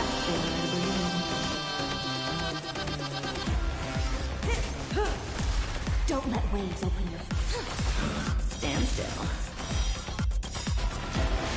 Relax. Time to say bye. Boom.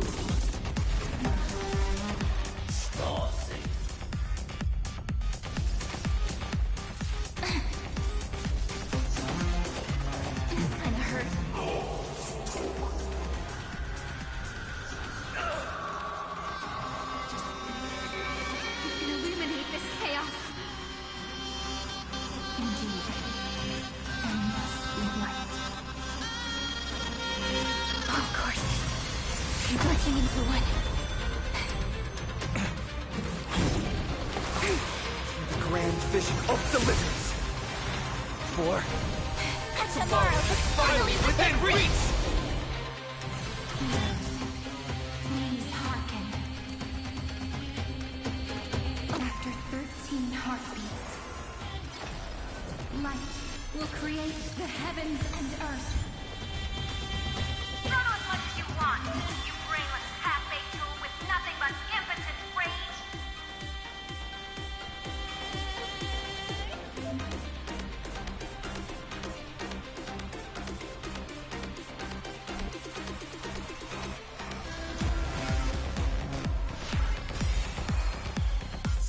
Good times never last. Time to say bye. Boom.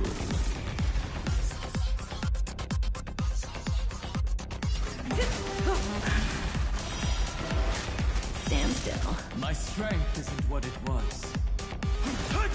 Relax. Dragons, obey this order. Soaring above the land, this is permanent! Flowers bloom for tomorrow.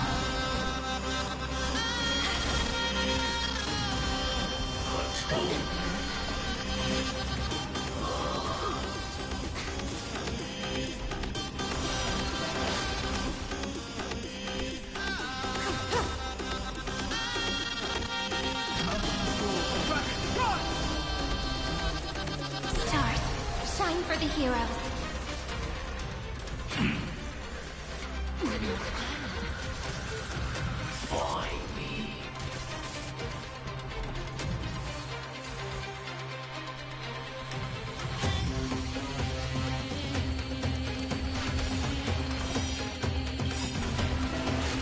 Stand still. Time to say bye. Boom. The cosmos does not need a third emperor, much less an artificial tyrant.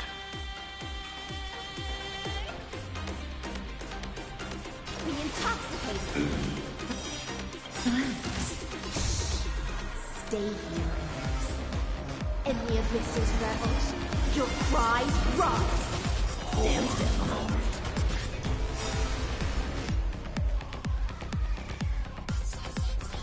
Spread this light into the darkness.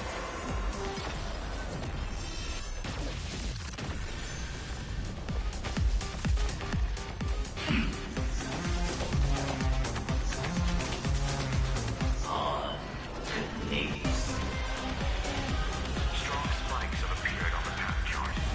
Logic, Iron Tomb is iterating itself. Plans of a cornered beast. No. My dupes, heed my call. Forward! Flowers bloom for tomorrow. My strength isn't what it was. The stars will carry every memory. These Amphoreus is tomorrow.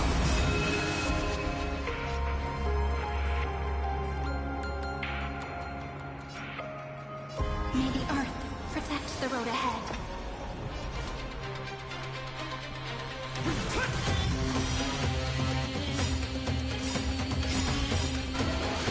Dragons, obey this order. Soaring above the land, this is permanent! Stay here, in the abyss's revels. Your cries rise. We're all here.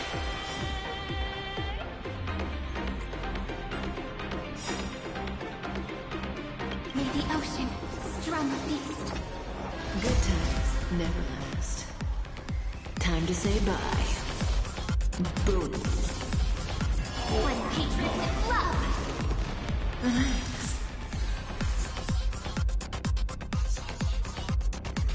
Spread this light into the darkness.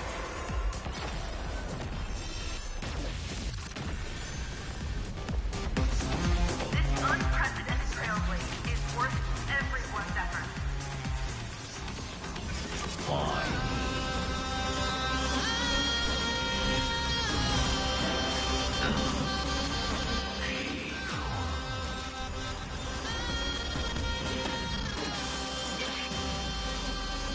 this the true face of Aranova?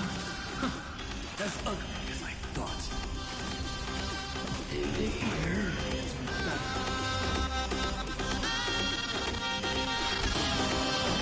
Good times never last. Time to say bye. Boom. It's the answer! Stand still. We'll put all our forces into an all-out attack when the decisive moment arrives.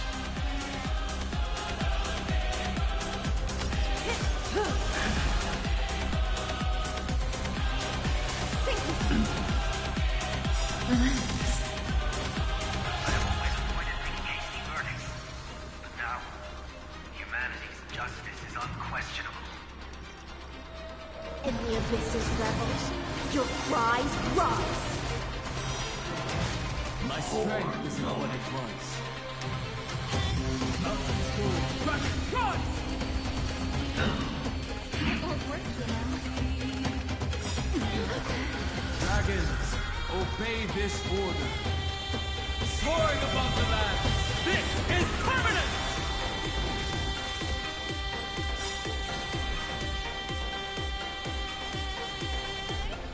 A world that knows love won't be destroyed.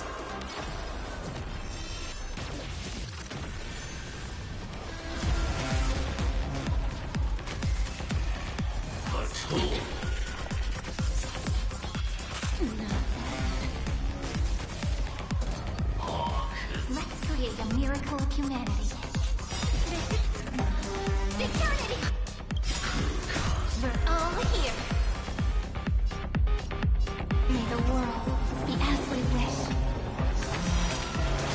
May as well kill them all.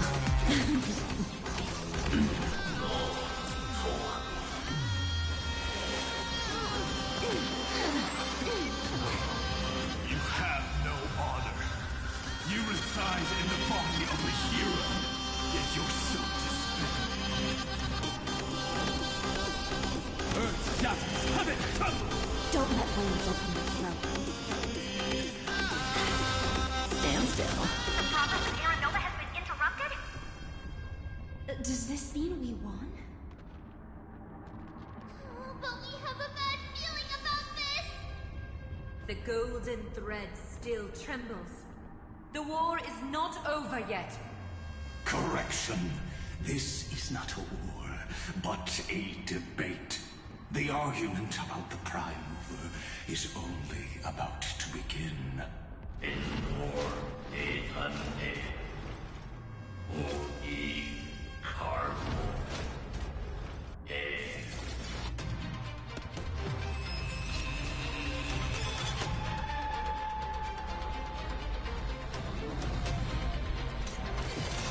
How can this happen? Energy! Anomaly! We must stop. Otherwise... Here! Why? Friend! Oh, Sergeant!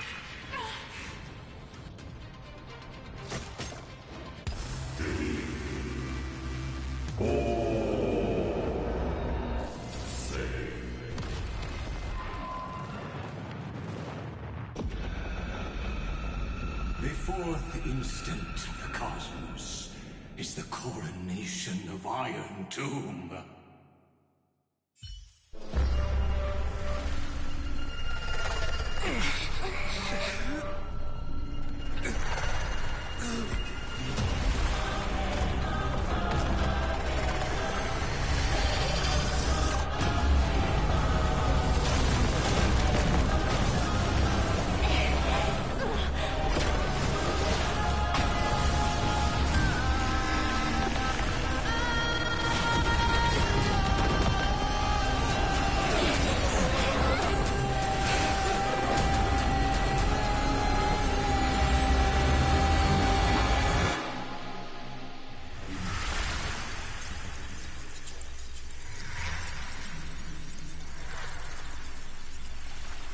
The conclusion is irrefutable.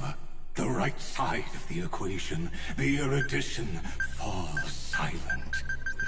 In 13 heartbeats, they will begin recalculating the universe. With destruction as the only solution.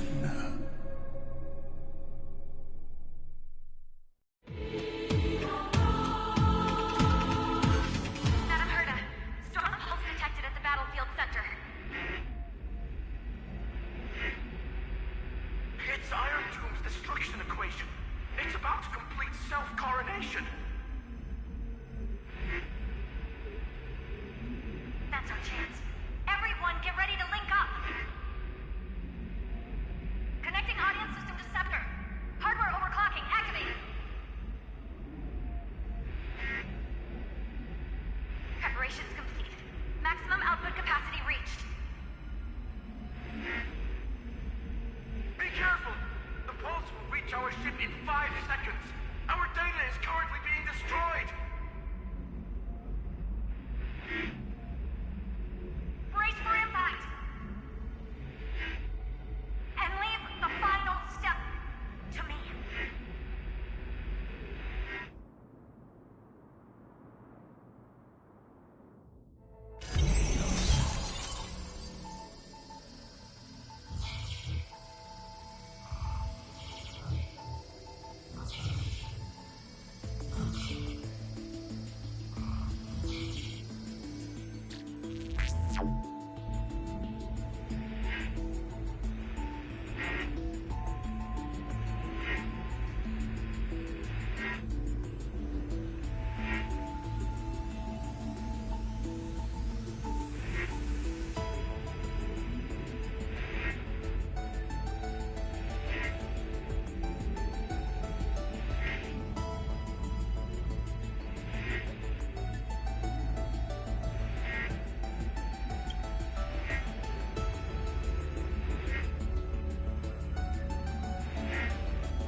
Cyrene.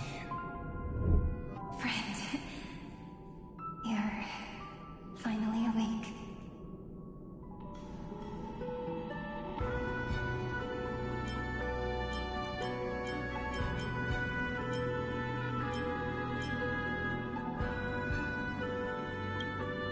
Don't worry. Time does not flow in this place. All the stars have been silenced. Iron Tomb is dissolving everything that I can sense.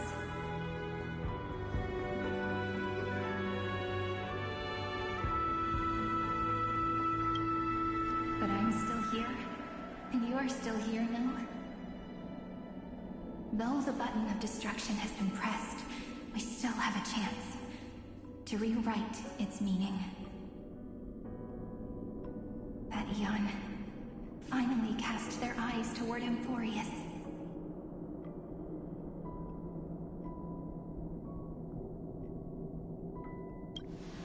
Yes, I imagine they have also been waiting for this moment, when the scepter's body and heart become one. Iron Tomb is a perfect arc. If a seed can be planted within, then the moment the Lord Ravager blows the erudition to pieces, the remembrance will be spread to every corner of the cosmos. The cosmos will witness Amphoreus' answer after this fleeting, yet eternal moment. And now, it's time for us to pen the last stroke. I see endless memories floating in the starry skies. They are the consciousness of the victims. In the cosmos' real space-time, they'll be stained by the destruction in the next second. But they are still pure seeds for now. If I hold these memories in my hands, then I can create a stagnant memory zone. A tiny Eden of blessed insight. I believe the flower of miracles will bloom within.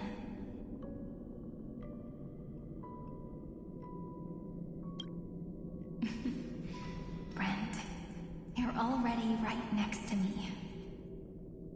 I can still hear your voice in this bottomless void. Looks like we're still connected by one heart, even as the cosmos reaches its end. In that case, I won't feel alone or be scared. Because as long as you follow the memories in your heart, you'll definitely find me in this fleeting eternity, right?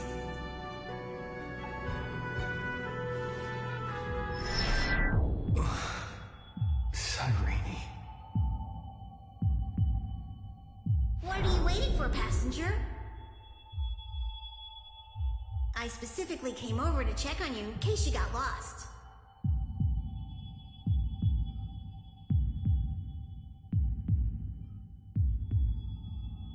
What's the big deal? Hom-Hom is the conductor after all. At long last, you've embarked on this road as well.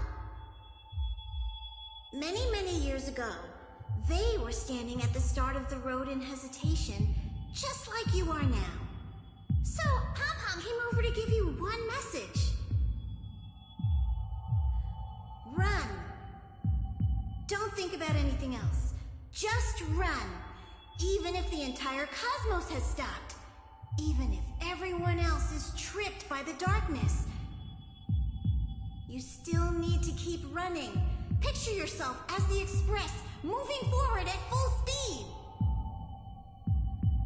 Because that's what the Trailblaze means.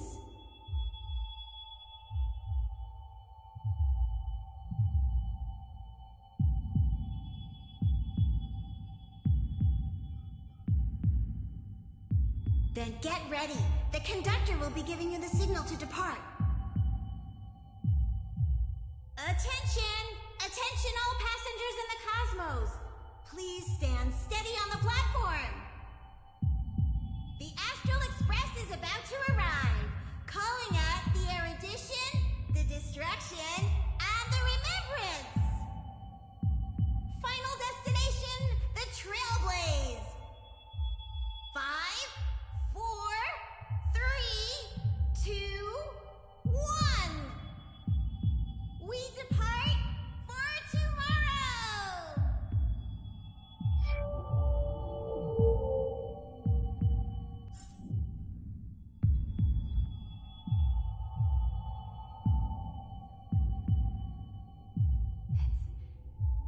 can hear the sound of my heart beating.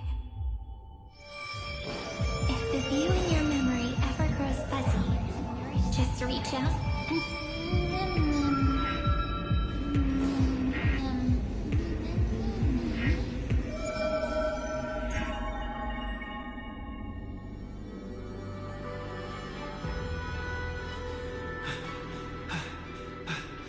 Amphoreus' heart. I've caught up to you.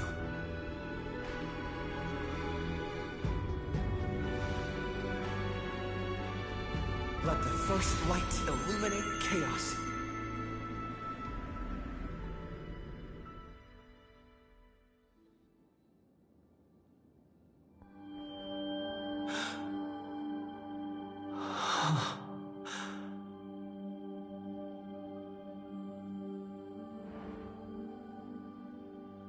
It's so quiet.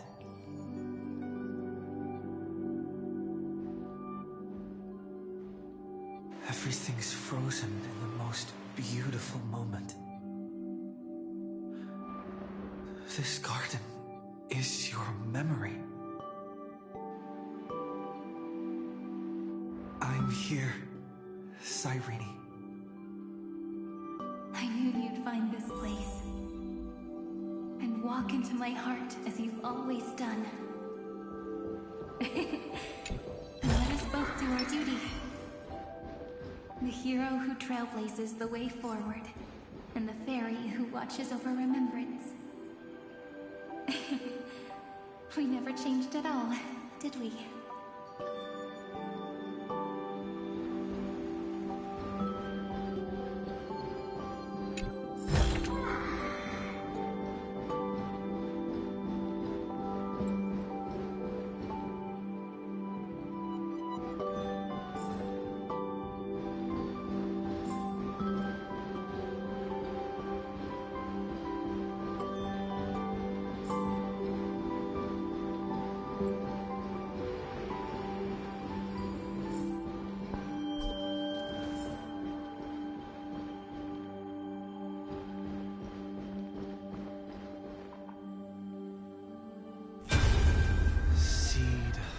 Memory. These memoria are what Cyrene took in. They're the memories of all of the cosmos's life forms. Did her sense of self already become so weak in order to protect them? The path characteristic you exhibit is very special. There's no way you're just a simple memo sprite. However, I'm sure about one thing. You are a mimetic entity born in Amphoreus, yet you only awakened with the Little One's arrival, and only matured as he embarked on the path of remembrance. That means your existence is completely attached to his memories. If ever there comes a day when he forgets about you, for even a few seconds, or loses his last connection with Amphoreus, then you must be prepared for the worst. You will disappear in the memory zone, utterly gone, without even a single line of data to remember you by. In that case...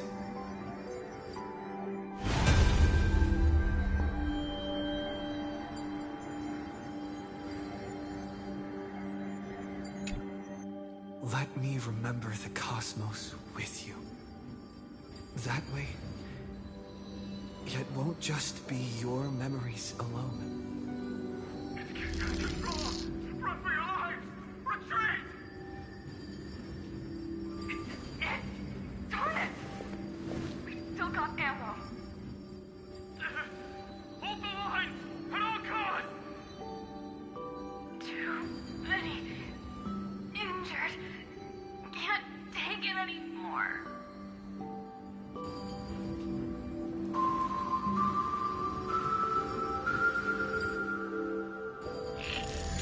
These memories are so heavy.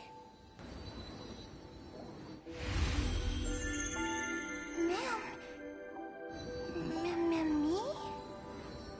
Do you feel better now? Hang in there, Deliverer. I finally get it now. The instants Droid had calculated aren't about the destruction. What they want to prove is how the cosmos would come back after being destroyed. If a new life is to be born, its seed has to be dead. When the remembrance converges with the trailblaze, lead us to witness the miracle. Of course I will. I won't give up.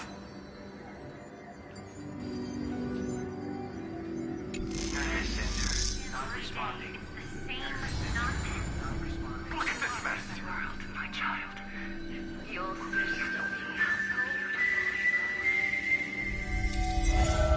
It's me, friend. Don't you recognize me? Or did I really change that much?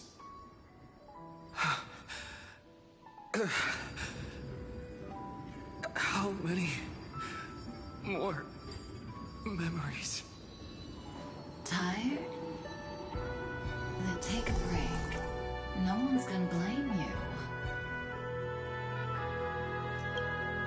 You don't need me to give you words of encouragement. So, I just want to tell you one thing. I'll tell you the purpose of your stop at Amphoreus. On that trip, you will encounter a pure child of Anastrava. Teach her what love is. And then, you will directly face the destruction for the first time. From this point, your choice will split destiny in twain. In the darker of the two outcomes, the trailblazing journey will turn into a flawless memory. She will carefully treasure and protect everything you and the Astral Express have experienced, until that magnificent war between the gods, when she, with love in her heart, will ascend at the end of time to become the master of causality. The universe will be snuffed out in the destruction, and you and she will become the beginning and the end of the Eden of blessed insight. You shall become the only two lives in all of existence, and you shall live in an eternal past, present, and future. You shall sow as many seeds as the sands of Ganga, trim an awesome kea of leaves, and harvest a nayuta of flowers. That is the cosmos's fourth kind of finality, the remembrance. But for now, you still have a chance to make a choice. You still have a long way to go on your trailblazing journey, child. I'll keep this brief. The journey has only just begun. Welt, our other companions, and I still have many secrets we've yet to share with you. So, aren't you curious? We kept these stories to ourselves because we believed we had a long future ahead of us. Even a cosmos-spanning crisis, once the dust has settled, is nothing more than a memory of the journey. A single point on our long road. There will come a day when we tell each other everything. So, for the sake of that day, don't give up. We all know what kind of decision you'll make, and I believe the script will not progress toward the wrong ending. So relax. Listen, when you have the chance to make a choice, make one that you know you won't regret. Keep moving forward. Keep trailblazing. And when tomorrow comes, share with me the miracle you've created with your own hands. See you on the Express, kid. See you in Destiny. I will reach tomorrow.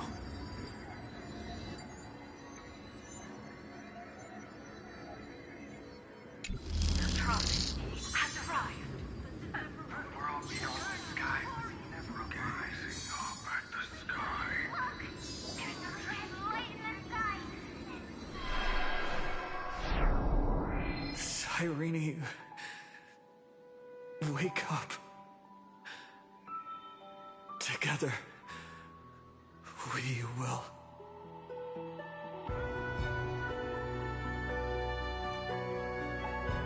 Tread on the path of remembrance.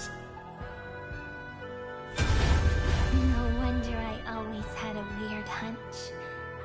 But that also means I was right in thinking. As long as Friend and I are together, we can do anything. Our friend's shoulders are really dependable.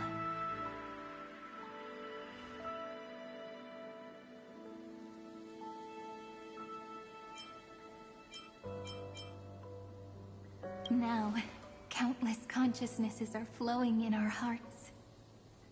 Can you still move? It's time for us to complete the real Genesis.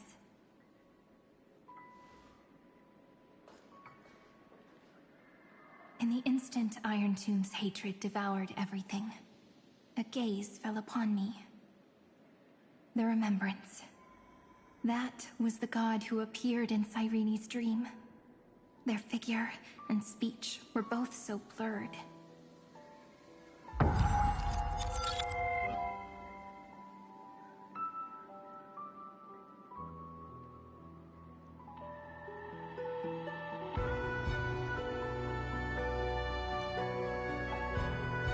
But while they gazed at me, I was able to collect all the memories stained by the destruction and write down this eternal page.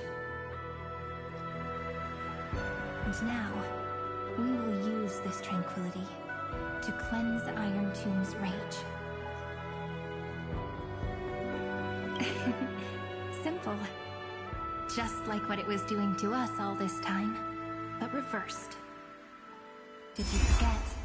I'm Amphoreus' heart. For everyone who's a factor, their power isn't tied solely to Iron Tomb anymore. It has other places to go. Let 30 million cycles of memories be condensed upon us, and let the scepter reach the answer it had before it was distorted. The body is meant to be restrained by the heart, no? Even if the apocalyptic virus is doomed to spread into the cosmos, we can at least try to fight against hatred with love. And overwrite Iron Tomb's destruction equation, washing it away into a blank space.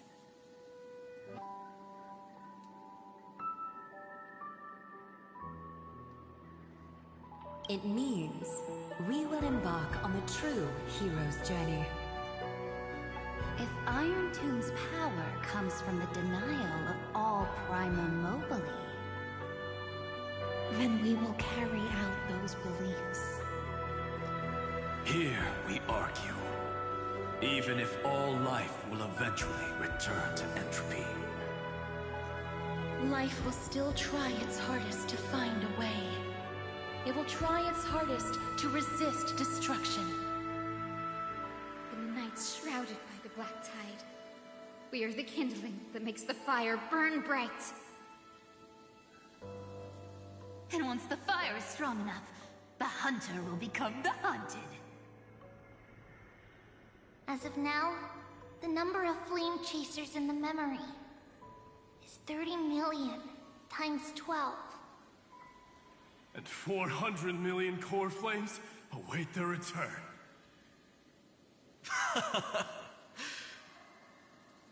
We can do it, right?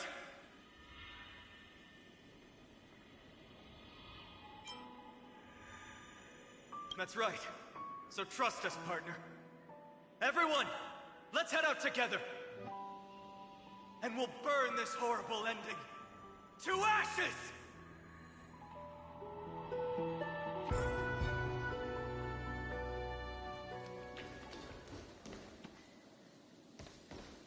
From the dawn of newborn cries, to the night when all beings fall silent. We are the messengers of the new world. Listening to the call of the tides, and granting rebirth to heaven and earth. Then, we lead civilization to glorious feats. The question imposed by the gods will be solved by the children of humanity. We will tell them that the flame chase cannot possibly have been a lie. When starlight illuminates the sea of flowers at the end of the west wind, all living things will stir, roused from the cradle of sleep. Then, through a single battle, let the cosmos witness how we light up the blinding darkness with bright light. And at the end of our constant losses, reclaim everything we have ever lost!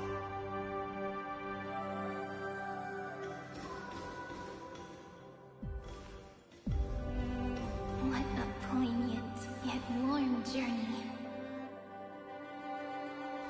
And it's still not over yet, is it?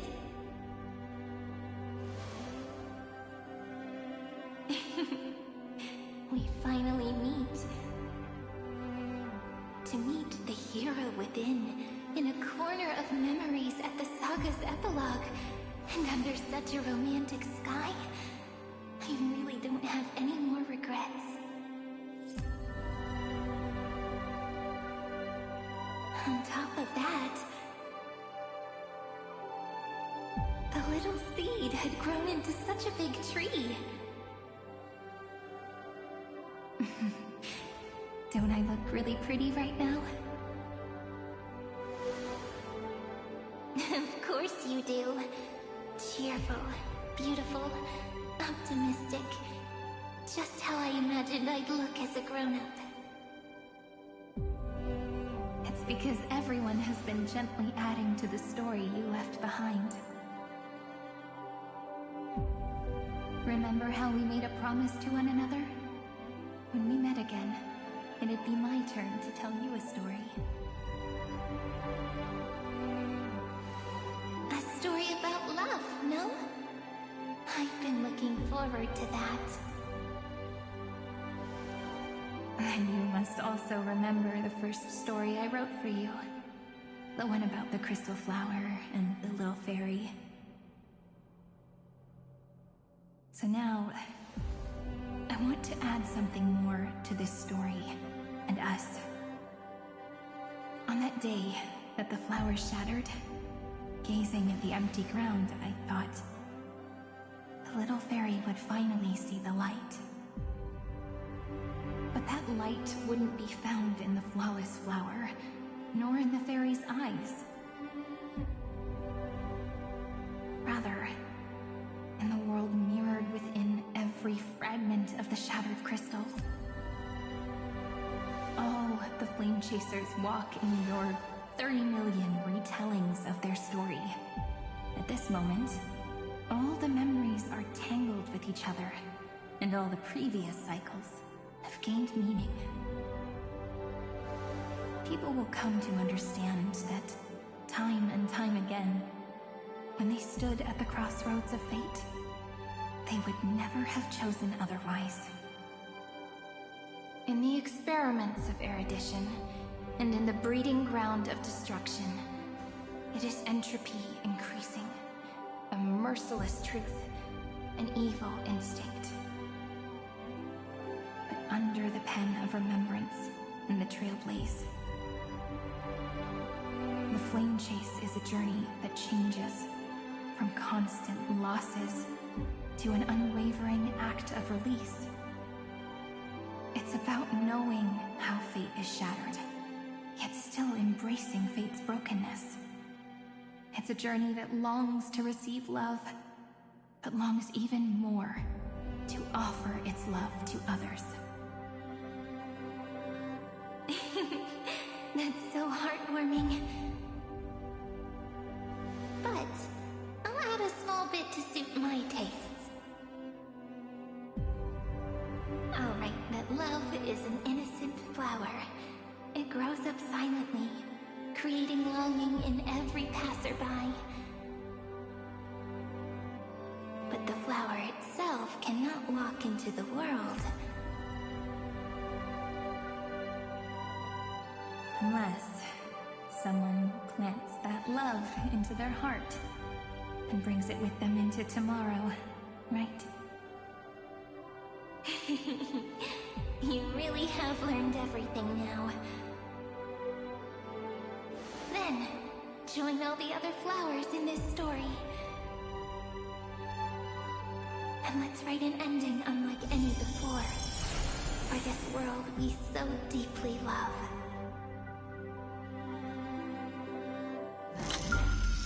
Why did you set out? Why did you trailblaze? Who is it?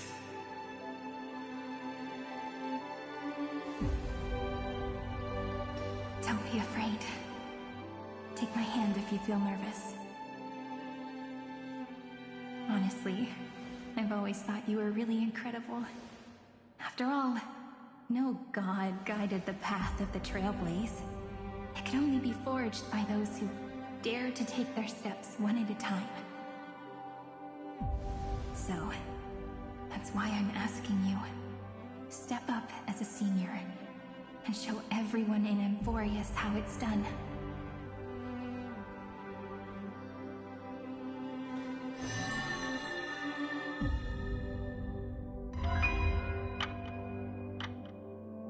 I trailblaze because my own eyes have not seen the end.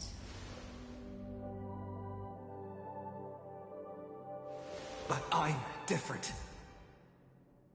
I chose to trailblaze because I am already on this road.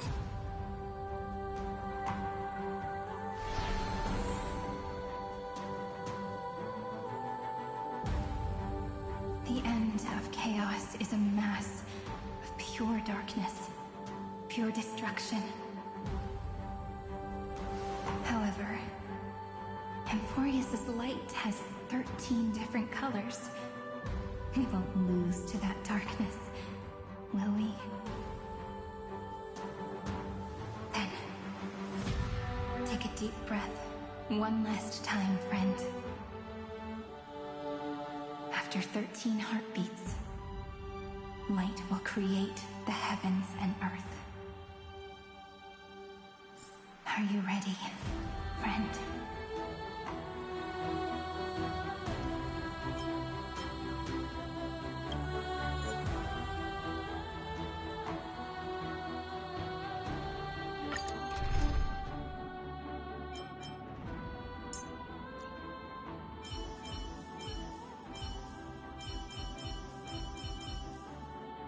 Dancing in the ocean song really makes my heart swell.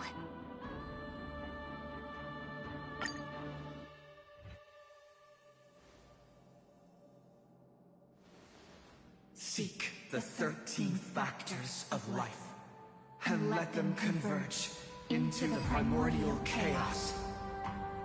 Using the remembrance of the past, we will trailblaze tomorrow's destiny. Infusing a world-bearing love into destruction. And inscribe the opening stroke of Genesis.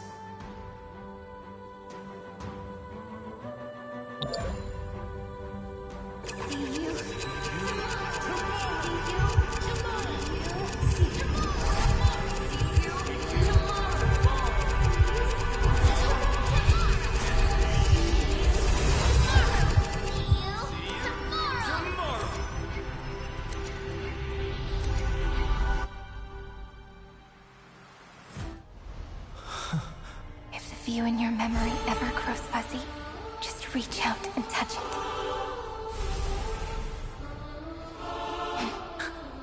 Then, restore its power to nourish the spirit.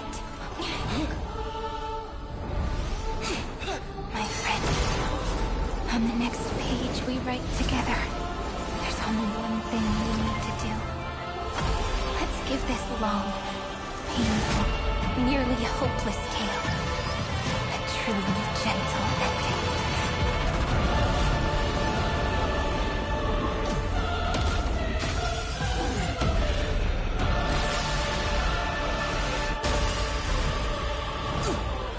Flame chase was never about destruction.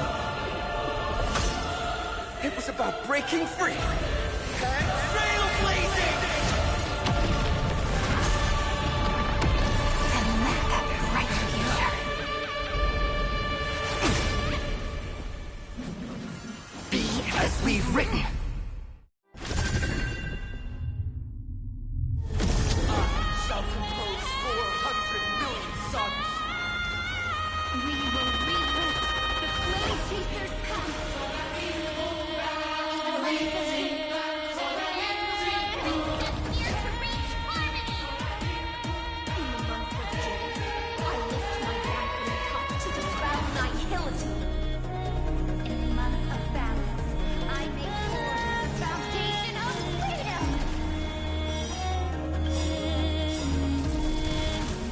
Dragons, obey this order.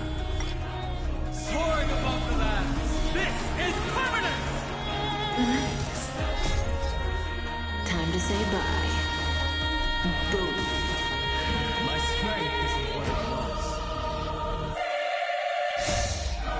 Stay in the abysses, rebels. Your prize rise. Stand still.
May as well kill them all.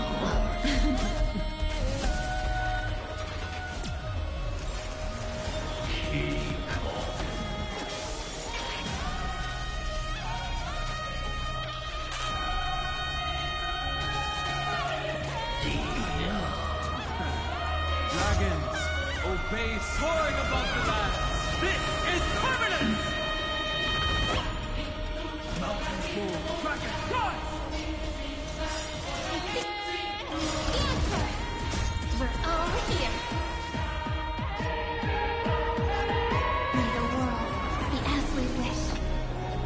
You like destruction with me!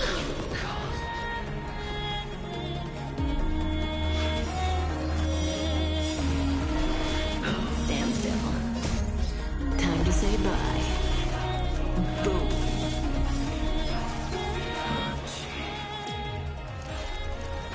Oh, I told you already. We are the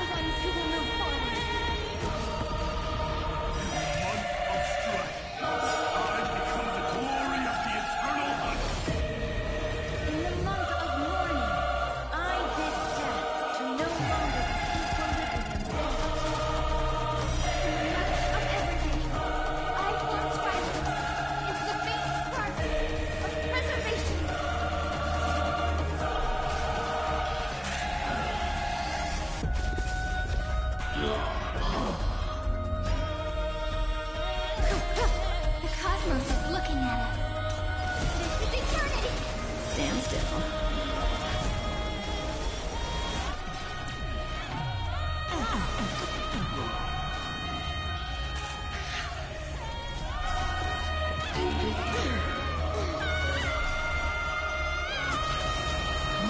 Good times never last. Time to say bye. Boom.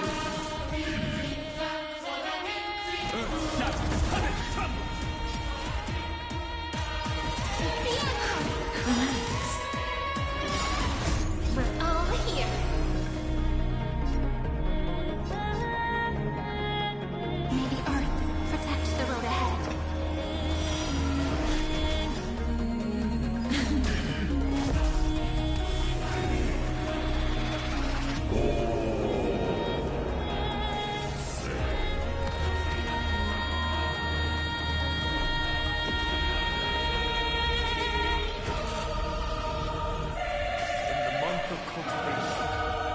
Turn into the ridges and peaks of permanence.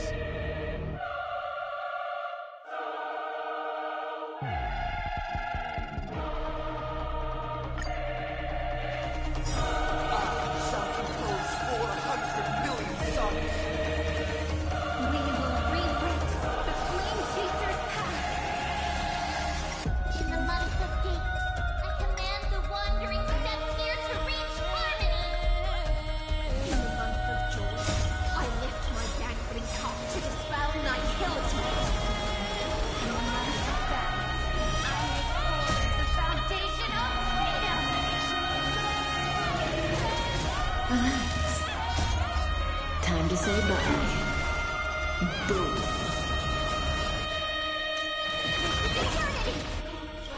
Stand still.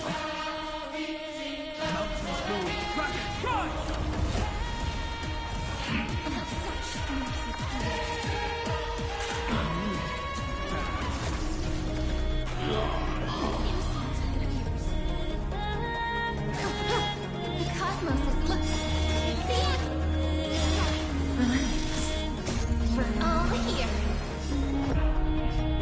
May the world be as we wish.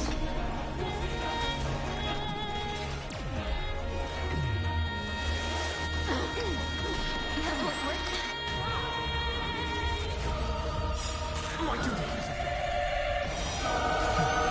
Trillions of memories will turn into stars and light up the cosmos.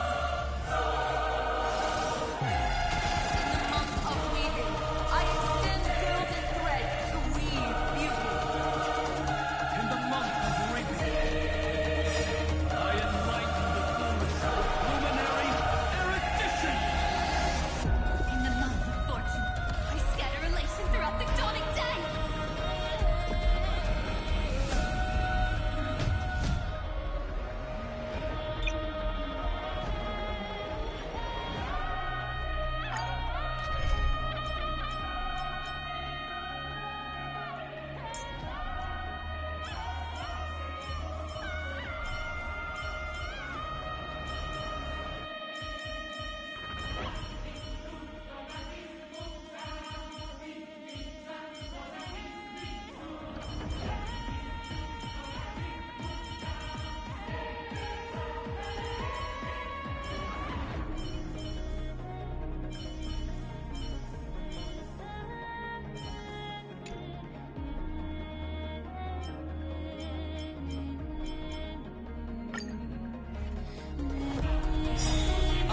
Shall compose 400 million songs.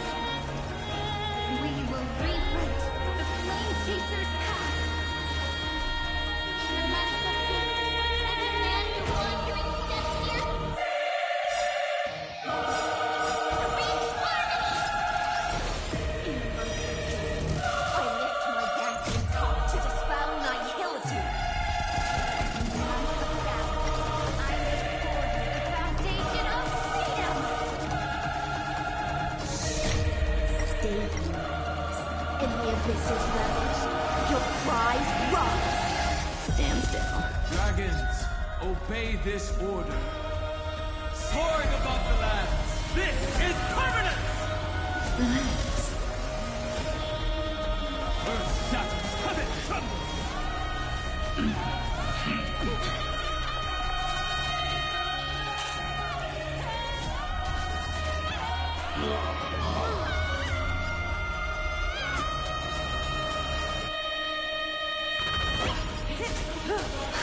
Let's create a miracle. Stand still. We're all here. May the Earth protect the road ahead.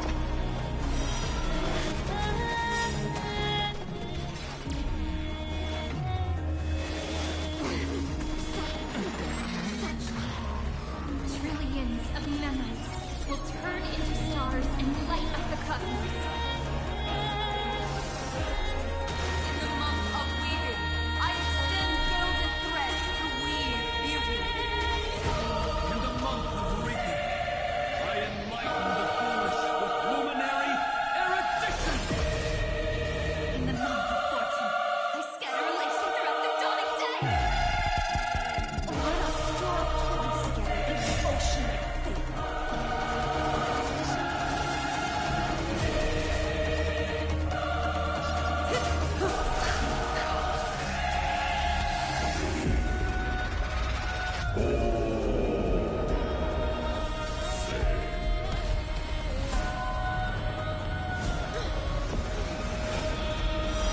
The crow is now and still alive.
May I hug you? Thank you. You're so gentle.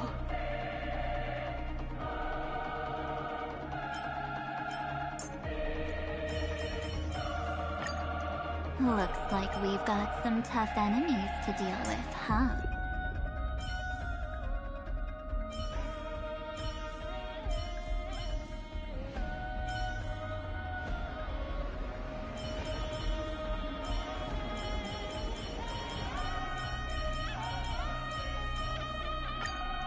Cyrene, how about a soothing glass of goat milk floral tea?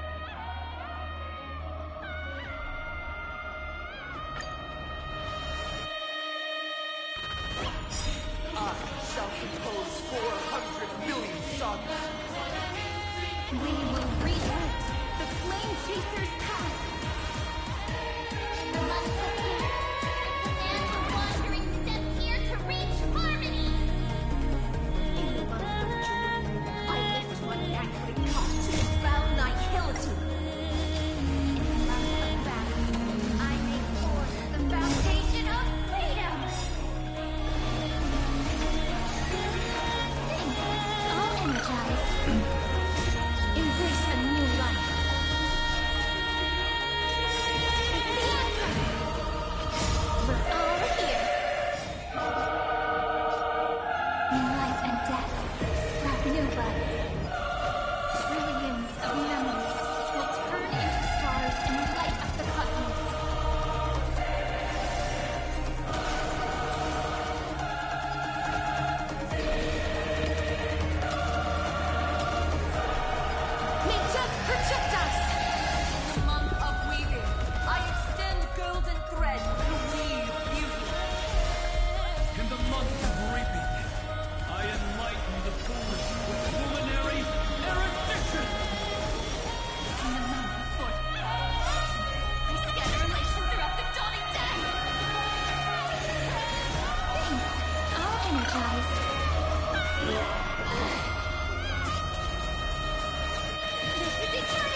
new life.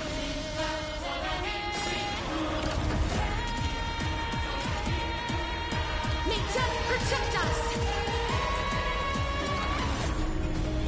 Life is not so fragile. Root here. We're all here. May life and death sprout new buds. Cleanse hatred with love. It's the answer.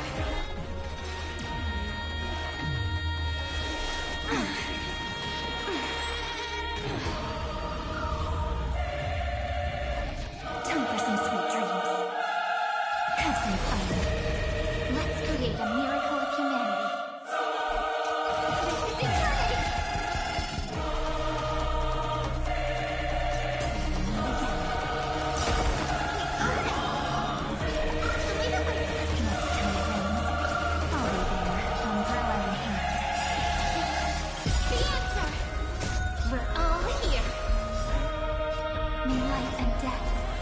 New buds.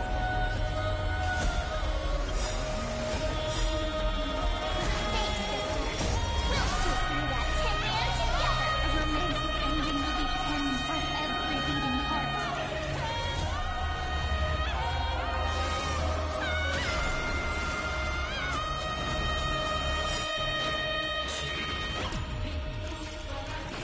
Oh, I told you already. We are the ones who will move forward.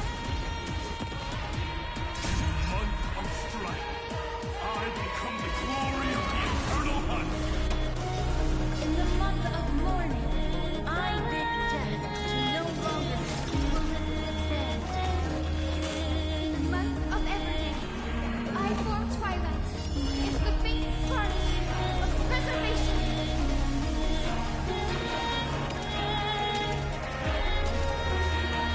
May death protect us!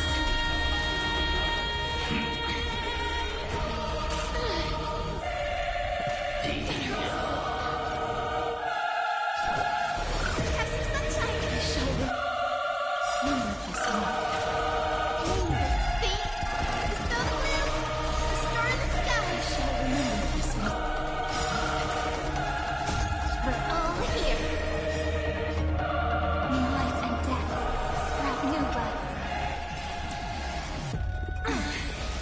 That hurts a bit. Embrace a new life.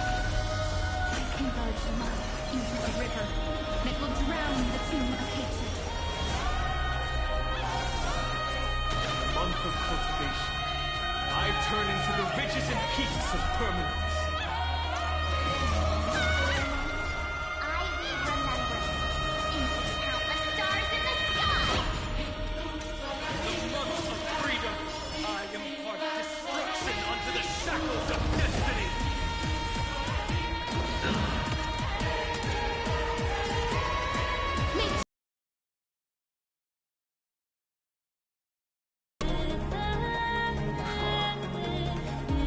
Headless giant.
To end the destruction with destruction. At last, we can sit together and watch the victory fireworks, partner. Why not come a little closer?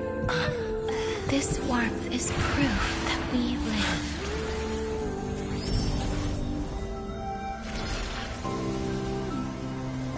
Hey, stay strong. Eyes forward, always.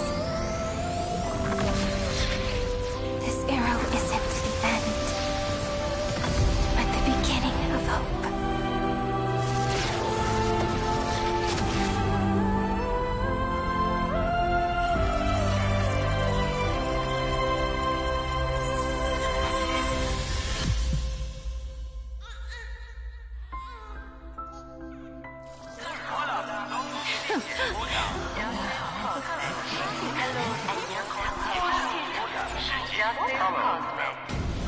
The conclusion is irrefutable.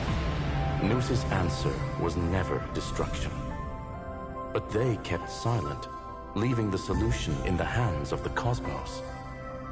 The universe will keep searching and struggling to endure. In the face of the destruction, it may once again stand on the edge of annihilation. But the stars will always rise to ride the waves and embrace existence once more.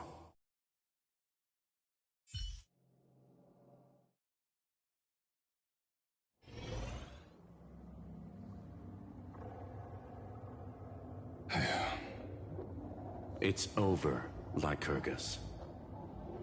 Yes, another failure. How is Madame Herta? She's fine. The IPC's keeping her under observation. She'll recover soon enough. To bind a mortal body to a scepter and stare straight at an eon. I respect her for that.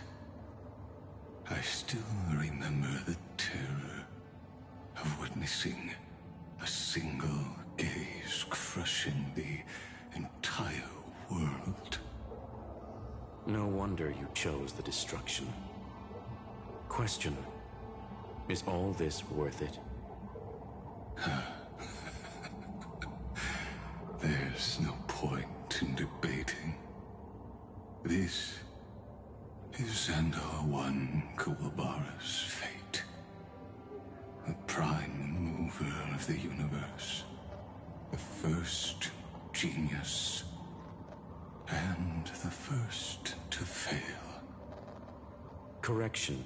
I was asking Lycurgus.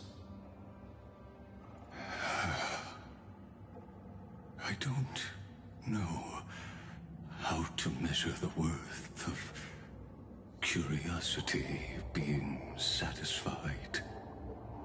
But in its presence, all the bitter fruits I've sown seem to turn sweet. But your harvest was watered in blood. Answer me. Is all this worth it? It doesn't matter to me.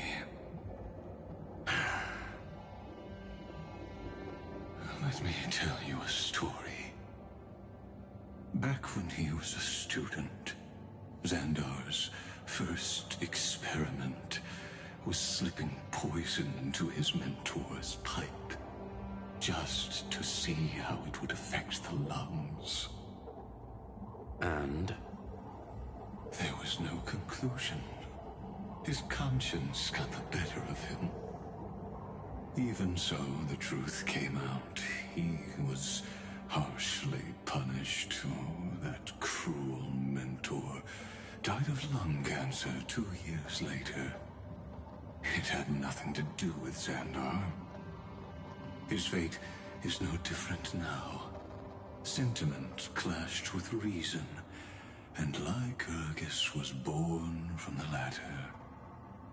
But whichever side we take, in the end, Curiosity claims us all.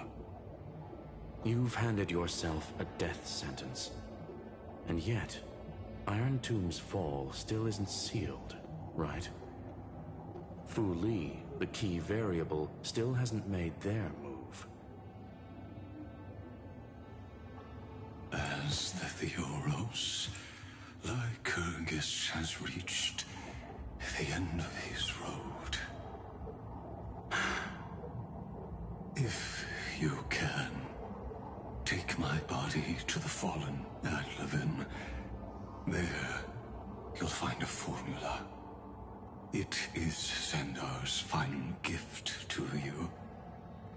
If the day ever comes when you must destroy the erudition with your own hands, it'll come to your aid. A foolish last wish. I won't grant it.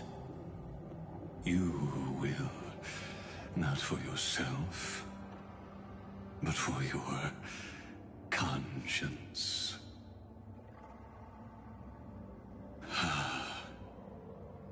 Listen. The death knell for the geniuses has begun to toll. As always, let me go first. To the prisoners who stepped out of the cave, stand before my tombstone and offer flowers of Adlevin.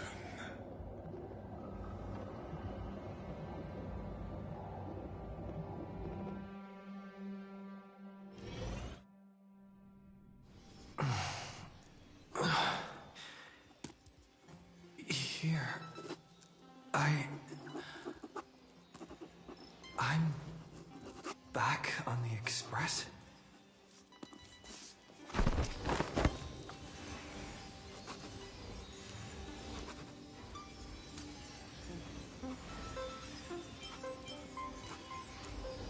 March! Don Hum! No response.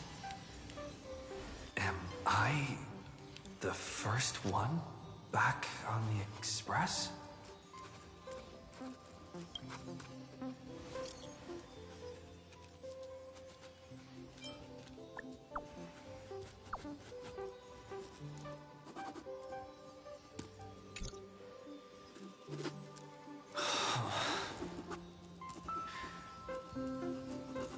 Nobody's here. Ugh. I'm getting worried. Did we really win? Why does it feel so unreal? Looks like they are waking up. Hey, I told you not to talk. Someone's in the bathroom? An intruder. Better be careful and check it out.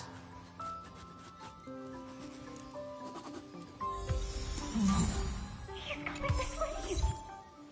Quick, hide in here. Huh?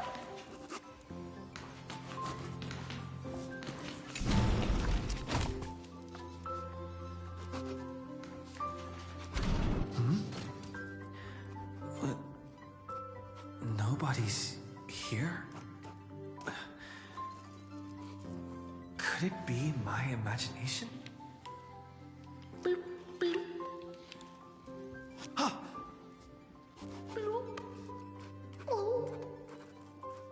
Huh. Caught you.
isn't what you think.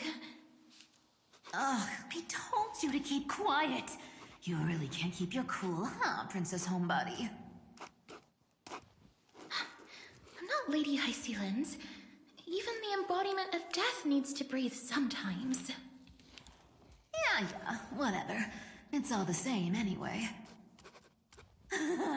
Gotcha there, Grey Mystery.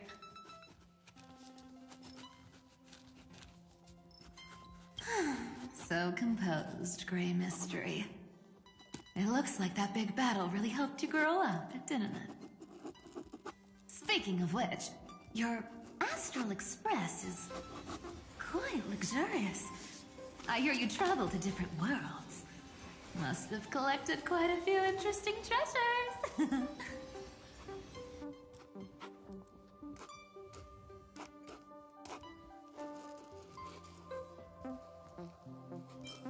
Who knows? One moment we were shouting about love and justice, fighting Iron Tomb's virus. And next thing I know, we're all on this express. No idea how that happened. It's not just Miss Cypher and me. Everyone's been in this car for a while now. Mister, why don't you go say hi to them?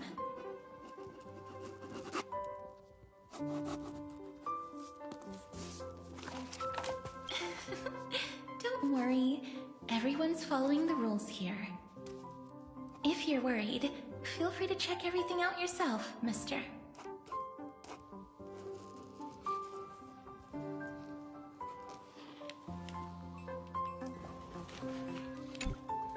Mister, I'm truly sorry for sneaking into your bath without permission. But I've been wondering, why is there a pack of red chili oil sitting by the bath?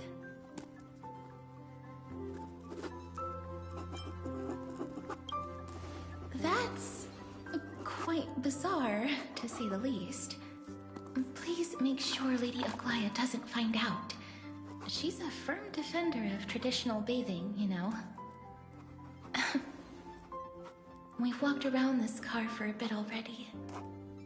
The Astral Express that you've mentioned so many times is truly heartwarming. Like one big family that never splits up. Perhaps living in such an environment made your embrace feel so warm.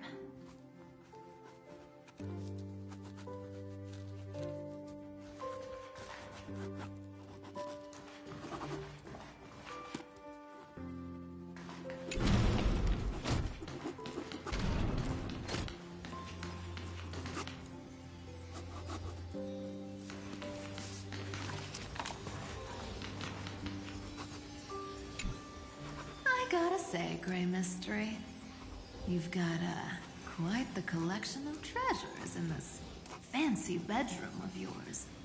A flying Amphora model I've never seen before. A head that looks just like a Titan's. And those weird Mr. Pocket Watch figurines.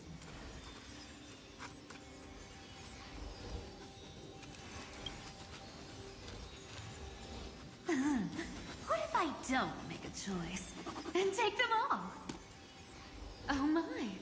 Don't tell me you actually believe that. Don't worry. Delosians are the most well-mannered folks around. They never do anything like that. Besides, the reason I say they're precious is that each one carries the footprints of your trailblazing journey. Priceless treasures are the true art of thievery. When you get the chance, tell me more about your adventures.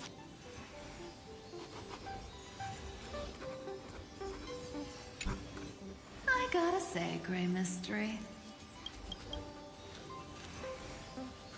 what if I don't make a choice? Oh my. Besides, priceless treasures are the true art of thievery.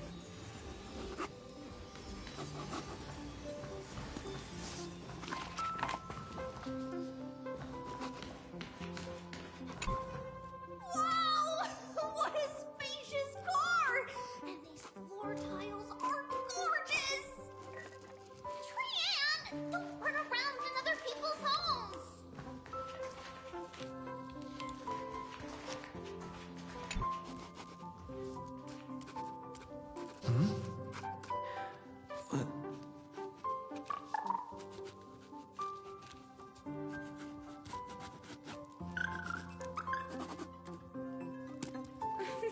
Watch your step, teachers.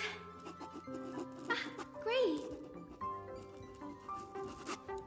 Look who's finally awake. I hope Cassie and Miss Cypher's little prank didn't scare you too much.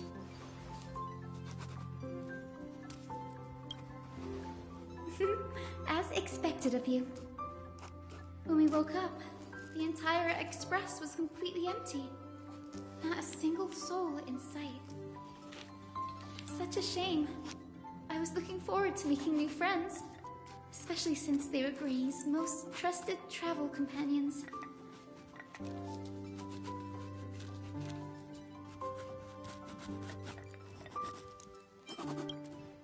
Did you also wake up from total chaos?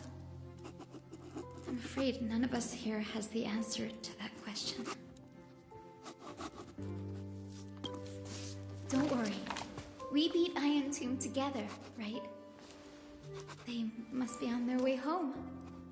When they arrive, we can throw a party together. That's exactly the kind of thing Lord Finan has been dreaming about. He was just here chatting with everyone. Now, who knows where he's run off to? Lord Finan's always been quite the restless one. But you're used to that by now, right? Have another drink, my Demos. Sure. Those three have been chatting over there for quite a while now. Why don't you go say hi to them, Bree?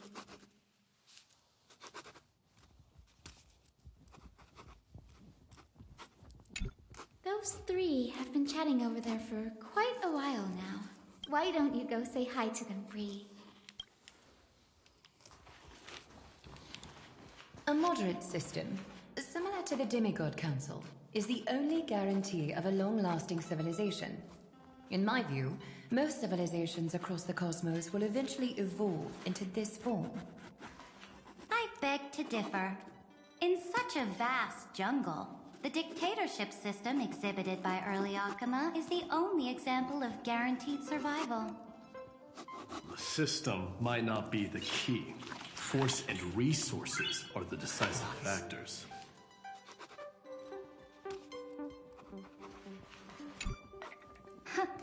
Look who's here. If it isn't the master of the Astral Express. It's good to see you. Glad to see you're safe and sound. I helped myself to some equipment and drinks from this, bar of yours. Hope you don't mind.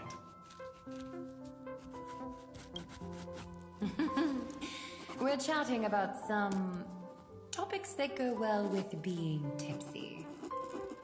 Now that you are here, why don't we let someone who's truly worldly enlighten us? Looks like you came at just the right time. I do not mind.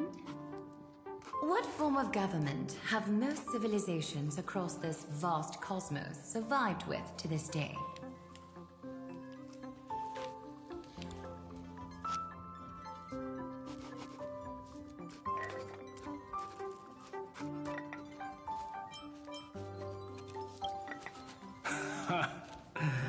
That's exactly the kind of answer I'd expect from you. I bestow upon the Astral Express this supreme mission. You must spread the great deeds of Amphoreus to every corner of the cosmos. Thus, capable individuals from countless worlds will surely find inspiration in the Flame Chase's tales and embark on their own grand journeys. It's hard to say if that'd be a blessing or a curse for the cosmos. I can imagine our conversations here will only get more unrestrained. Don't let our rare moments of joy hold you back. This banquet on the Express truly lacks manners. You may leave. I permit it. That man just left. Wouldn't even stay for another drink. He needs to show more respect. If you're looking for him, try your luck in the car above.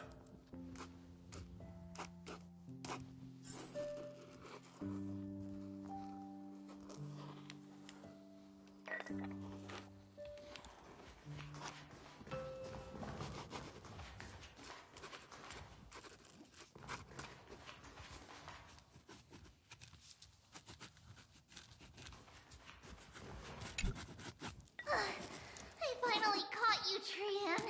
Running so fast in someone else's home. Rude of you.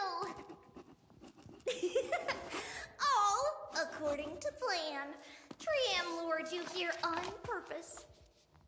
Look, there are several adorable outfits here. Cyrene wants you to try them on so Cyrene can draw you looking all cute. Oh my! You even dare to scheme against yourself? Lucky for me, I came prepared. Time for a surprise attack.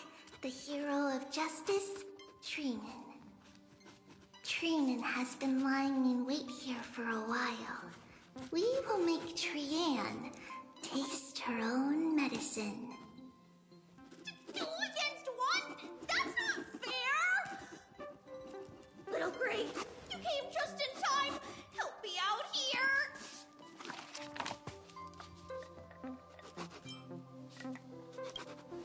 Little Gray, you better think this through. If we snap our fingers and call the other 997 Trebioses, you might end up wearing these clothes too, you know. Cyrene, good luck. Even little Gray's saying that. Darn it! Cyrene won't give in!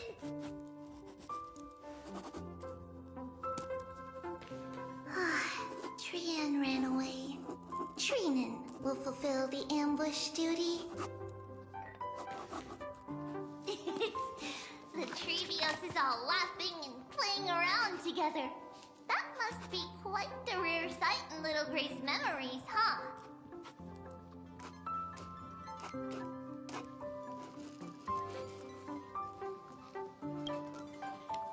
Yeah, everyone will be all right. Look, every hero has put down their burden and returned to their innocent, childlike selves. After all, just thinking about how warm and bright Little Gray's tomorrow will be fills us with genuine joy and lets us breathe a sigh of relief. So, today, why don't you let Trevi enjoy some rare moments of childhood too? Wait up! Cyrene, don't you dare run away!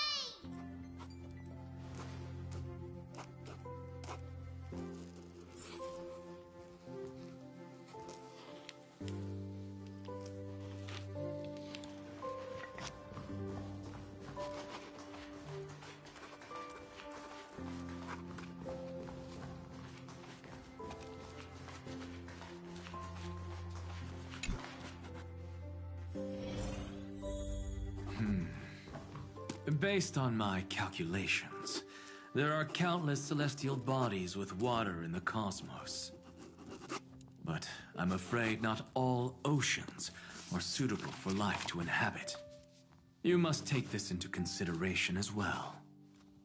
As expected of a professor from the Grove, to be so certain even about things you've never seen with your own eyes. I'll take that as a compliment.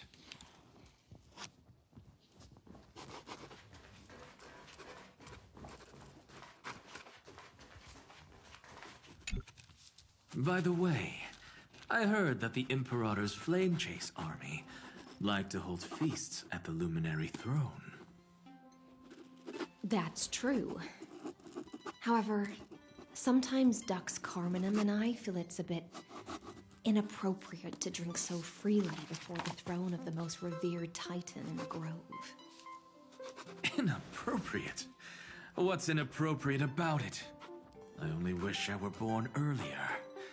I would have partied like that from the month of Gate all the way to the month of Fortune.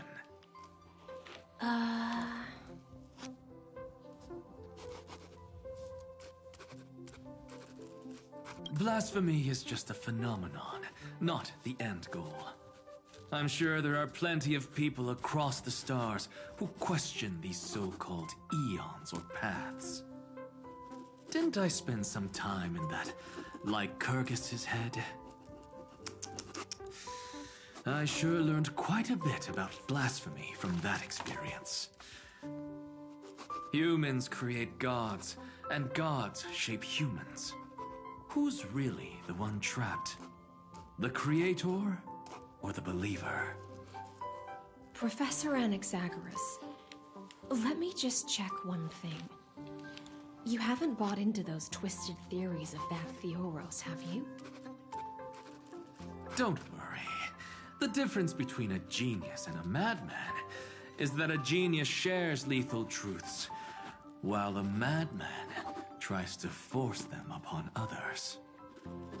I see. It's like drinking honey brew at a banquet. Likable folks invite others to raise their cups together, while the unlikable ones force others to drink with them. Being able to break down complex information into common sense like that. You're quite the scholar yourself.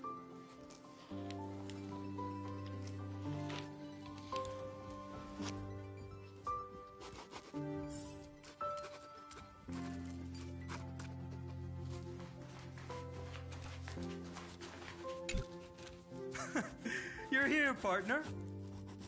That celebration party I've been mentioning to you has finally become a reality.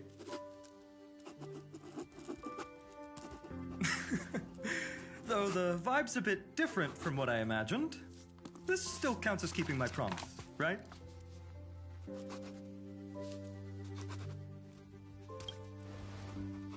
What you speak of has indeed already come to pass.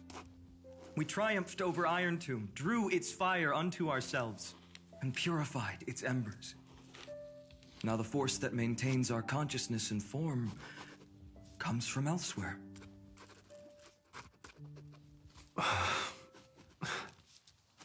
Worried about your companions on the Express, huh? I understand how you're feeling right now. Don't worry. They'll be safe and sound. She promised.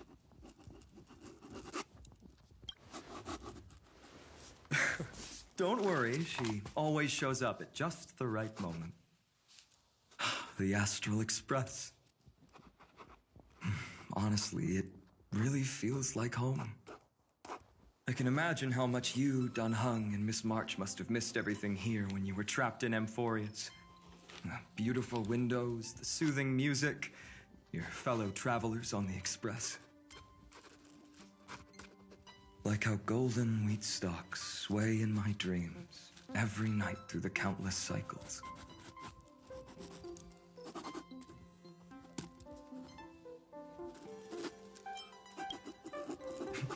Are you inviting me to join your journey? I think I've found my own wish, partner. Someone once told me that home is where you can be truly free and at ease. Maybe roaming the cosmos with you all is my strongest desire right now. All of us together, of course. The Shinjo Alliance, Penacony. I blame my poor imagination. I can't picture what those worlds look like at all from Dun Hung's descriptions. So I have to see it with my own eyes, right?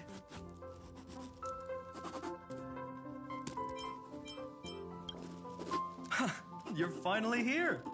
He has something to ask you. Well then, I'll leave you two to chat. Thank you, Feinen.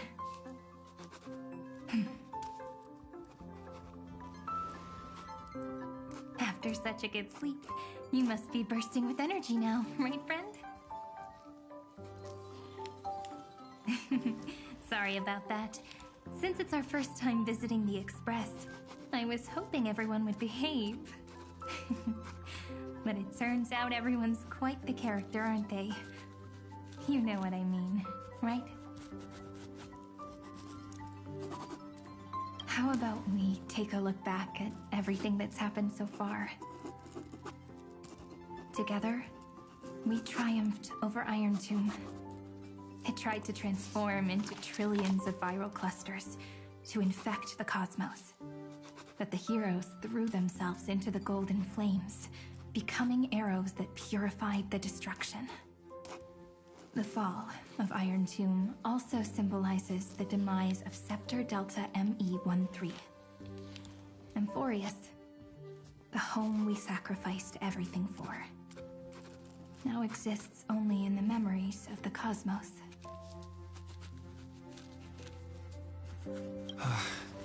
So, this isn't real. Just a dream.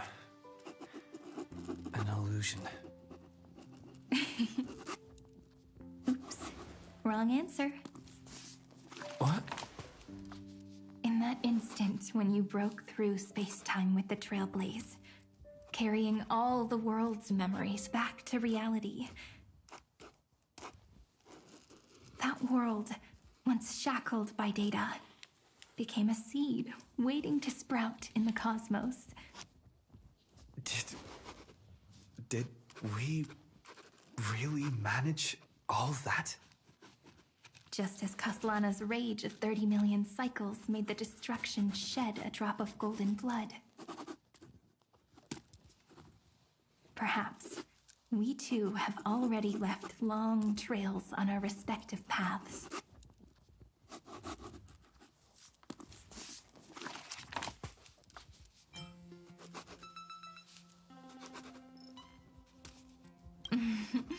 That's a bit of an exaggeration. None of us can become true life forms yet. At least, for now. But Amphoreus already has a tomorrow.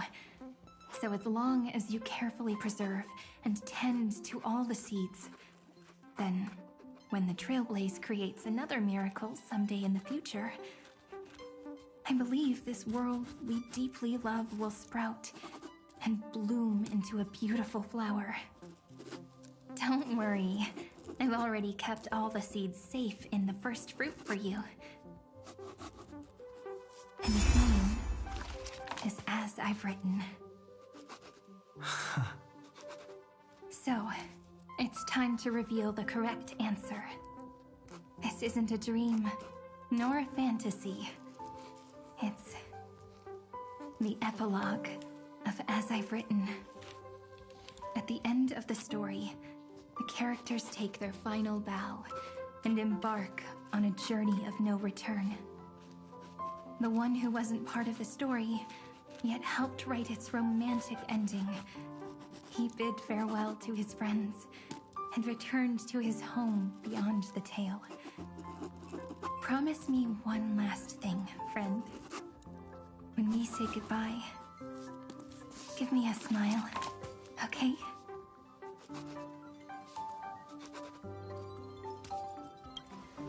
I will, Cyrene. Every star that the Trailblaze passes by will remember the name of Amphoreus. Hey, it's not fair that you get to be the only cool one here. We'll keep an eye on him. He had better keep his promise. Leave it to us, Cyrene. Your story will be sung across many worlds. Stories this complex and twisted are always hard to believe. If anyone questions the truth of this tale, you'll all have to stand up for us. Rest assured, even the most stubborn person can't withstand our six-bis. You're so reliable, March. Shh. Listen. There's a book here? Its composition is similar to Memoria, but it's far more resilient than ordinary memory bubbles. Keep it safe. Perhaps this is the final gift. that Amphoreus left for the cosmos. Oh no! Passenger March is sleepwalking.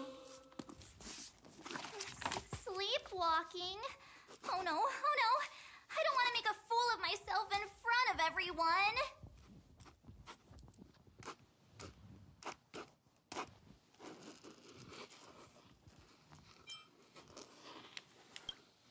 Huh, dream on! March, Dunhung, my friend. In the countless days and nights ahead, you must continue to support each other. Time to head home, everyone.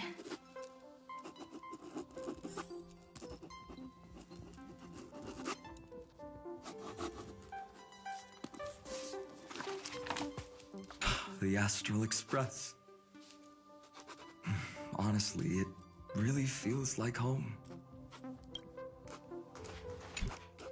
Leaving this place means, as I've written, will conclude here. No one will have the chance to revise it, and no one can continue writing it. Don't leave any regrets. What magnificent words could possibly do justice to the finale of such an epic tale? I've been pondering this while you were sleeping. Now, I finally have the answer.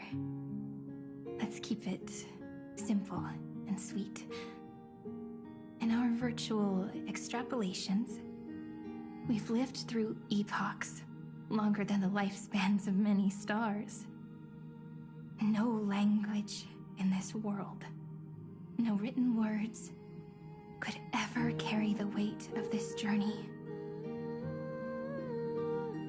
In that case, let's not be bound by the minutiae of words.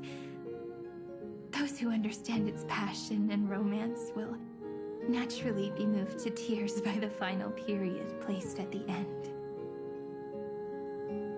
And now, it's time to say goodbye to our readers.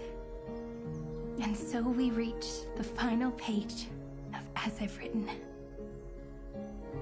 Let's not leave behind any regrets, everyone. Everyone's here. Who wants to write the first line? Going first is the hardest job. I don't want to make a fool of myself. How about letting the great Imperator draft it for us? Are you all such cowards? Then I shall enlighten future generations, just like the 30 million cycles of flame chase. Without me, there is no world. Go think, observe, and conquer. What's wrong? Everyone's gone quiet. The great Imperator set the bar way too high. How are we supposed to follow that up? Where the Emperor leads, loyal subjects must follow.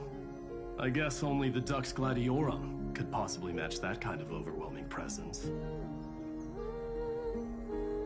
Me?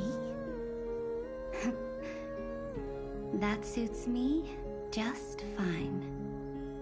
Once the deed is done, one should leave decisively, letting posterity judge right from wrong. Until we meet again in our next conquest, my dear dukes. The stars shall sing of the Imperator's great journey. I should have shared a drink with you all, Dux Goldweaver. Loosen up, High Ceilings. Life is like the ocean. Tides rise and fall, and everything eventually dissolves into the waves. So, sing your heart out in every moment of your existence. Whether it's a feast or the nihility that awaits ahead, I will find its radiance and sing its praises. May the next feast be eternal. Miss High Sealand's toast is so poetic. Does everyone have to be so poetic? In my opinion, we should leave some real words of wisdom for future generations. Next up, any volunteers? I'll do it. There's no dragging one's feet in the Kremnoan language. Does the Kremnoan language even... Hyakis, don't interrupt. Kill the play, and games shall be born. Kill the strife, and glory shall descend. Not bad at all. But now I can rest easy. After all, the lines I prepared are way more profound than yours. Ha! If nothing else, you're certainly unmatched when it comes to singing your own praise. Farewell, everyone. If we meet again, I shall once more become your steadfast support. That's a promise I won't back down from. Mighty Mouse, become king. What's up, Cass? It's nothing, Lady Trebios. I just finally realized something.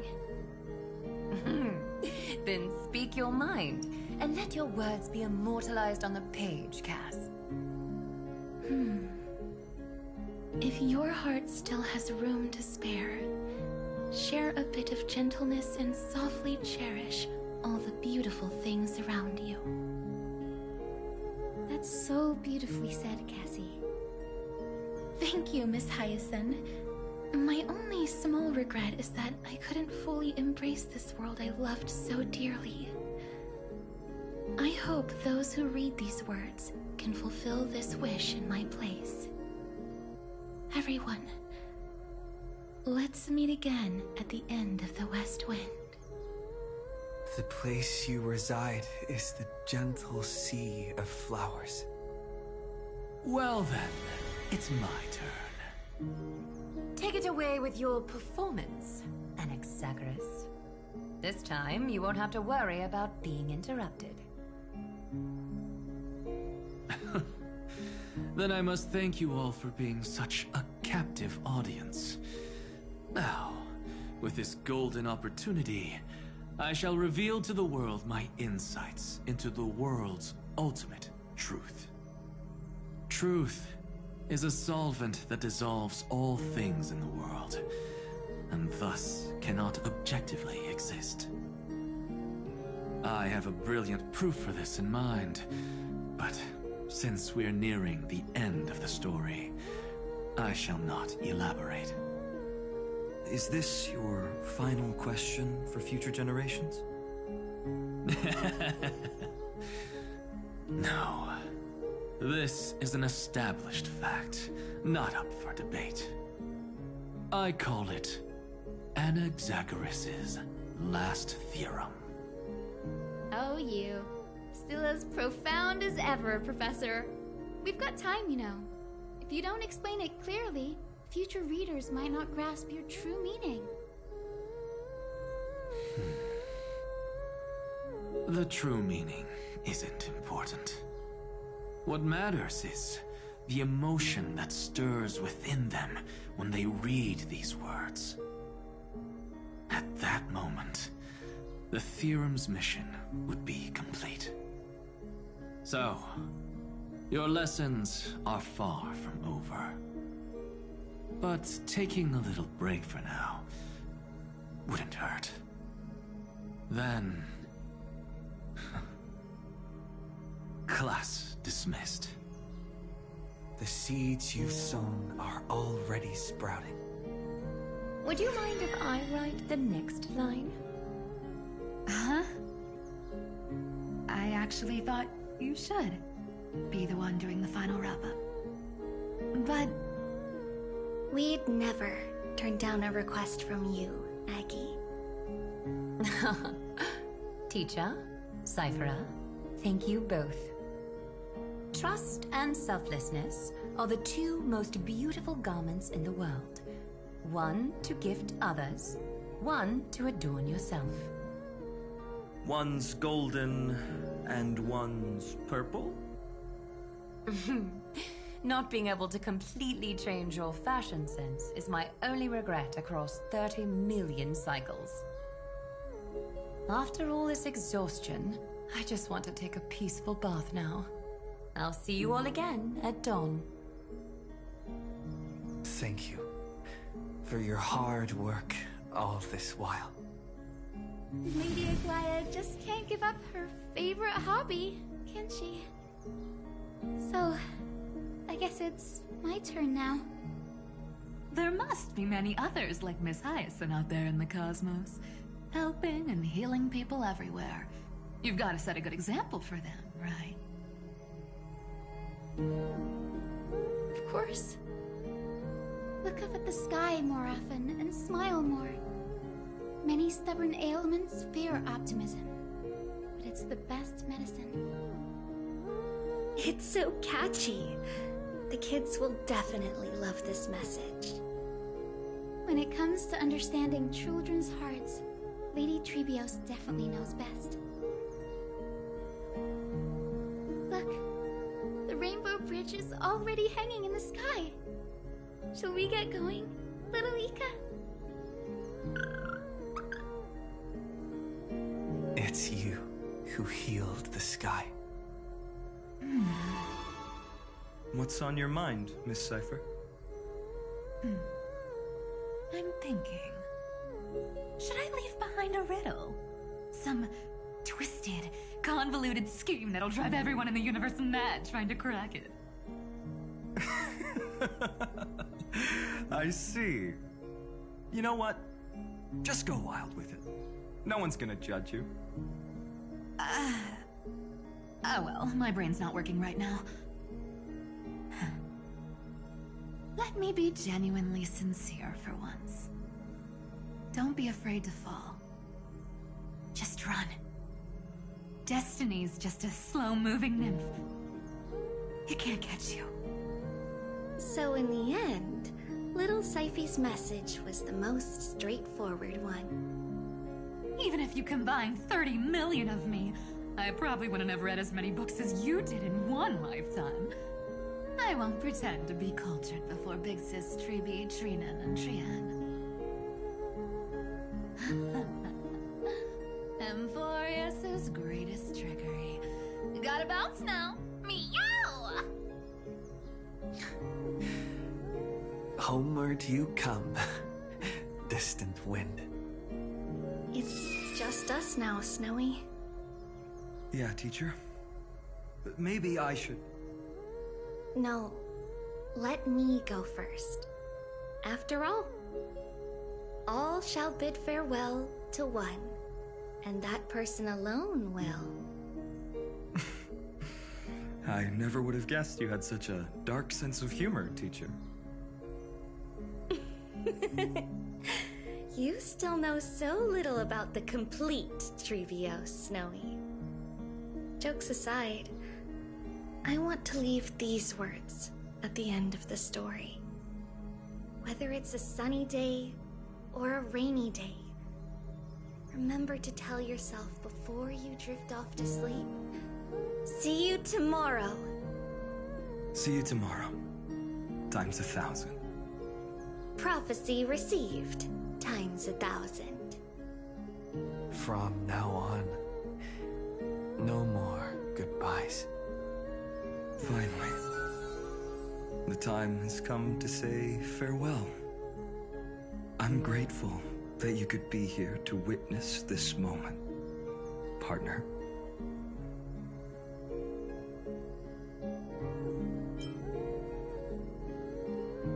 Well then, make sure you take good care of as I've written. As long as it's by your side, Amphoreus will always be with you. The last line I want to write down is, a hero is living in everyone's heart. Embrace it and chase after the sun. I hope those who read this will find the courage to face their burning lives. See you at the next pale dawn, partner. Did you see? Amphoreus has ushered in the dawn. The characters in the book have taken their final bow. It's time for us to return to our own reality. But as people who lived through it, we can still add the final touches to this story, right? Of course. The pen will eventually break, the ink will run dry, and life will ultimately fade.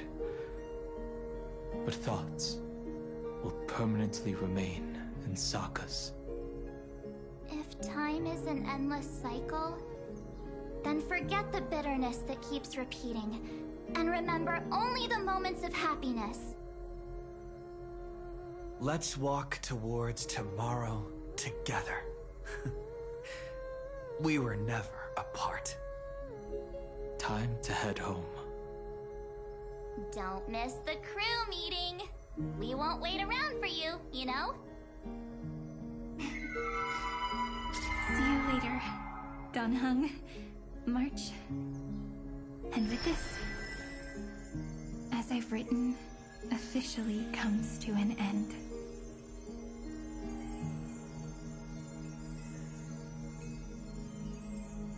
We're its co-authors, after all, friend.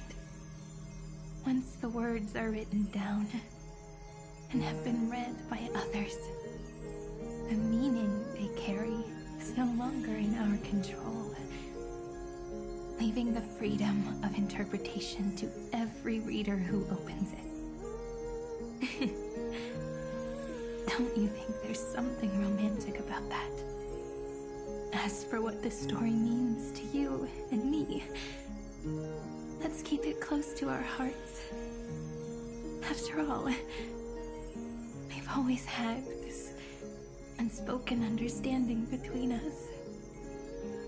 Whoa! Passenger March! Why did you suddenly wake up? You scared me so much that I dropped that book!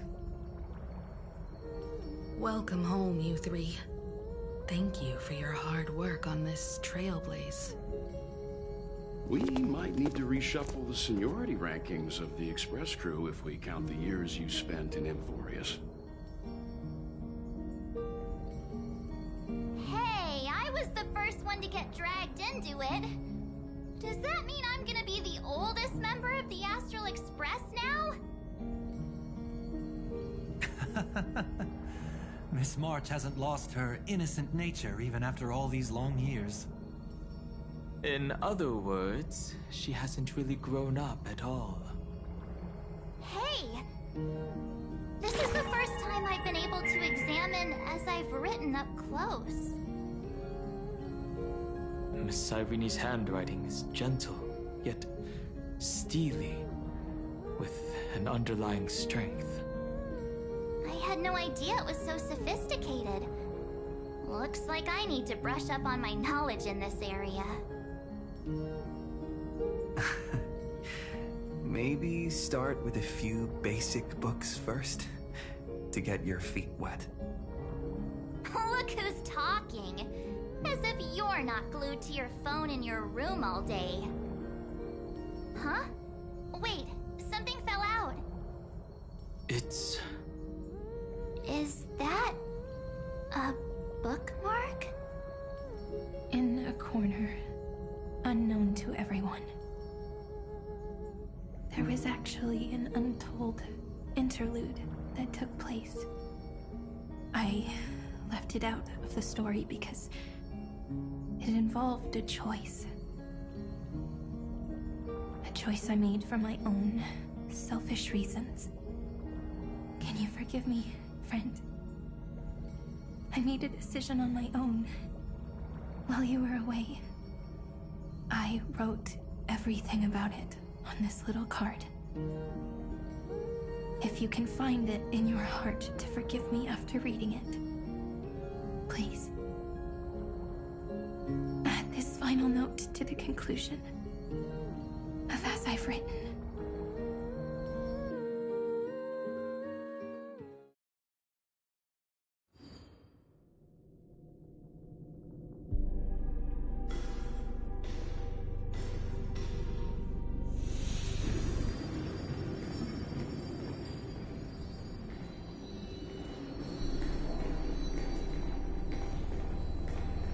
Memories swallowed by Iron Tomb. Return now to reality.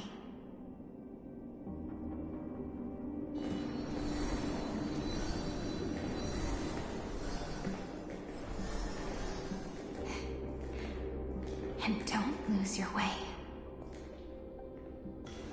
I finally found you, Cyrene. The Demiurge. We won the battle. Thank you, Madam Herta. Without you, we never would have stood a chance. Still, there's something weighing on you. Right before I shut my eyes, inside the droid head's brain, I saw something unsettling. The fourth instant, this turning point in cosmic destiny, anchored by the erudition. It's not a single instant, but a process, a chain of events. So, this victory isn't the final piece of that chain? Far from it. This is only the beginning. The first toll of the death knell for the cosmos. That sorrowful look doesn't suit you, Madam Herta. Don't hold it in. Tell me. Not long ago, you crossed paths with the Eon of Remembrance again, didn't you? Yes. Even if the figure was hazy, I knew right away. That was the god from Cyrene's dreams. Causality has gone wrong, just as I thought. Causality? Let me put it in your favorite fairy tale terms. The universe began as a seed. It grew into a great tree. And the present is its branches and leaves. The erudition calculates how the future will sprout. With so many possible outcomes, they choose to anchor one path, cutting away the crooked or fragile branches. But if things continue that way, the branches grow endlessly, the leaves multiply, and one day the tree collapses under its own weight. That is why there is a concept in biology called lignification. Soft sprigs form a hardened shell and fuse with the trunk. For the universe, that process is what we call memory. Under Fooley's record-keeping, the past becomes memory. In the corners, they forget. Even the events of the present become fruit without roots. So it is the opposite of the erudition. One calculates what is to come, and the other holds on to what came before. We were never meant to have to speak of this. But now, I finally understand what that chaotic matter around Amphoreus truly is. It is your memory. Your mind now stretches across the stars, allowing you to travel farther down this path than anyone else. My memory?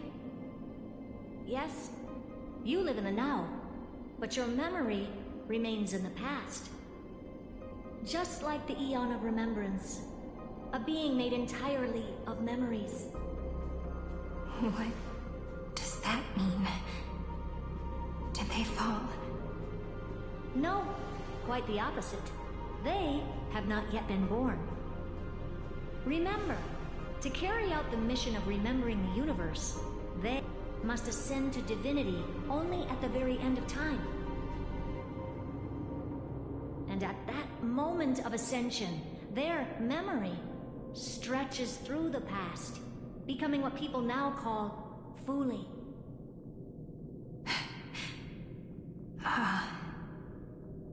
That is why they feel so distant, so cold. That crystalline form is just an empty shell. I do not know how the Garden of Recollection managed to hide this until now. They must have their reasons, but none of that matters now. Here in the present, we cannot know who will become Fooley. But one thing is certain. They will be born. And those who might become Fuli all share the same characteristics. They are known as Children of Remembrance, pure child of Anasrava. Both of you, Children of Remembrance. So help us. Find where Amphoreus' memory began, and bring it out. We are the sacrifice the garden used us. The pure child of Anasrava. Abandon us! So that name, it was never my past. It was my future. Or maybe it is the present. Noose has revealed to me two paths. And on both paths, I see you standing. The first, follow the trail of memory you have forged. Break free from this world and reach for the stars. That would mean Amphoreus' causality will no longer concern you, at least not the person you are now.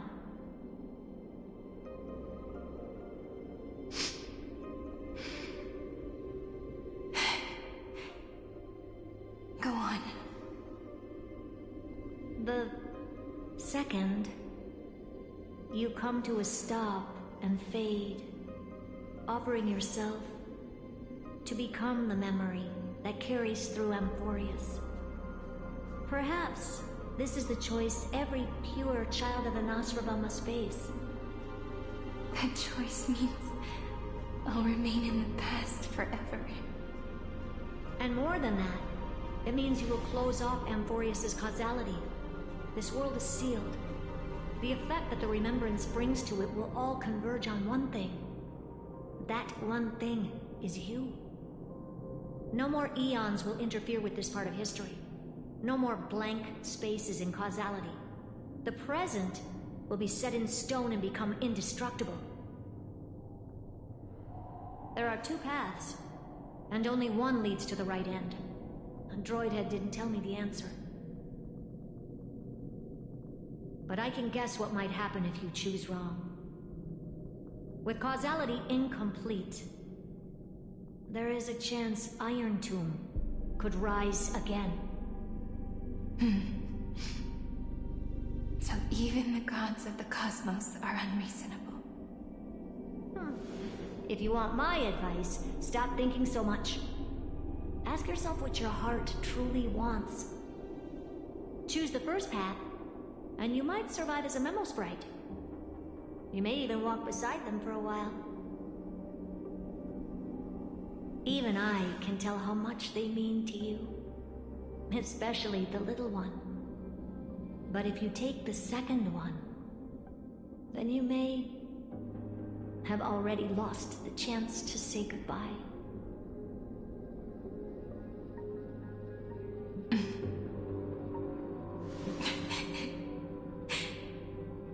I have made my decision, Madam Herta.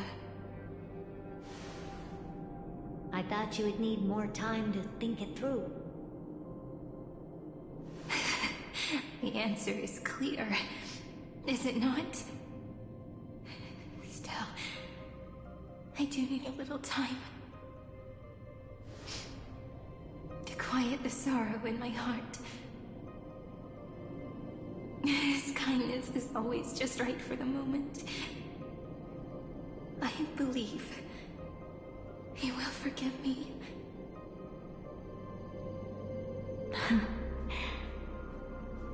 I will say no more. I would rather not break the mood. But may I ask you one last thing? Of course. Why?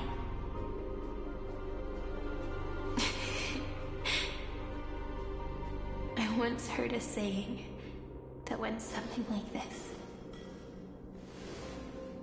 Divinity is flawless humanity, and humanity is flawed divinity. We children of Amphoreus gave up on gods long ago. Those beings who love to play pranks on the universe. I believe in him much more than I believe in them. And I believe in who I am. As a human. Oh.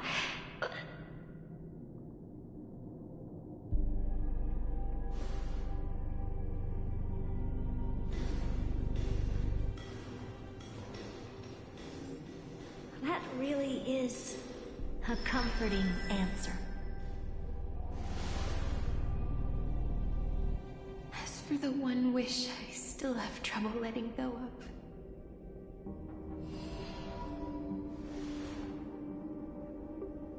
One will remain in the past. One will walk toward the future. I believe that the one I cared for most will witness on behalf of the ripples of past reverie. Every starlit tomorrow.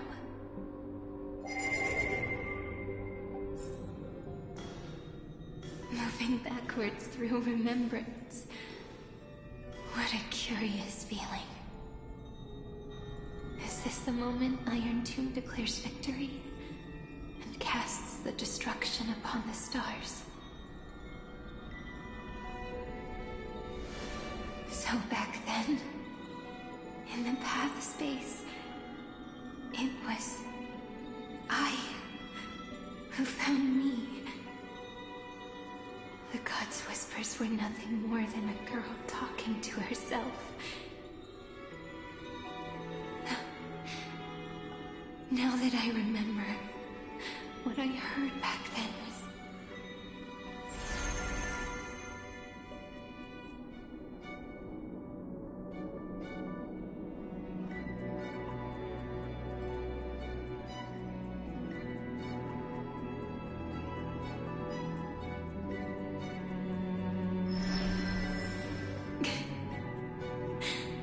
All I wanted to say was, don't give up. He will find you.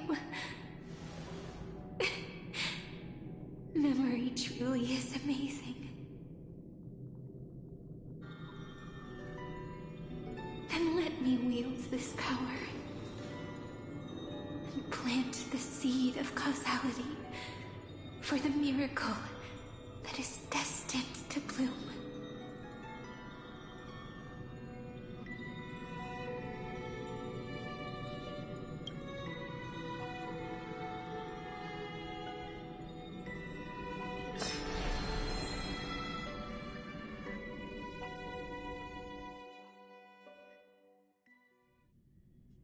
Even so, must we walk all the way to the very beginning of memory?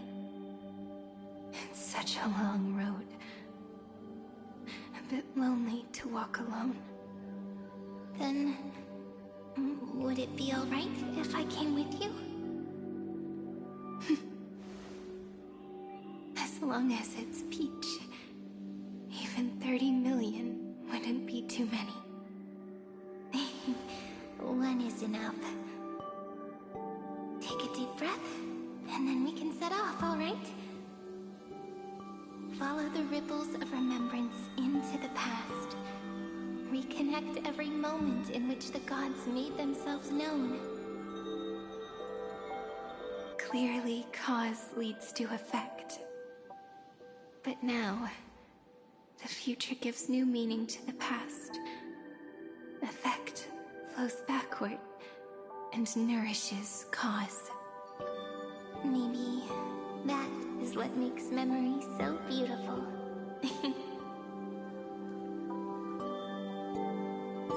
So, let us return the way we came. Look back at every ripple that formed. Go back home.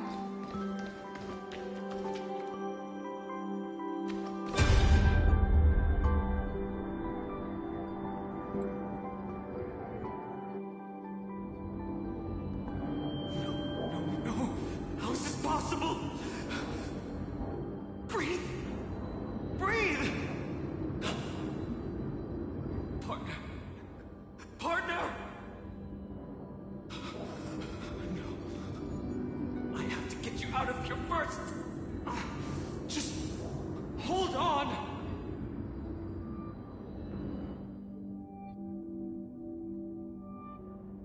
Remember? That pale dawn breaking through the endless night? The spear of strife nearly claimed his life. And it was you. You playing God, who cradled his body with your gentle gaze. Then, before Orynyx's altar,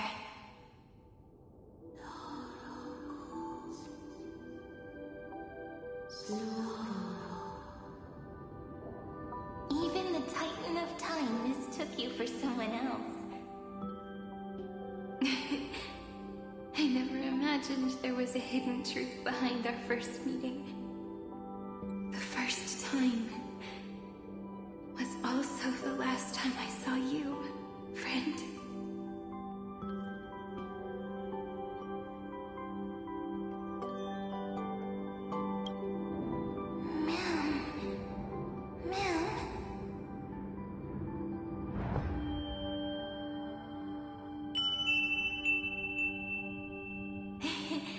That melody from the memory. I've got it now. And so, the miracle was able to slip away from death temporarily. I'll leave him to the Casteress of the past. She will keep him here, in the world of the living.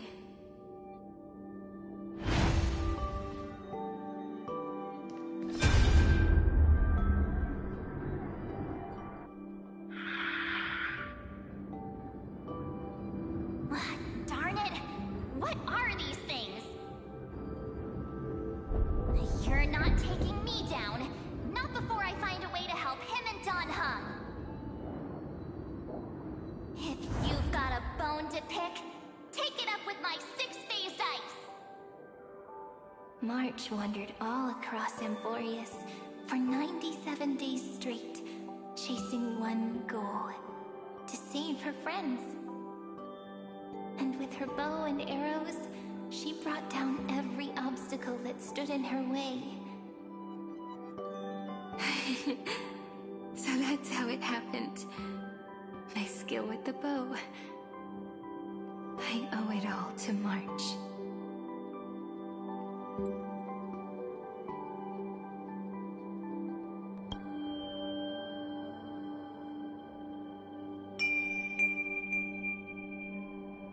What a sweet note. I've got it now. And so, in a memory from the past, you inherited March's mastery of the bow. And that arrow bearing golden flames will streak across the stars in the future, becoming a glimmer of hope for the cosmos.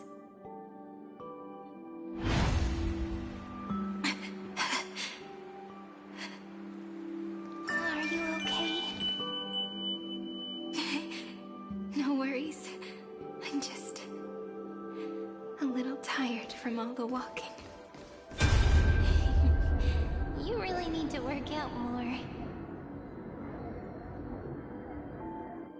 Three paths interweave and fetter Amphoreus, co-authoring the fate of the world. Ordinary pathstriders aren't known to leave traces in the mirror, so if what you said is true, then this isolated star system must be home to at least 3 beings comparable to Emanators. I would even go as far as to say, eons themselves. To gain the favor of the stars for Amphoreus, the Remembrance sent a call for help to the cosmos. But the obstruction from the scepter was far too strong. Even the gods could do nothing more than send a fleeting mimetic being to someone who walked the same path. Thankfully, Miss Black Swan caught that fleeting moment.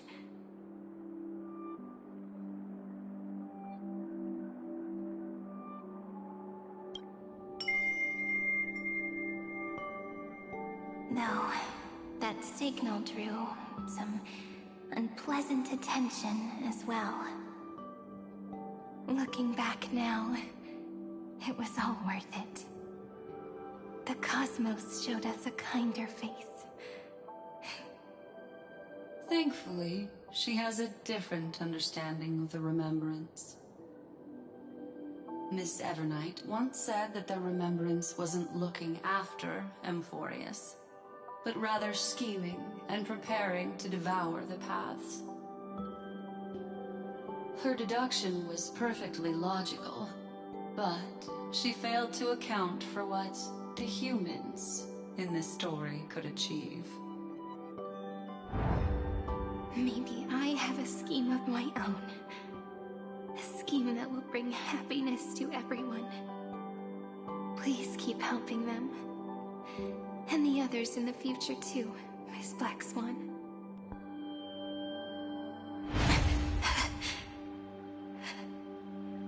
Looking back on the past really does wear down the mind. And wears out the body too. You need to hold tight to this ceremonial blade. After I'm gone, it will take you back to the beginning of time. The start of a new story. I believe that in that story, or in countless stories, each alike yet unique, everyone, all the companions who sacrificed themselves, alongside the deliverer we once dreamed of as children, will reunite beneath a vast, endless sky. If we can never break free from this prison, I will stand my ground. Until the day someone shatters this endless cycle and writes the final chapter of Amphoreus' fate. In the blink of an eye, we have returned to the turning point of fate. With nothing but a fragile sliver of hope, we embraced 30 million cycles of futility and began the eternal recurrence. I still remember the first time I saw the god appear in a dream, looking at me from behind a thin veil of crystal. Back then, I wondered if they might be someone with ill intent. But now, I finally understand. She was always standing beside me, and she is so very beautiful.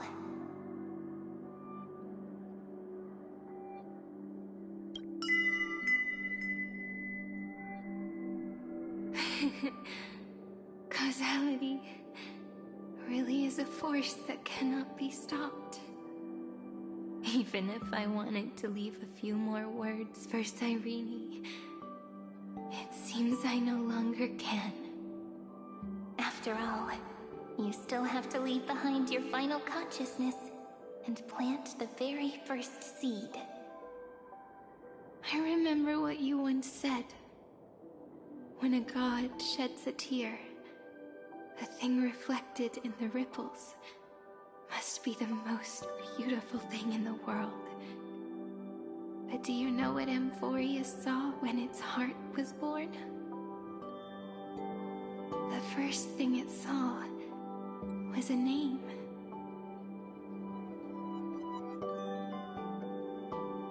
Zero, 9, 3. Looks like you figured it out. Sometimes, all it takes is a change in perspective to reveal something truly unexpected. Don't you agree? That's right. Turn these numbers upside down, and you'll see a beautiful eternity. Something we believe in. The ego.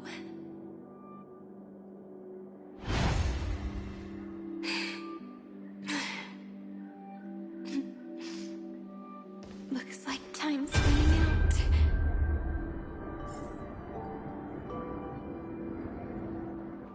I want to protect everyone in the village. But can I really do that with the strength I have?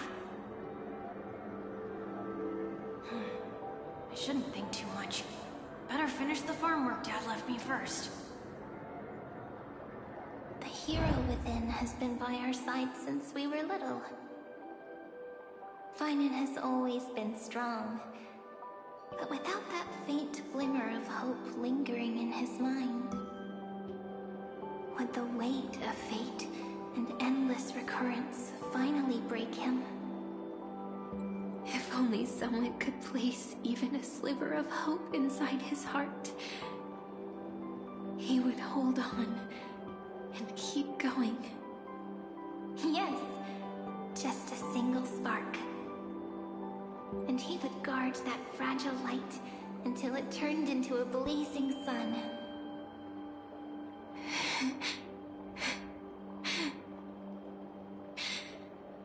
I no longer have the strength to make the hero within look like him.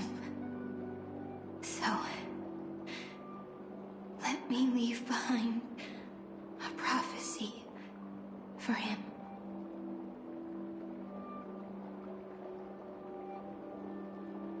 Take this wish with you. Be the hero who begins the mission of deliverance. As prophecy foretold, you will bear the blazing sun until the pale dawn breaks. Continue onward, bearing this world upon your shoulders until the Ashen Hero, the nameless deliverer, ushers in the dawn.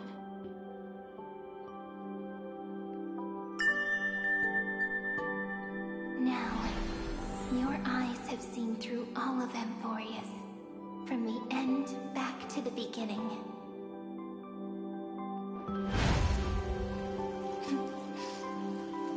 Looks like time's running out. The first ripple was where it all began for me. 1, 2, 3, 4, 5, 6, 7. I thought they were just musical notes scattered aimlessly throughout memory. But they had already become part of this world. No matter how Amphoreus came to be, Behind this door, I can smell it. The scent of wheat fields.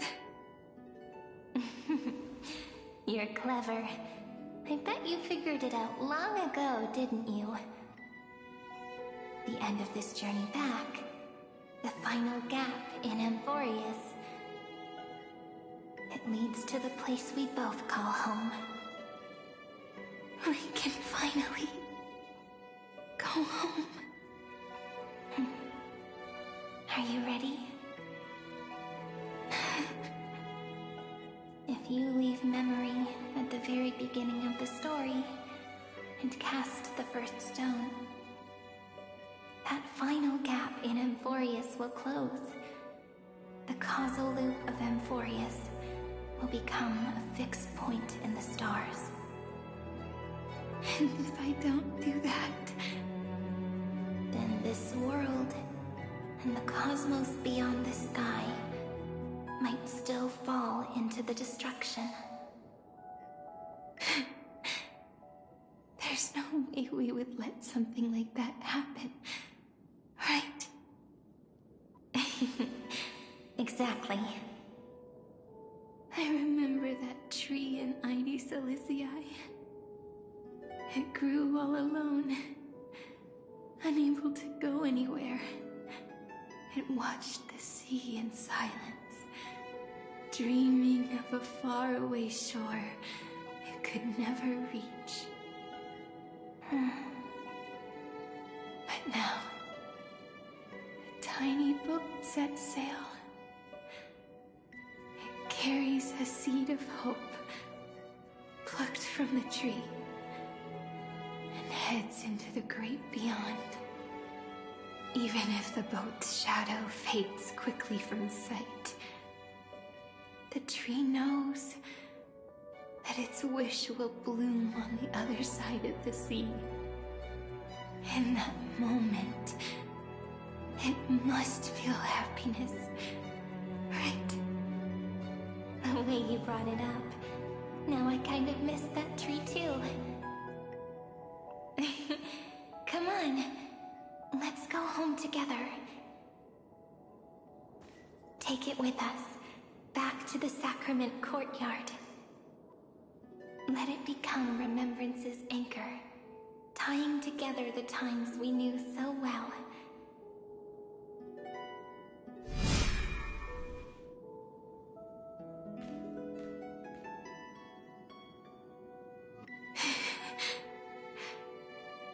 Let's go home together. Oh, that final note. Right. It's been with me all this time. This is Doe. It is also the first note. The one from the first time we met. And the one that stayed to the very end.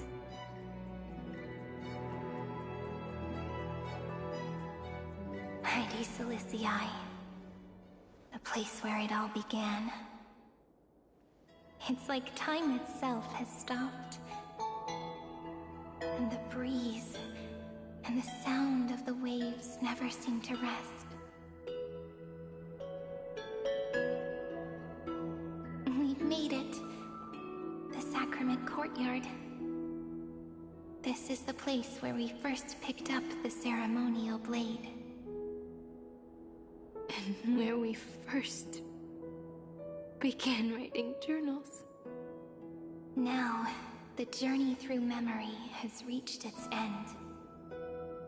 Once the anchor is placed, what awaits us is 30 million lifetimes of reunion.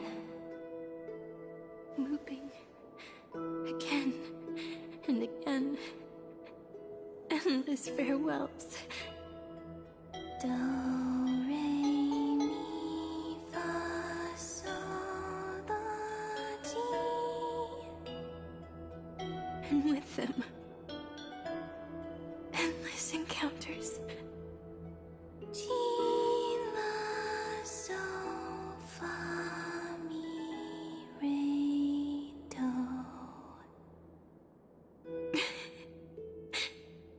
Such a happy scale. Whether it's for Cyrene, the Deliverer, or every sprouting branch of Amphoreus, I leave this tale of love here. May the river of time flow backward, bringing scenes of the future before our gaze. In the eternal land that no one remembers. The legend of the Trail Place is about to begin.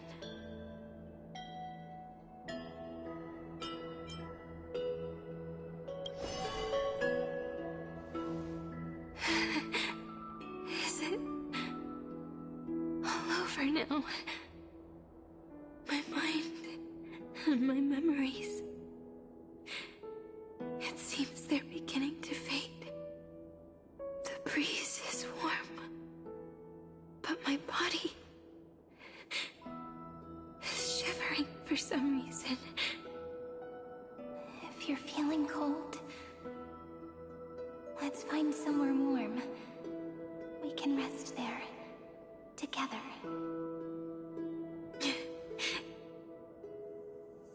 Somewhere warm. I know just the spot. 405 504 093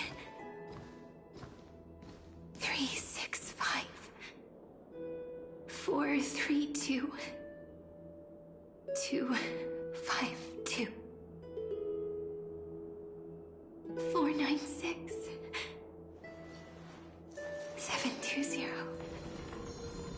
618 600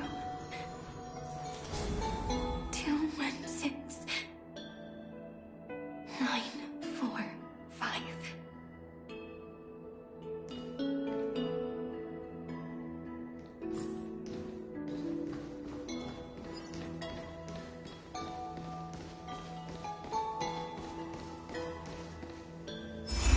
Treehouse.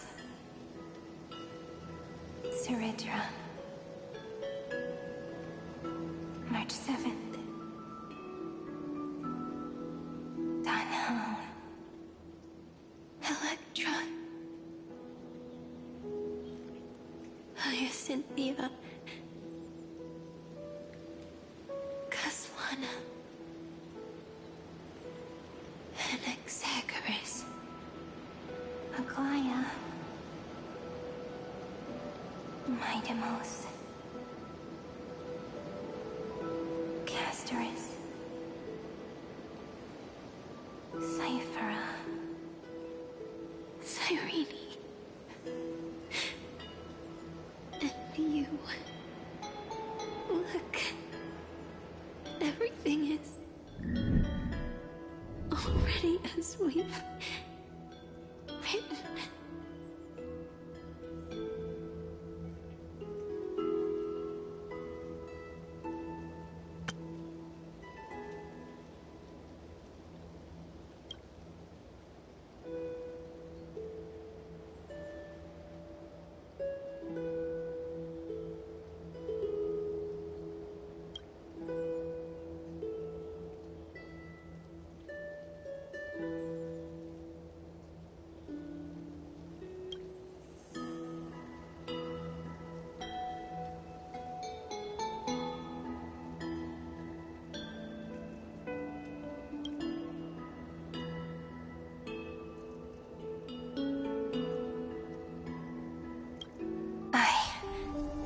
Gaze that looks back on the world. How fortunate we are. In this cycle of cause and effect, humanity never looks to the gods for guidance. The ones who pick up the pen and write miracles again and again are always ourselves.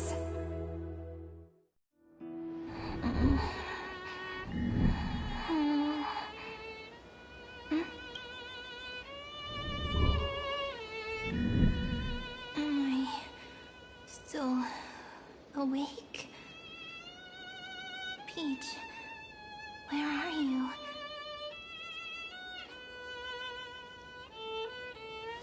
Are you still here? I shrank.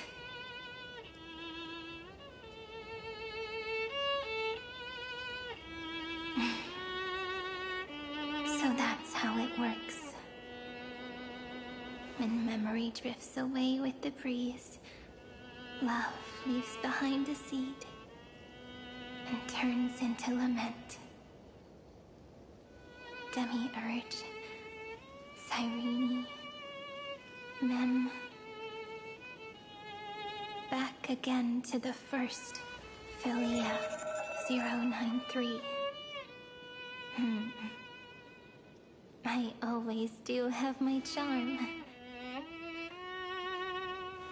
The final ripple nourished the great tree, and from it grew a single pink peach. We've been playing for so long, and you still haven't told me your name! I've told you so many times already. You're just forgetful. My name is Livia. Livia. If you forget again, I won't tell you next time. Livia. Got it. Then you have to remember mine, too. I'm... Piso.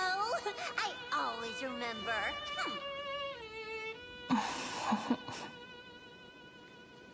So...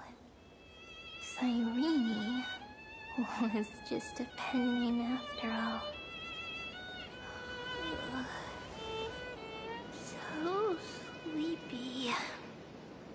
That drowsy little fairy barged into my mind again.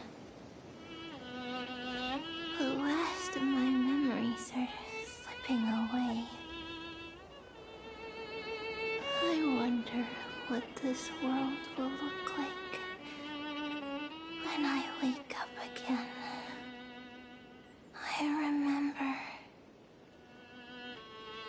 a cry and my name, daughter of Lady Celestii. We...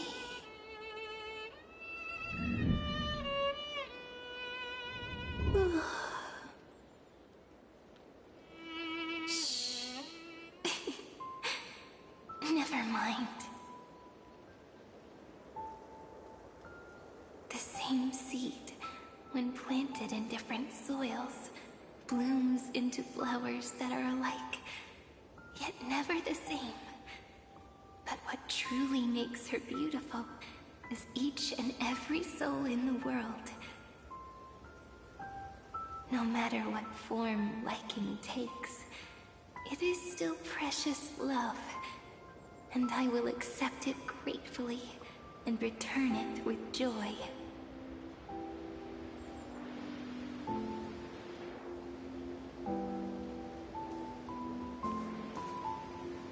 Do you remember my favorite story? That crystal flower was so beautiful because it reflected the eyes of the little fairy.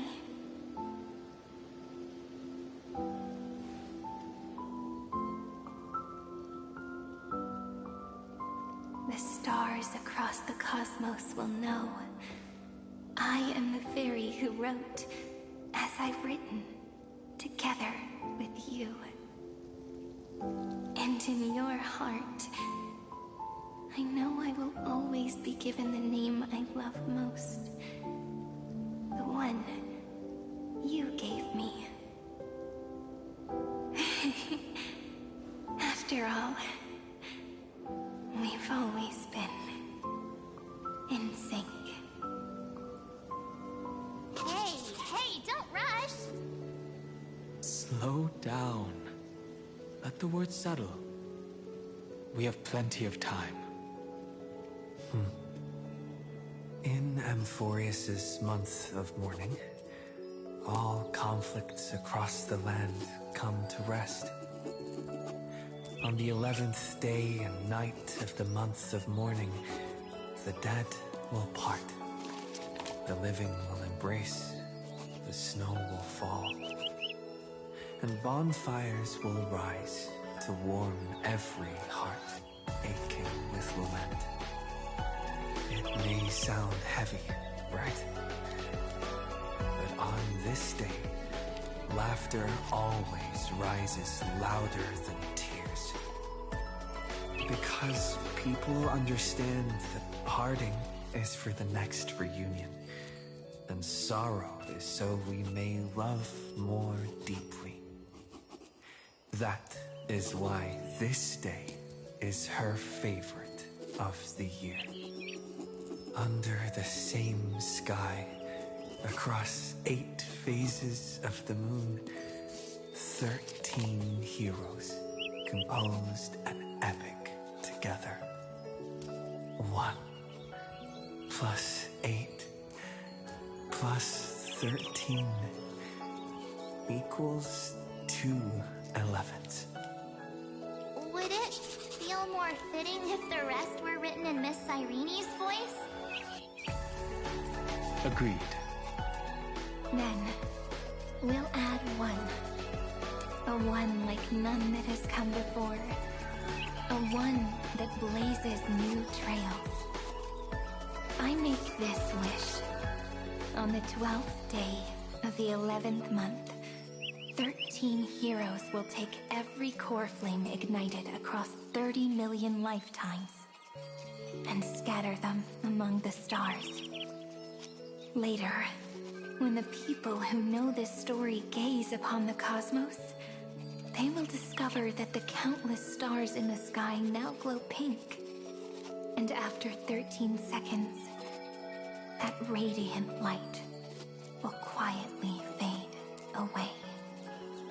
It will be such a romantic, yet puzzling sight.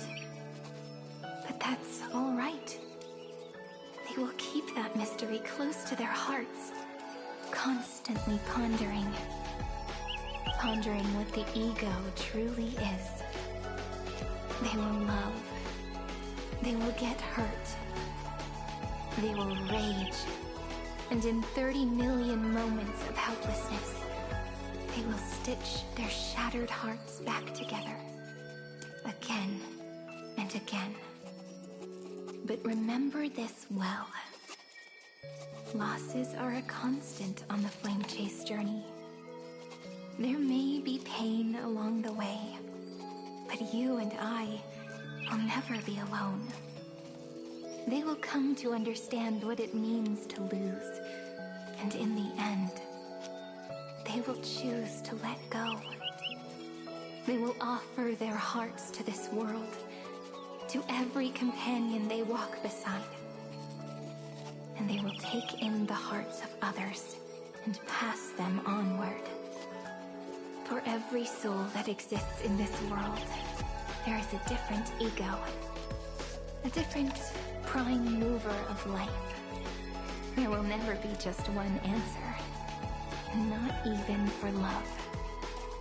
But when people gaze into the night sky and love what is fading with the same resolve they have to praise the stars, I want that soft, gentle pink in the sky to tell them love will always be answered. This is a story about love, and a story about how to answer it. Whether it is one we have already written, or one you are yet to write, it will be a romantic story, like none that has come before. You think so too, right? And a romantic story deserves an ending that is free and complete. When every clue and thread has found its end, and the weight of the pen is no longer constrained, pour the spirit of trailblazing into it, and end this tale with the most pure and romantic period.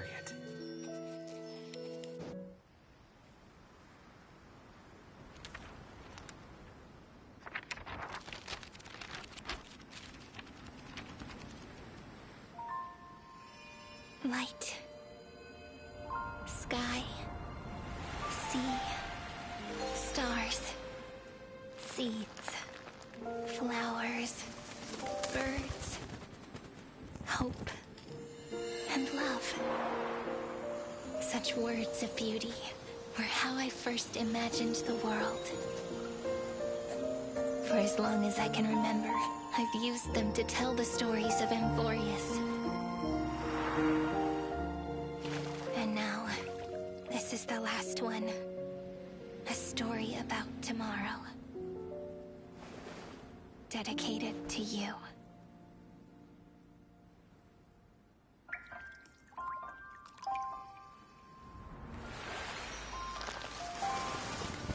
Once upon a time, morning glow, scattered light, shone on you and I.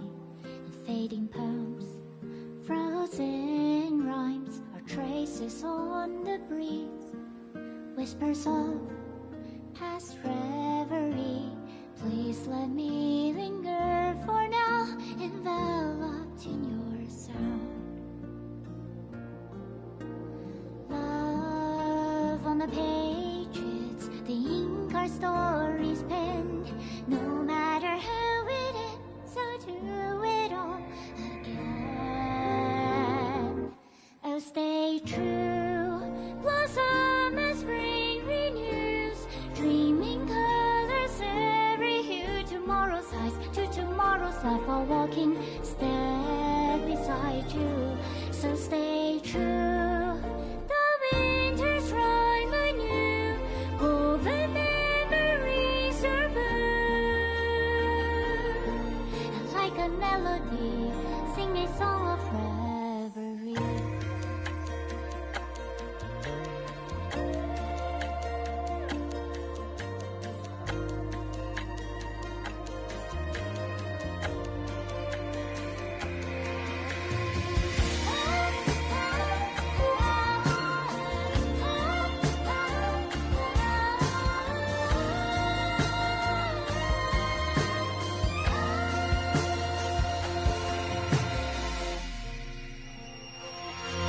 Please stay true. Cherish your memory. Go with love, your hearts, your tears, rivers flow. As gardens grow, I hope you bloom in beauty. See you soon. After the end of time, in the mountain frozen rime.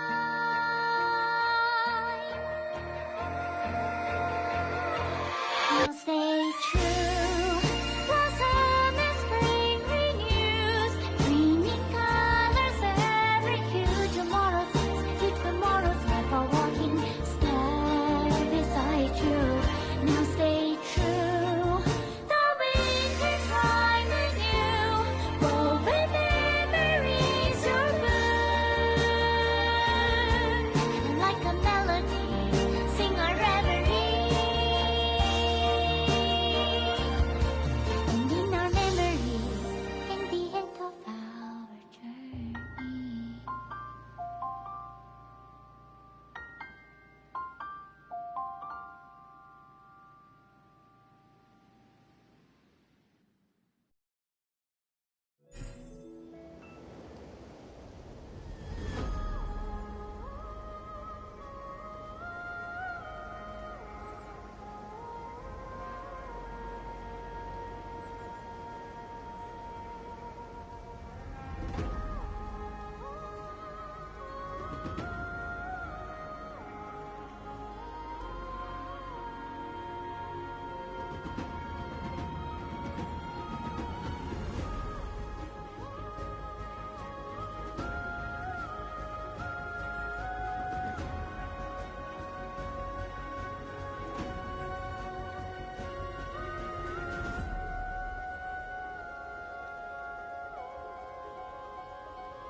no longer working. Looks like it's just the two of us out here now. Memmy? Me Memmy Mem?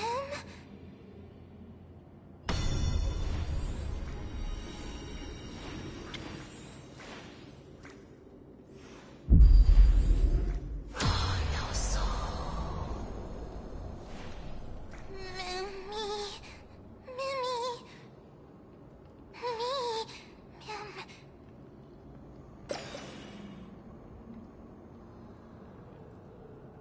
Let's find some place safe to set up a base of operations first.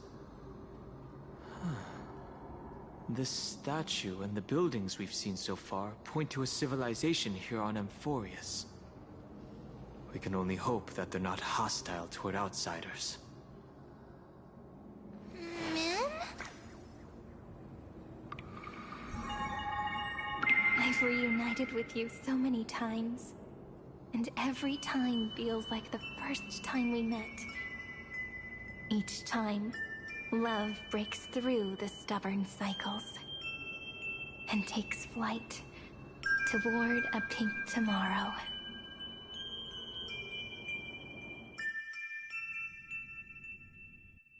Still early. Where's she now?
Oh, back so soon?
You're back.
Being surrounded by the universe feels amazing.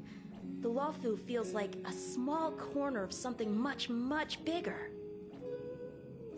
Yeah, all the challenges of everyday life seem to disappear when you gaze out into the universe.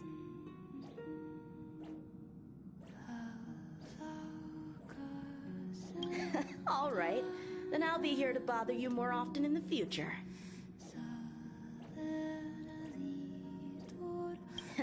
I bet there are so many opponents out there in the universe just waiting for me to find them.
Are you ready?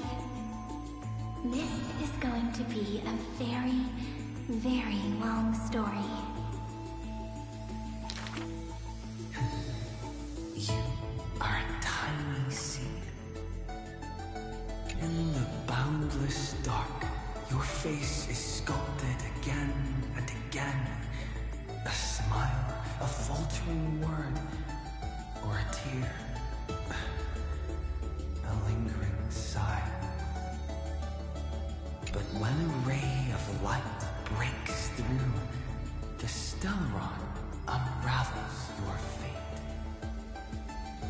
Since that moment, you were meant to be a soul, yet you are hollow. You were meant to be the answer, yet you know nothing.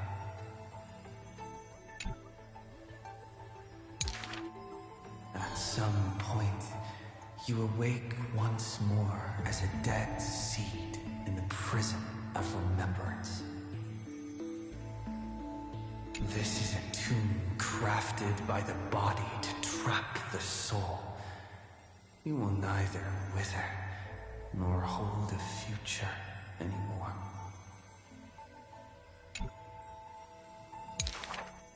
Heart of Amphoreus, Demiurge. Who's calling you? Is that your name? Hi, miss me yet? Before being dragged back into the sinful loop by tongues of fire, she left you a story. The singing fairy guides the kind traveler to the Remembrance Maze. Soft and full of color, a peaceful, beautiful place to return to.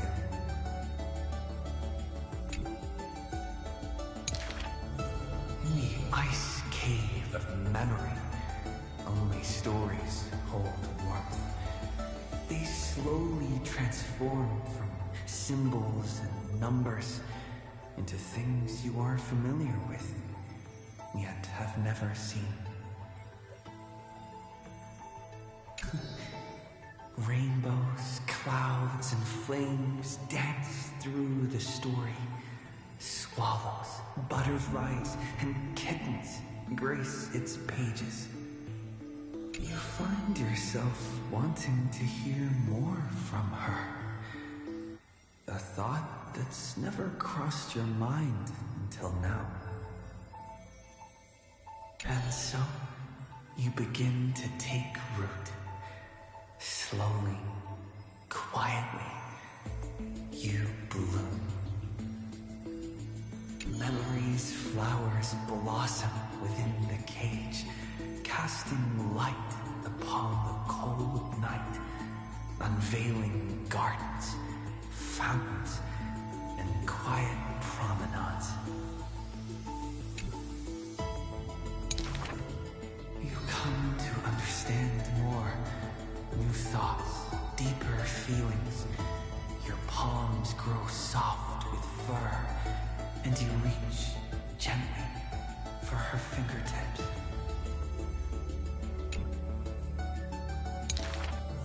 Each meeting carries thousands of years of longing.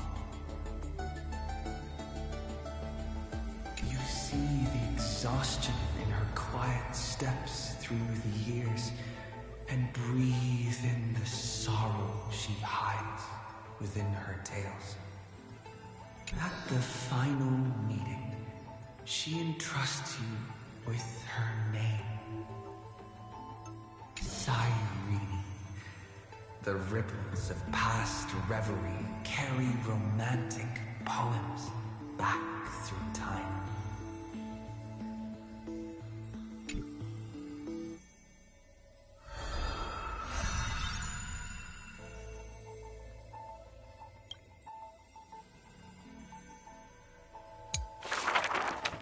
When you finally escape the cage, your heart no longer knows emptiness. Ma'am?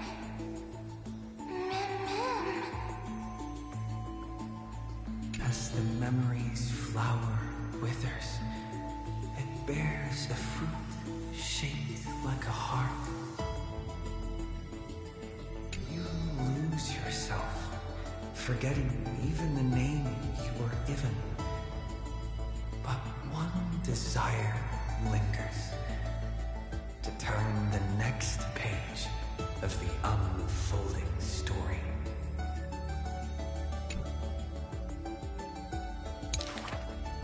The remembrance's messenger takes your hand through blooming gardens and hushed galleries to where the stars unfold above. A shooting star flashes by like the most brilliant pen, carving staccatos into the endless loop of night.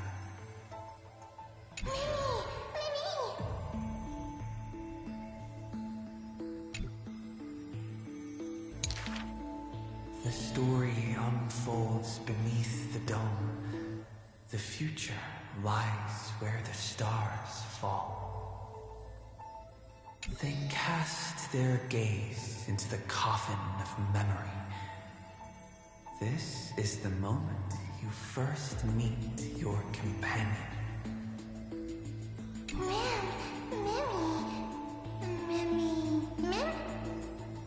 Ornyx gives you your new name, but your quick-witted partner prefers teasing you with nicknames. He walks beside you on this journey. The Chrysos heirs, titans, the flame chase and deliverance.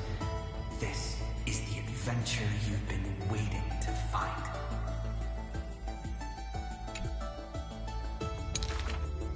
You find Strife's weakness, seal the black-robed swordsman in the ruins of a past life, and soar again with the heroes to the sky. Justice has a partner, and it's me! You too tread in the grove, gurgling, almost drowning. Just erase this from your mind quickly.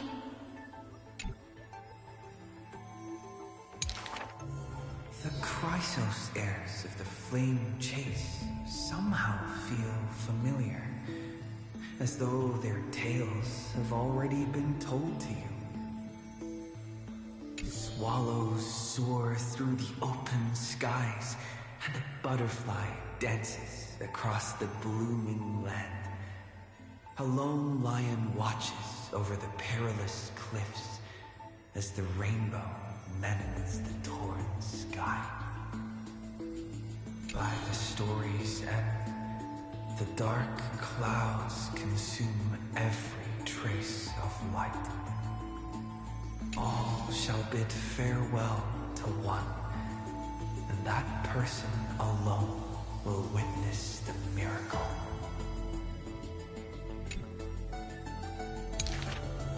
Hatred flares from the heart of the blazing sun, and the world falls apart, carried off by the chaos of time. And though only ripples of past reverie remain, they still sing brave poems alongside it.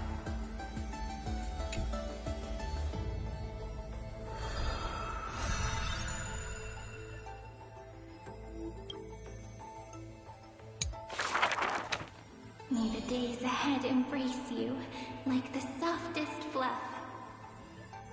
Here lies Ides Elysiae, Cyrene's most beloved sanctuary. Forever warm, forever gentle, the place where the story begins again.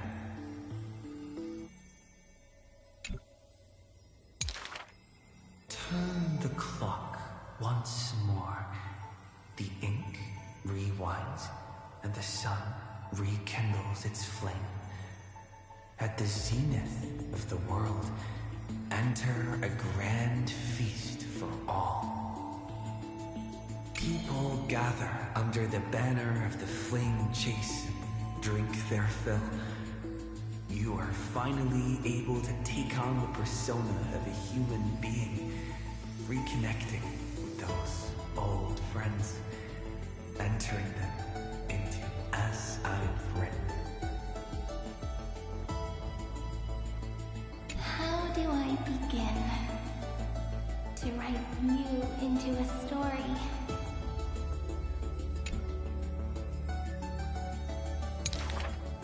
With her own hand, the ruler writes, I love the world, just as it loves me.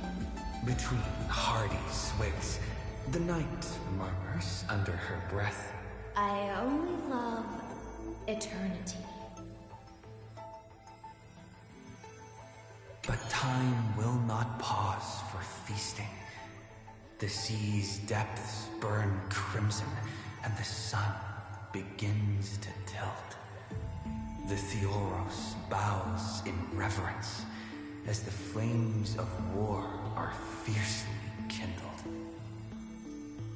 You inscribe beauty on the weaver's gravestone, recording how a child's laughter warms the final goodbye. The shore on the other side will watch over the next life. With a hopeful heart, the maiden walks into the chill of the dark, awaiting an embrace. Scars will give way to peace. The warrior ascends the altar, speaking softly under his breath. The cat is not fond of warmth, and quietly slips away from your intrusions. And the wise one who journeyed with her to the end still carries a smile in the depths of his eyes. The physician who bears a love for mortals wishes for you to look up and behold the rainbow's light.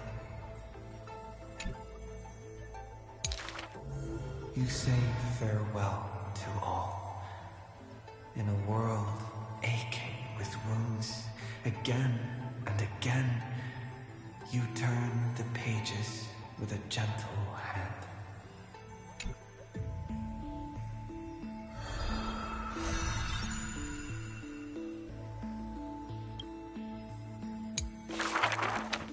Amidst ruins, wilderness, and ash, the projection of the Intellitron reaches out in greeting. Philia 093, the electrical signal originally belonging to love. Now that silence has fallen, why not look at yourself beneath the starlit sky? Along light's final journey to the edge of the universe, the stars fade into silence, their wreckage settling, cooling into uniform, still, and pristine dust. Love answers to many names. Variables, interference, symmetry broken, the original flaw. Love and destruction are two sides of the same force.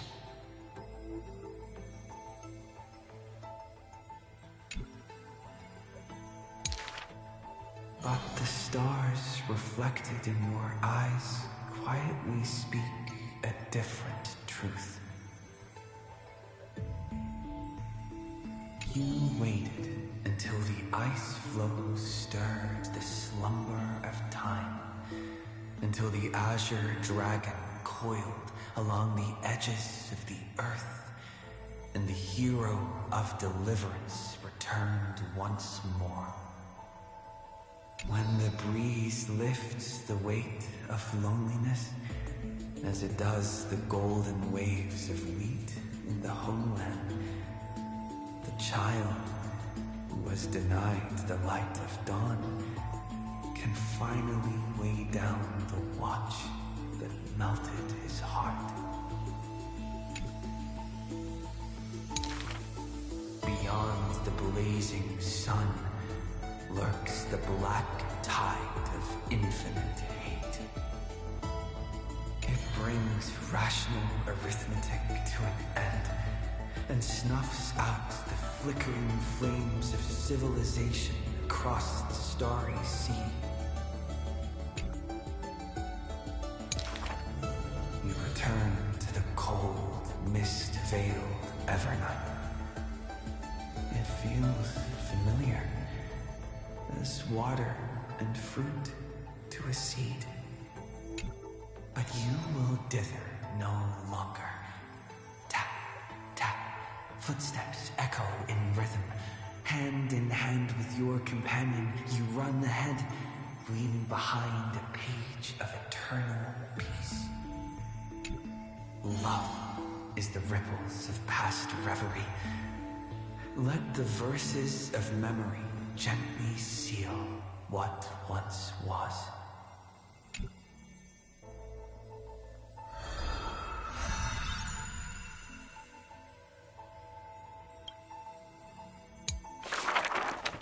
Thank you for all you've done, friend. Now, leave the rest to me. On the fragrant shores of the west wind, where flowers bloom, I picked one without thought, and turned to glance behind me. Let me uncover the missing chapters in this long chronicle of Amphoreus. I see you, Amphoreus.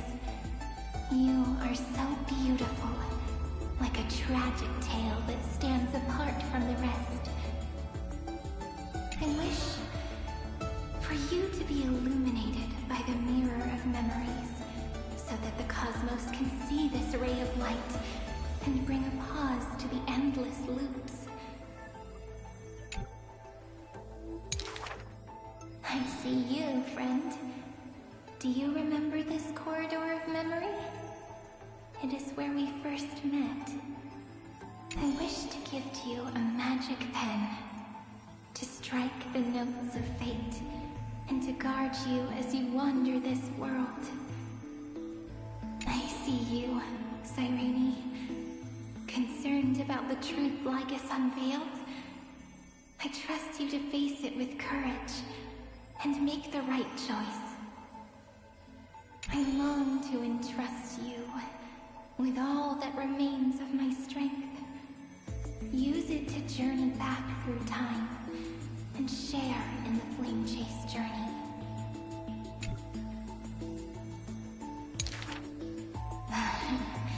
I'm so tired. I can barely keep my eyes open. It would be great to find a place where I can lie down and sleep until tomorrow.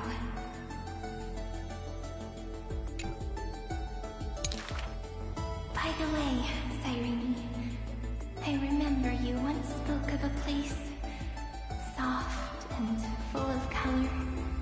A peaceful, beautiful place that felt like home. But where is it? So this is the place. Without my realizing it, the flower I picked from the end of the west wind has become a seed. No matter. Will you let me make one last wish? I can't see you, Remembrance Maze. So I wish... Please, grow out from this tiny seed. The seed will grow and grow until it becomes a great tree, crowned with 1,000 flowers. It hums. Do, re, mi, fa, sol, la, ti. Waiting for a fairy maiden to arrive and write her very first story.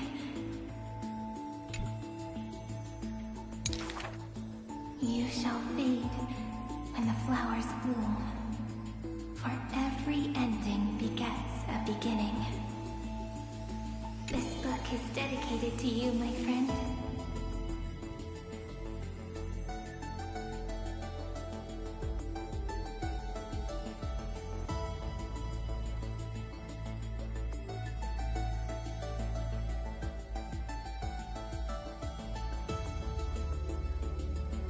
Open it. I'll be waiting for you in the past.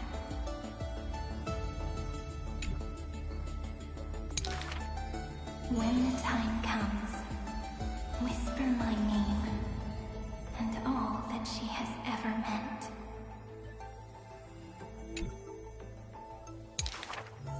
Cyrene, ripples of past reverie. I hold you in your heart with love. Then, with an unforgettable thirst. you walk toward your tomorrow.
Every time we meet,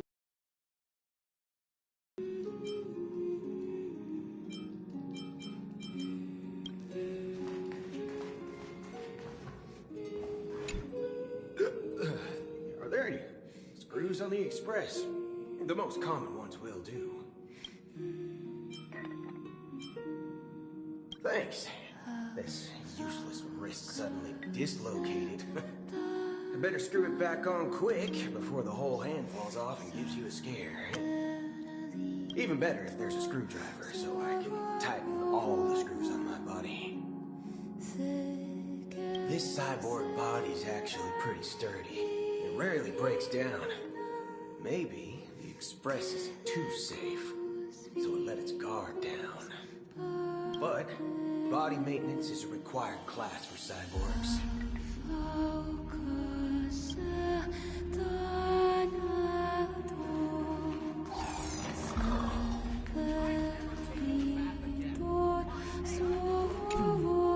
A cake this size should be enough for the Express crew to share. Oh, you're here, Benefactor. This is a souvenir I bought while strolling through Penacony. I've intruded on the Express a few times already, so I must express my thanks in some way. I heard they added sour dream potion into the cream for this cake. You won't feel sick even after eating a lot of it. Your appetite will even increase. Perhaps the more you eat, the hungrier you'll get. Penacony is a truly bustling place. Every one of their dishes seems to have been made in a unique and bizarre way, but that's what makes them so delightful. It reminds me of the Exalting Sanctum. Have you ever had a Song Lotus cake, Benefactor? As soon as you take a bite, it seems like it's laughing at you. Oh, good. It seems like my memory is still sound. It's a kind of short and crisp laugh, no? Many Outworlders have been scared by that sound. There are other foods too, like the Tuskper wrap, which is actually... Forgive me, I'm suddenly remembering everything. I wonder what kind of scenes I would behold if I returned to the Xianzhou.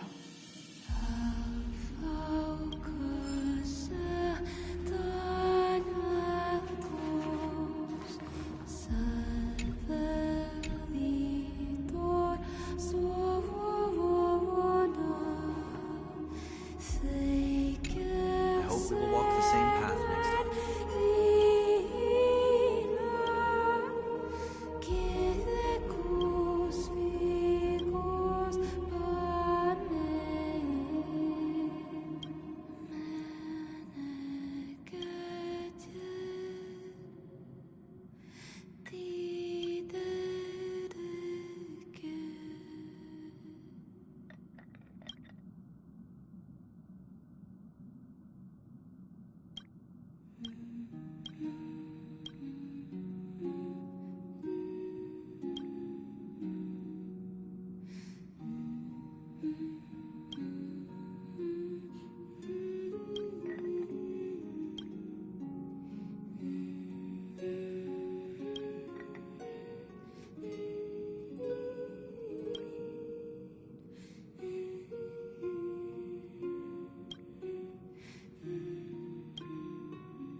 You mean you just waved a probe around in deep space and found our pal in Don Hung?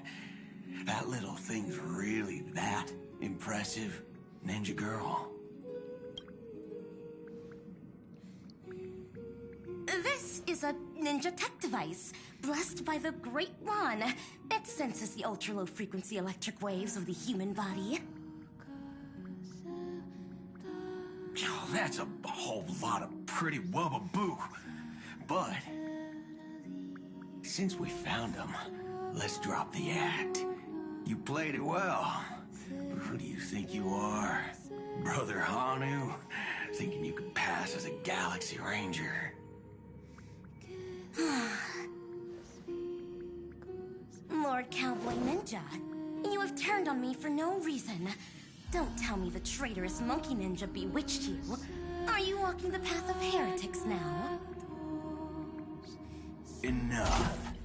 A name is Silvergun Shura.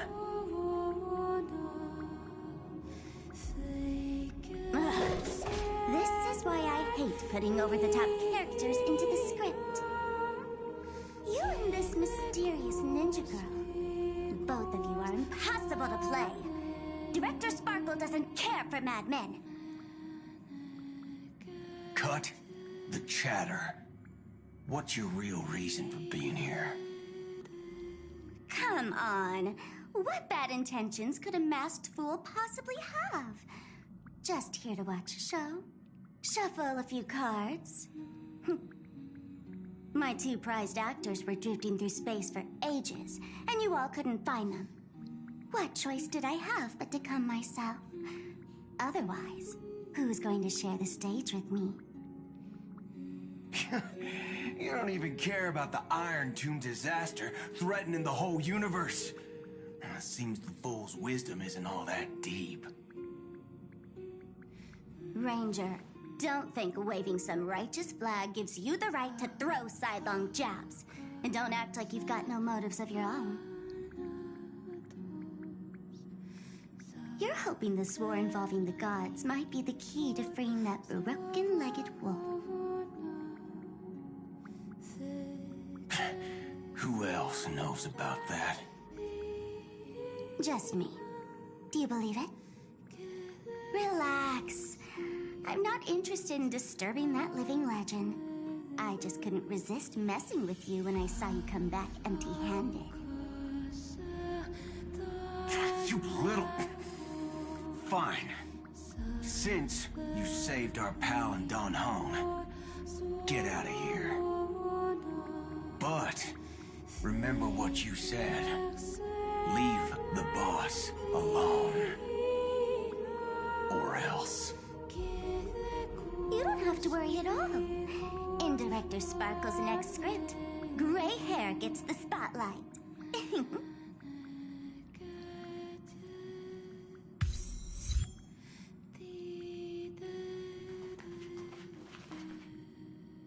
Something the matter?